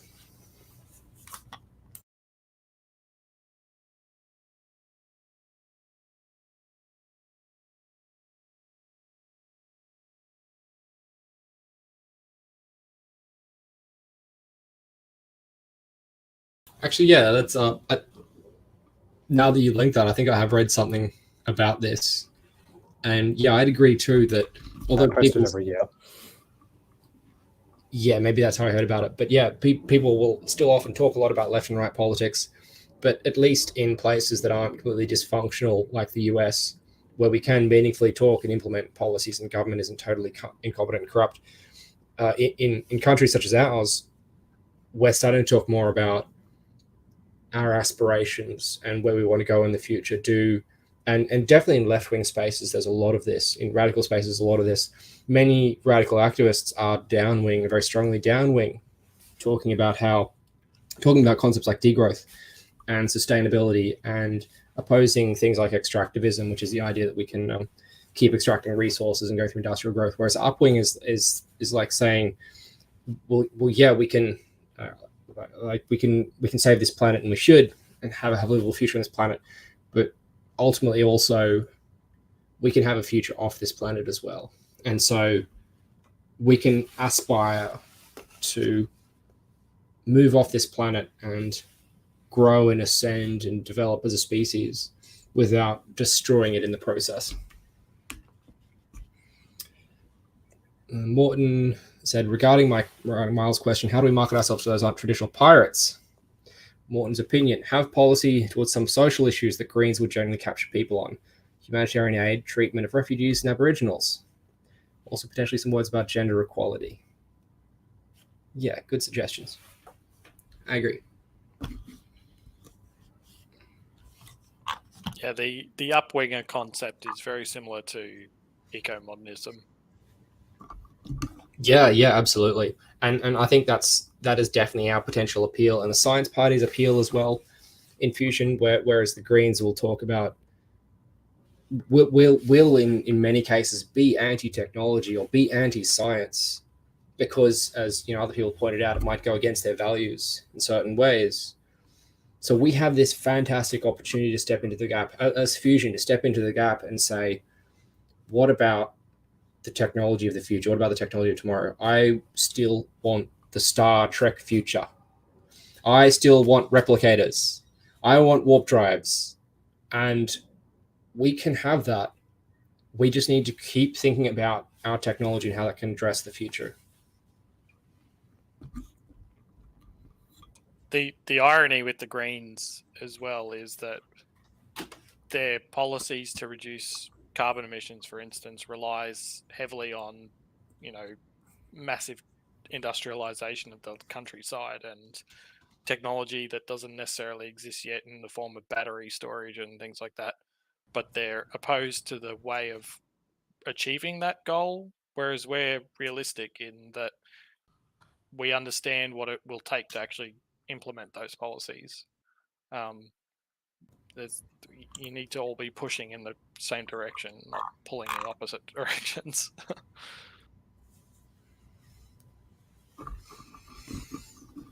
So Sunny's pointed out, for Indigenous issues, I was quite surprised. Ulura's statement from the heart, which was fundamental about sharing, was not really embraced by pirates.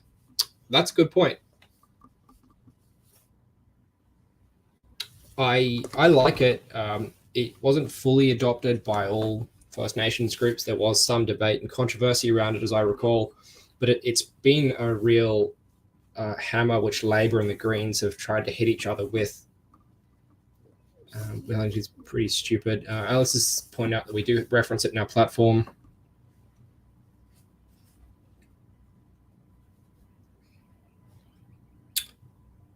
One related observation I've made about Indigenous issues, and we tried to put together a press release about this at the time, this was a few years ago. There was a Labor senator from West Australia, I think it was West Australia, Pat Dodson. He came forward and sponsored a bill locking down copyright and bringing in, West Australia, Pat Dodson, senator. He brought forward this bill locking down copyright and bringing in increased penalties for it. And his justification for it was, well, we need to crack down on counterfeiting of Aboriginal art styles. And so that made me really sad that, like, wow, here's someone, here's a genuine cultural issue which they've gone completely the wrong way in. That's short-sighted and ultimately destructive. So we didn't end up putting out that press release. I think we just didn't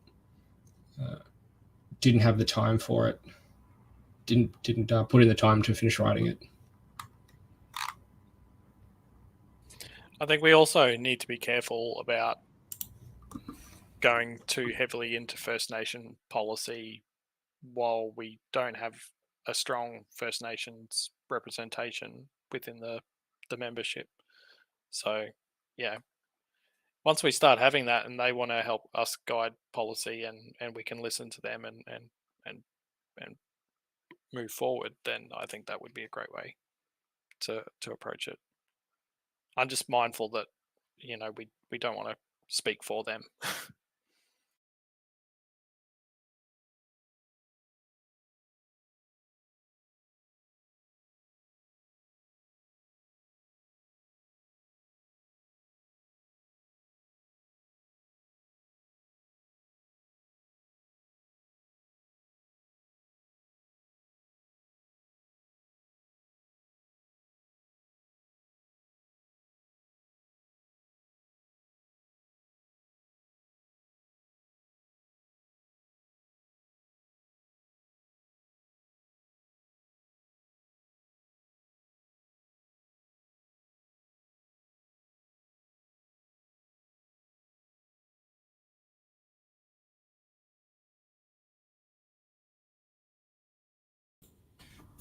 All right, Aaron's pointed out that it's 3:30. We are scheduled to finish at 4, and there is still one section to go through.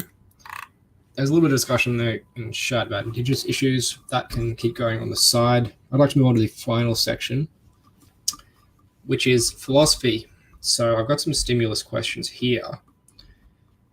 And the first two are ones that have come up in discussions in Fusion several times, and also a relevant. And the second question is very relevant to the discussion we just had about solar punk versus Star Trek punk, or upwing versus downwing.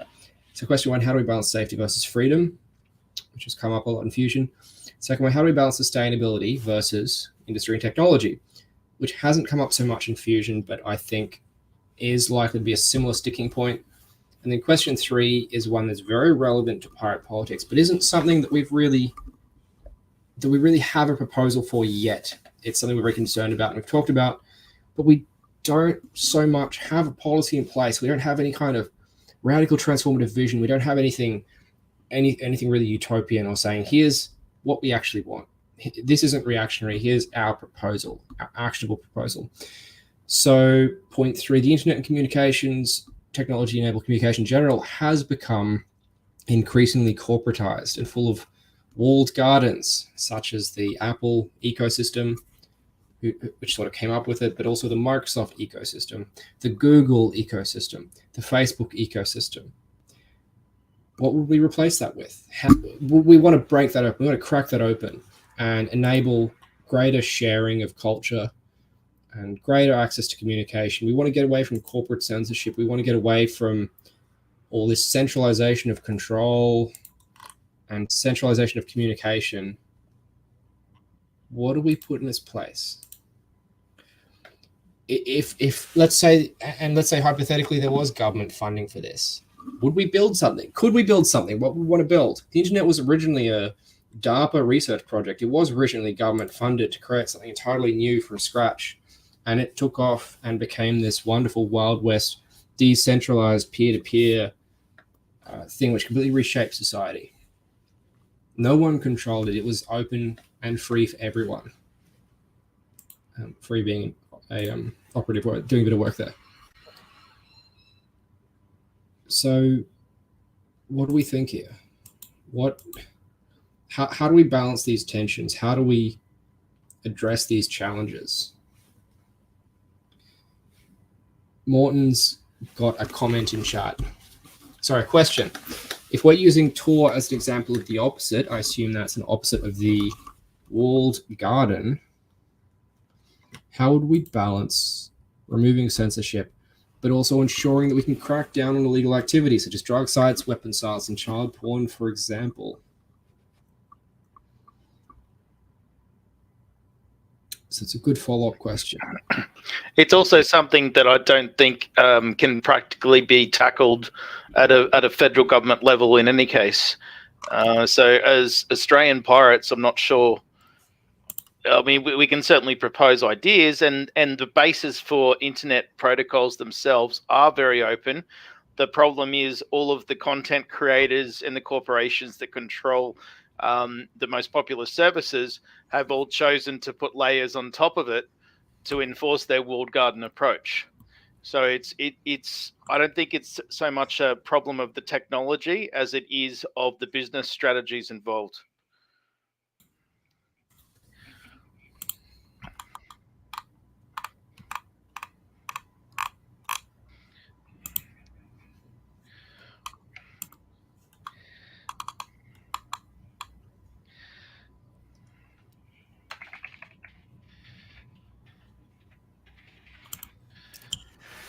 It's a really hard topic to think about because not only are these monopolistic walled gardens organizations like a blight on the internet, they're also really useful, right? So if you engage in any one of those ecosystems completely, like it just increases efficiencies substantially, right? So we have to be able to balance. Again, we don't want to go after these big monopolies by scaling down the advancement that they have provided. It's the up and down sort of view again, and that comes to sharing of certain data as well. we're all very strongly in favor of privacy of our personal information. But when it comes to potentially sharing, say, health information live with certain external entities, that could be the difference between life and death going forward. We didn't have that technology, so it makes sense to think privacy first. But in the future, if you're wearing a smartphone that's taking information from you, and if you're all of a sudden in a non-normal state that it can detect and send help immediately, could be useful. So it's a balance of breaking apart those versus losing some really potential future technology. Yeah, I agree with Roger, and I think part of the answer is better education and allowing people to have the understanding to make decisions for themselves around these issues. We could potentially look at how terms and conditions can be simplified so that people can more easily read them and understand them, so they know what data that they are sharing with these corporations. It's the same with media, right? The media landscape is always going to have biases and things like that. But if you teach people to be able to navigate through that, then those biases and things will have less impact potentially. So because the opposite side to that is more censorship, right? Because you then you have to restrict those, and that has the effect of restricting people's options to actually opt into those things. So yeah, it is challenging.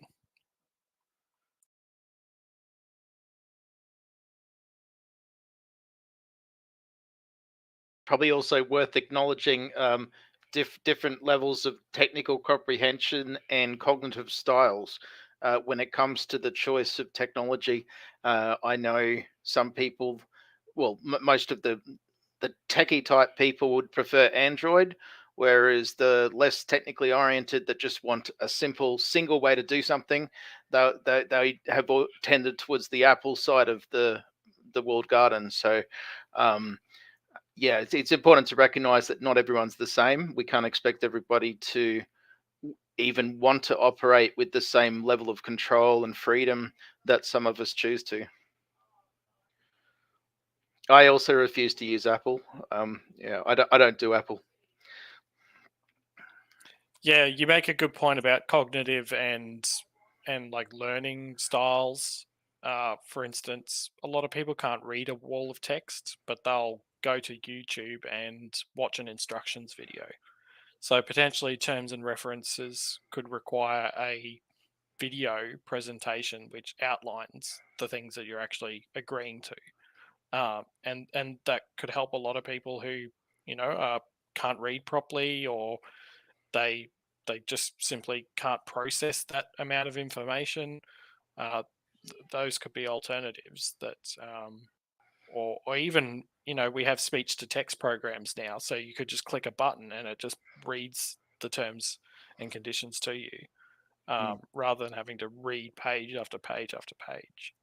So there are accessibility options here which go beyond just the freedoms aspect of, whether you are giving data over or things, but also freedoms in terms of access to people who are differently abled and things like that. So I think that's really important.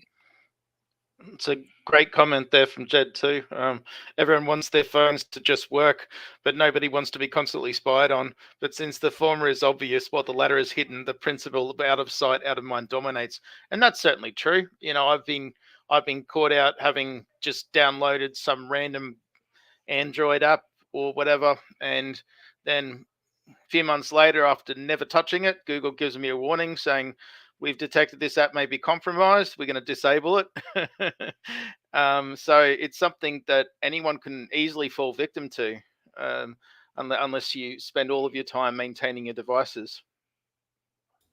I think it's also a bit naive. It's similar to a lot of eco groups that will want to get to zero emissions. Let's all stop breathing because I don't breathe carbon dioxide out. So zero emissions, and we'll just turn off all the coal stations right away because it's killing the world. It's like, well, no, we know that's not possible. No. Having a phone that just works without all the other stuff, also a bit naive. If you want that, go back to an old Nokia that legitimately only gives you phone calls and text. And even that is going through towers, which are, they're transmitting over signals that can be hijacked, actively intercepted by police force and other regulators. The ISPs all have your information. The real basic story is, if you don't want that to happen, don't have a phone, and you can't actually demand otherwise. No, if you want the benefits of those phones, at some point you've got to suck it up. Exactly, and that's a good point to make. Is people opt to carry these tracking devices with them, so it's not the totalitarian 1984 scenario. People willingly have chosen the convenience of having a smartphone with them, which tracks their every move, and of course there's invested corporate interest behind all of that. Most 5G can track you to within half a meter, and so they literally know when you're in your bedroom or in the bathroom, and they can track your habits down to such a level that they can then sell that to advertisers, which is really fun. I don't know if you've, for any of you who have occasional insomnia, if you pick up your phone too many times throughout the night, you'll start seeing ads for sleeping aids and melatonin and things like that. So, yes, it's a fun world we live in. Morton makes a good point that people often, and this is something that I feel as well sometimes, is I don't care what X knows about me. And it's often because we perceive the risk of our data being harvested as significantly lower than the benefit that we extract from the services. The other point I would make about that is that we know that, well, most people, I believe, would recognize that when the service is free, we are the product. But they don't care because the service is free.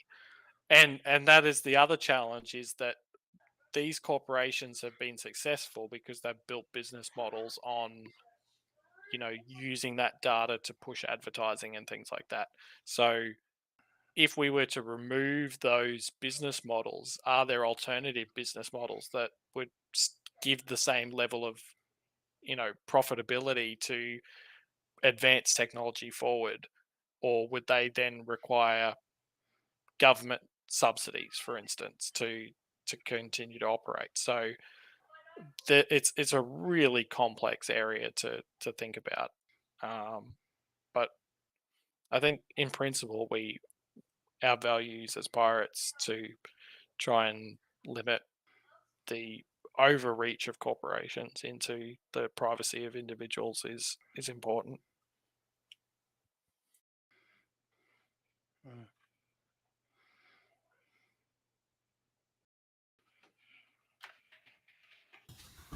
Great point by Morton in chat. Any conversation about privacy needs to start with, why should I care about privacy? And to an extent, that kind of, we could also generalize that to a lot of our policies, I think. Why should people care about this issue? Why should people have to be invested in an issue before we can communicate with them effectively on it?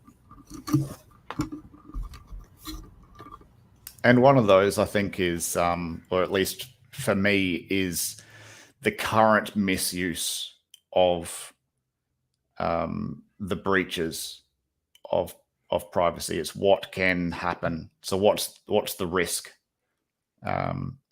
So I hear a lot of people say, about surveillance. If you're not doing anything wrong, then why do you care?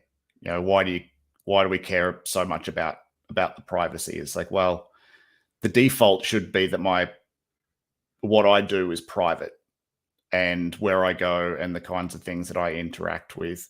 Because if that information is out there for others, I don't know what they're doing with it. It doesn't matter whether it's right or wrong. I don't know what they're doing with it. And I should have the right to know what is happening with the information that is out there about me. Yeah, Liam's not here right now, so I'll put it in words that he used to always share around this topic, and that is, do you close the door when you masturbate? That was his little story. I'm sure you recall that from previous years. Yeah, there is an implicit expectation of privacy. I think privacy is really important for political engagement as well. Our political parties are exempt from the privacy laws for a reason, because, one, it makes it easier for them to engage with people and to harvest data, but also it. I lost my train of thought there, but yeah, you might look at, say, Extinction Rebellion. You might not agree with why they're doing it, but the police responses to those protests, for instance, those people, maybe even a year ago thought, I'm not doing anything wrong, so why should I care about the data harvesting? And now they've found themselves on the other side just for protesting, and they're suddenly going, oh, I can't have a mobile device because the police know where I am 100% of the time, and things like that. So it can turn on a dime. The government could change, or there could be a coup or something, and then you're suddenly stuffed. And that's been going on for a long time now. I don't know exactly when the Stingray devices first came out, but yeah, and any major rallies that we used to hold in Brisbane, you'd see a car parked on the side of the park. It would just be a D car, usually an unmarked police vehicle, dashboard just full of antenna arrays, and that's a Stingray device. It just acts as a mobile tower, intercepts everything coming in out of that area, and relays it onto the service provider at the same time as spying on all of it.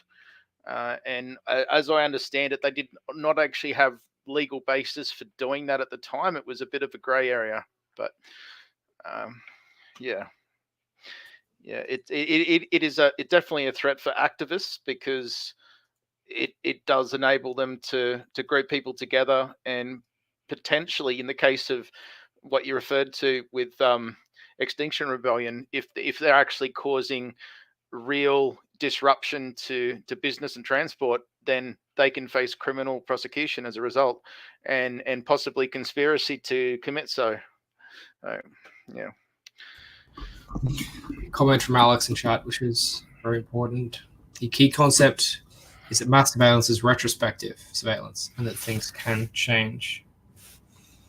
And so the metadata retention, which was reported a few years ago to try and crack down on child porn, was within 2 years being used for tax evasion, and the RSPCA was using that legislation as well to check up on data, and I think there were some council bodies as well that were chasing up on that data. And so no, it wasn't just used for the thing they said it was. It grew into this big massive thing for all this arbitrary silly little reasons.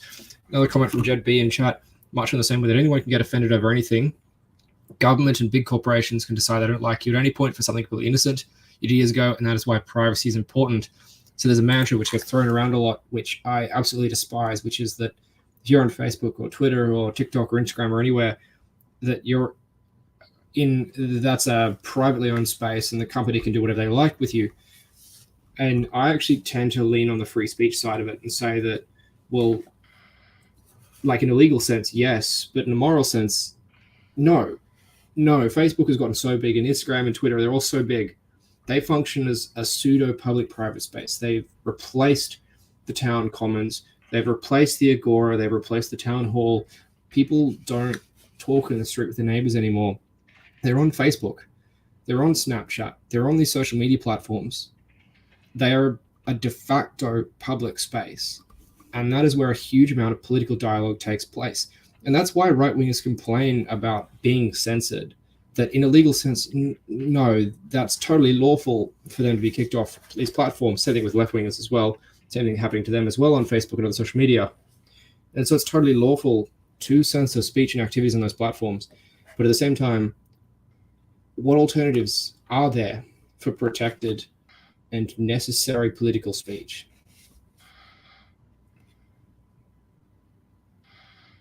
And so Dave's got a comment in chat. When a social media platform essentially becomes the public soapbox, they have obligations to open discussion. It's not like walking into a small shop.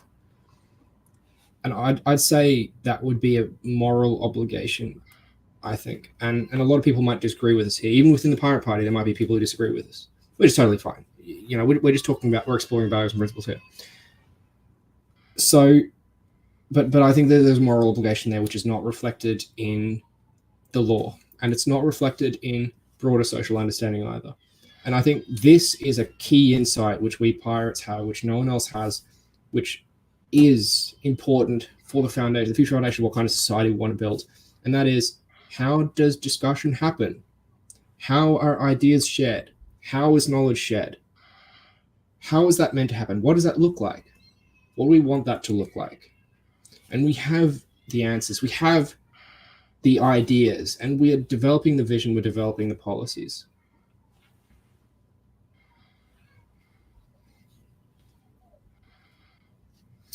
Gold's got a comment in chat. This is something sort of related in Linux communities, but I'm unsure of the PPAU view on this. Should public workers be made to use free software over proprietary software? This is actually the official policy of the European pirates, that the government, the EU Commission, or whatever EU member state government they're elected to, should use open source software. And I believe Marcel Kolaya, the MEP from Czech, I believe he's the, if I remember rightly, digitalization is in his portfolio, and that's one of the areas that he has spoken to the EU Parliament about the necessity for government to use open source software for transparency, to support the community, for greater security, and other reasons beside. And drawing that back to an Australian context, actually, there's something similar, not directly related, but there is a similar initiative.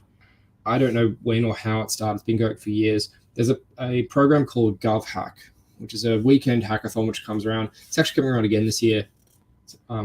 September, I think. I did it last year. Incredible fun. Probably going to do it again this year. Anyone wants to join my team, please message me. But it's basically a data science hackathon over 48 hours, which is on the topic of open data and government transparency.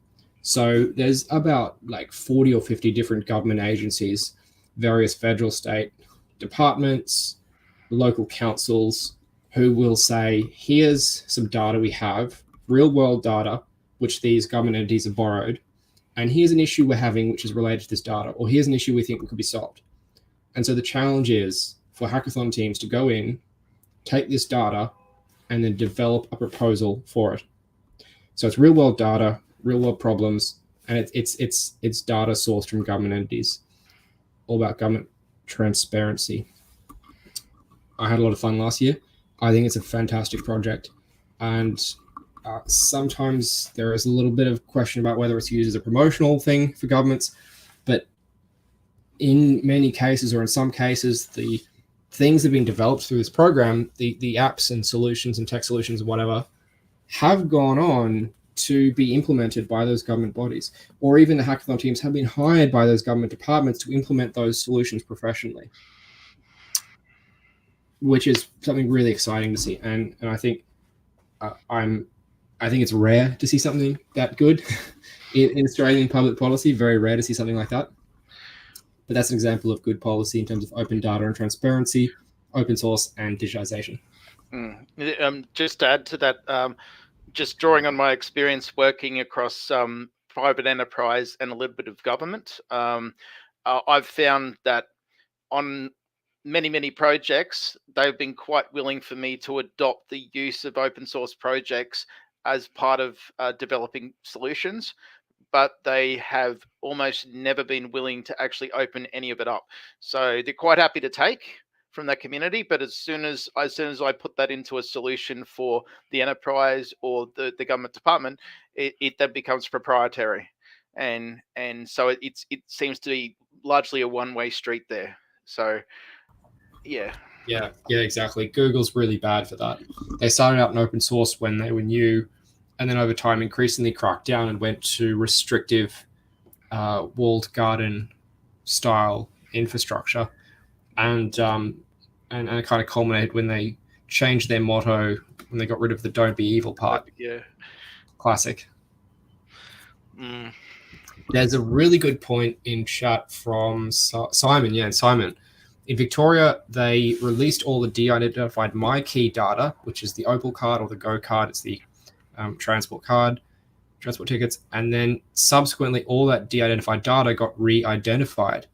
That's what happens with personal data, and we can call it PID, personally identifiable data, or we can call it personal data. But ultimately, it's effectively the same thing. This is what we said would happen with a healthcare card. And this is what we said would happen with the government ID, right? That data, you can re-identify it if you have enough circumstantial data. And the vast amount of data hoovering done by private social media companies means they have that data. They can re-identify most of this. And you can remove all the identifiers, but just machine learning, you look at the patterns in the data, combine contextual or metadata, and it's going to happen. Yeah, trying to pick your porn star name based on your date of birth on Facebook is a great way to reverse engineer your date of birth, right? So yeah, there's great memes. It's like how people think they get hacked and it's someone in a dark room, and how they actually get hacked and it's those silly apps on Facebook. Yeah. It's like, what was your mother's last maiden name? What was your mother's maiden name and things like that. Just give me the first 4 and the last 12 the numbers of your social security number. Yeah. Actually, it's funny because I hate Norton as a product, but I think it's their product they've got an ad for, which I thought was actually quite funny, where they've got, like someone asking for the Wi-Fi at a coffee shop, and they're like, "Oh, it's Hack Me," and the kid's looking at downloading a game on an iPad. It's like, "Mom, my game's asking for your date of birth." It's like all of these little things. It's like, yeah, that shit happens, and it's evil. I think, just conscious of time here, I think another conversation that's interesting when it comes to security online is versus freedom is people want the government to step in when bad things happen to them. Like if they're bullied online, like this year, for instance, I experienced some stalking and harassment by Jim Green, the anti-nuclear campaigner from Friends of the Earth. And, it was only the threat of going to the e-safety commissioner that caused Friends of the Earth to make him stop. And so, there are benefits to that some people want that kind of security to make that kind of harassment stop, but then there's downsides to that kind of the powers that the e-safety commissioner has, for instance, that they've been given to stop cyberbullying. And then he's put up a page on the Friends of the Earth website which has this malicious garbage about me that's totally defamatory and false, but he can host that on there, and because people think that Friends of the Earth are a credible source, they go, oh, that's what you are, and they can easily just quote to it, and there is part of me that was like, oh, I wish the government could just force him to stop. But then at the same time, I'm like, well, he's just putting out his trash, and I can just counter it. But it takes a lot of energy to counter the trash that people put out there sometimes, and so there is this instinct sometimes to reach for that security when stuff goes bad, but you're trying to balance that with freedoms is difficult. Very much so. Yeah. All right, we need to move towards wrapping things up. Save me, Big Daddy Government, Simon says. There's some last comments I'll just read out on chat. So Jed B has said open data formats and protocols are more important than open software, at least while the formats remain simple enough that non-corporations can re-implement them. Morden comments to say, sorry to go back to privacy debate while talking about this, but I think it's worth mentioning that targeted advertising and data harvesting leads more and more people towards echo chambers, such as someone who mentions their lack of trust towards vaccines will likely be recommended communities in articles around anti-vax, as they're very likely to read and engage, which means they end up only seeing things that support a warped worldview that correlates that person and that this is the correct view. Great observation. And in the Pirate Party, we obviously don't do that, and everyone is free to engage with everything and encourage, and we're very open, and so we very much avoid that bubble effect. So as a result, we have disagreements all the time about policies and to a lesser extent values and principles, but people can come to agreement and resolve those amicably and friendly, even though there's big disagreements. Final comment I'll read out from Jed B. Something that most people don't talk about is that someone constantly following your online activity around, recording everything you do, all in order to more effectively shove stuff in your face you don't want to see, sounds an awful lot like cyber stalking and harassment. That is basically what data collection and user-targeted advertising is. There's one rule for everyday people. There's another rule for corporations and the government. Morton apologizes. Sorry, that's my opinion leaking into the statement. No, I like that. I think it's important that we have and express our opinion. That's how we can turn that into content, we turn that into policy, turn that into press releases. I think that's fundamental to this whole process. Now it is 5 minutes past 4, or 4 o'clock on the dot by the stream clock. So I will move towards us closing. To sum up some of the business from this weekend, we have concluded all the National Council elections and the PDO and one of the DRC, and I think, Liam's accepted his as well. So all the nominations and elections are finished. Of course, everyone's invited to come along and talk at National Council meetings anyway. You're all quite welcome to. Currently, they're on Thursdays at 9 p.m. Eastern Standard, but it's possible that will change. We'll have a talk with incoming NC, step through that, and possibly pick a new date if there's a better time for everyone. We have amended our platform in our constitution and had a good, long, extensive chat about what it means to be a pirate, talking about values and policies, and had some really great suggestions for party improvement, which I've taken notes on and I'll take away in action. Alex has also taken notes on, and he'll go away and look through some of those. And we'll also have the full Congress minutes as well, which will be up there for people to review. So if there is no further scheduled business, so I will do a quick call round. Is there anything we've forgotten that we need to address? I think we're good. Final chance, speak now, forever hold your peace. Remember to motion to close the meeting this time, Miles. Thank you. I can't just declare it closed. I was about to do that. I knew there was something. Okay, I move that we close National Congress 2022.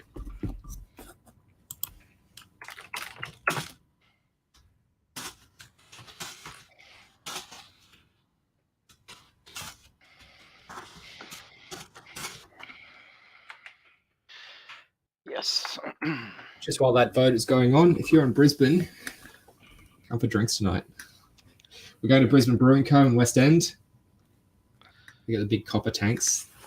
Whole bunch of home brews on site. We'll have a few drinks, have a few beers. Maybe not stay out super late. They do cocktails. They don't do food, I believe. I don't know if they invite you to bring food in either. So a liquid dinner then, Miles. Yeah. Basically East anyway. Who's coming out? Gold is coming out. A friend of mine is coming out. Alex, I you coming out? unfortunately have parenting duties. Alex is coming. Tyron is parenting. Roger, you coming out? No, mate, I'm wrecked. Sunday nights are not a great time for me.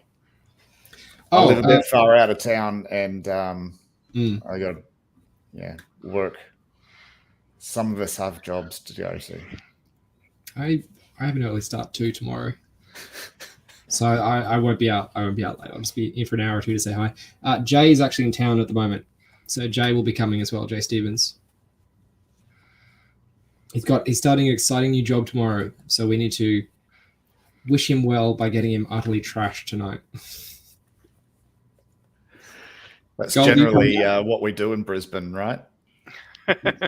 Someone who's just come into town, just started a new job. Got to help them get their pirate on. Give him the Queensland welcome. Feed them the liter of strongest, 2 liters of 4X. the strongest beer on tap. Morton's asking, what's the general pirate drink of choice? Well, I only drink rum, of course. Yeah, well, rum's Except when I hate myself, and then I drink vodka. Personally, for me, it's kombucha. Jesus Christ, you can tell he's a green. Alex says raspberry. I've been drinking raspberry vodka recently. Wheatgrass juice. Wheatgrass. That's a joke. Pirate Life have come out with a lot of wonderful stuff the past few months. So they've come out with some pretty strong stouts. I think they had a 12.5% one that came in 500ml cans a month or two back. That was a bit dangerous. All right, let's close voting there. Congress has ceased. Feel free to stick around and keep shooting the shit. I'm going to bounce. Got a couple of jobs to do before heading out. I'll see you guys at 6, Brisbane Brewing Co. if you're in Brisbane. Does anyone in Sydney or Melbourne want to do a call out for after drinks, or Perth or Adelaide? Dave, you going out tonight? No, I'm not going out tonight. If Mandrake wants to come here, he's more than welcome. But yeah, not up to anything big. School day tomorrow. Yeah.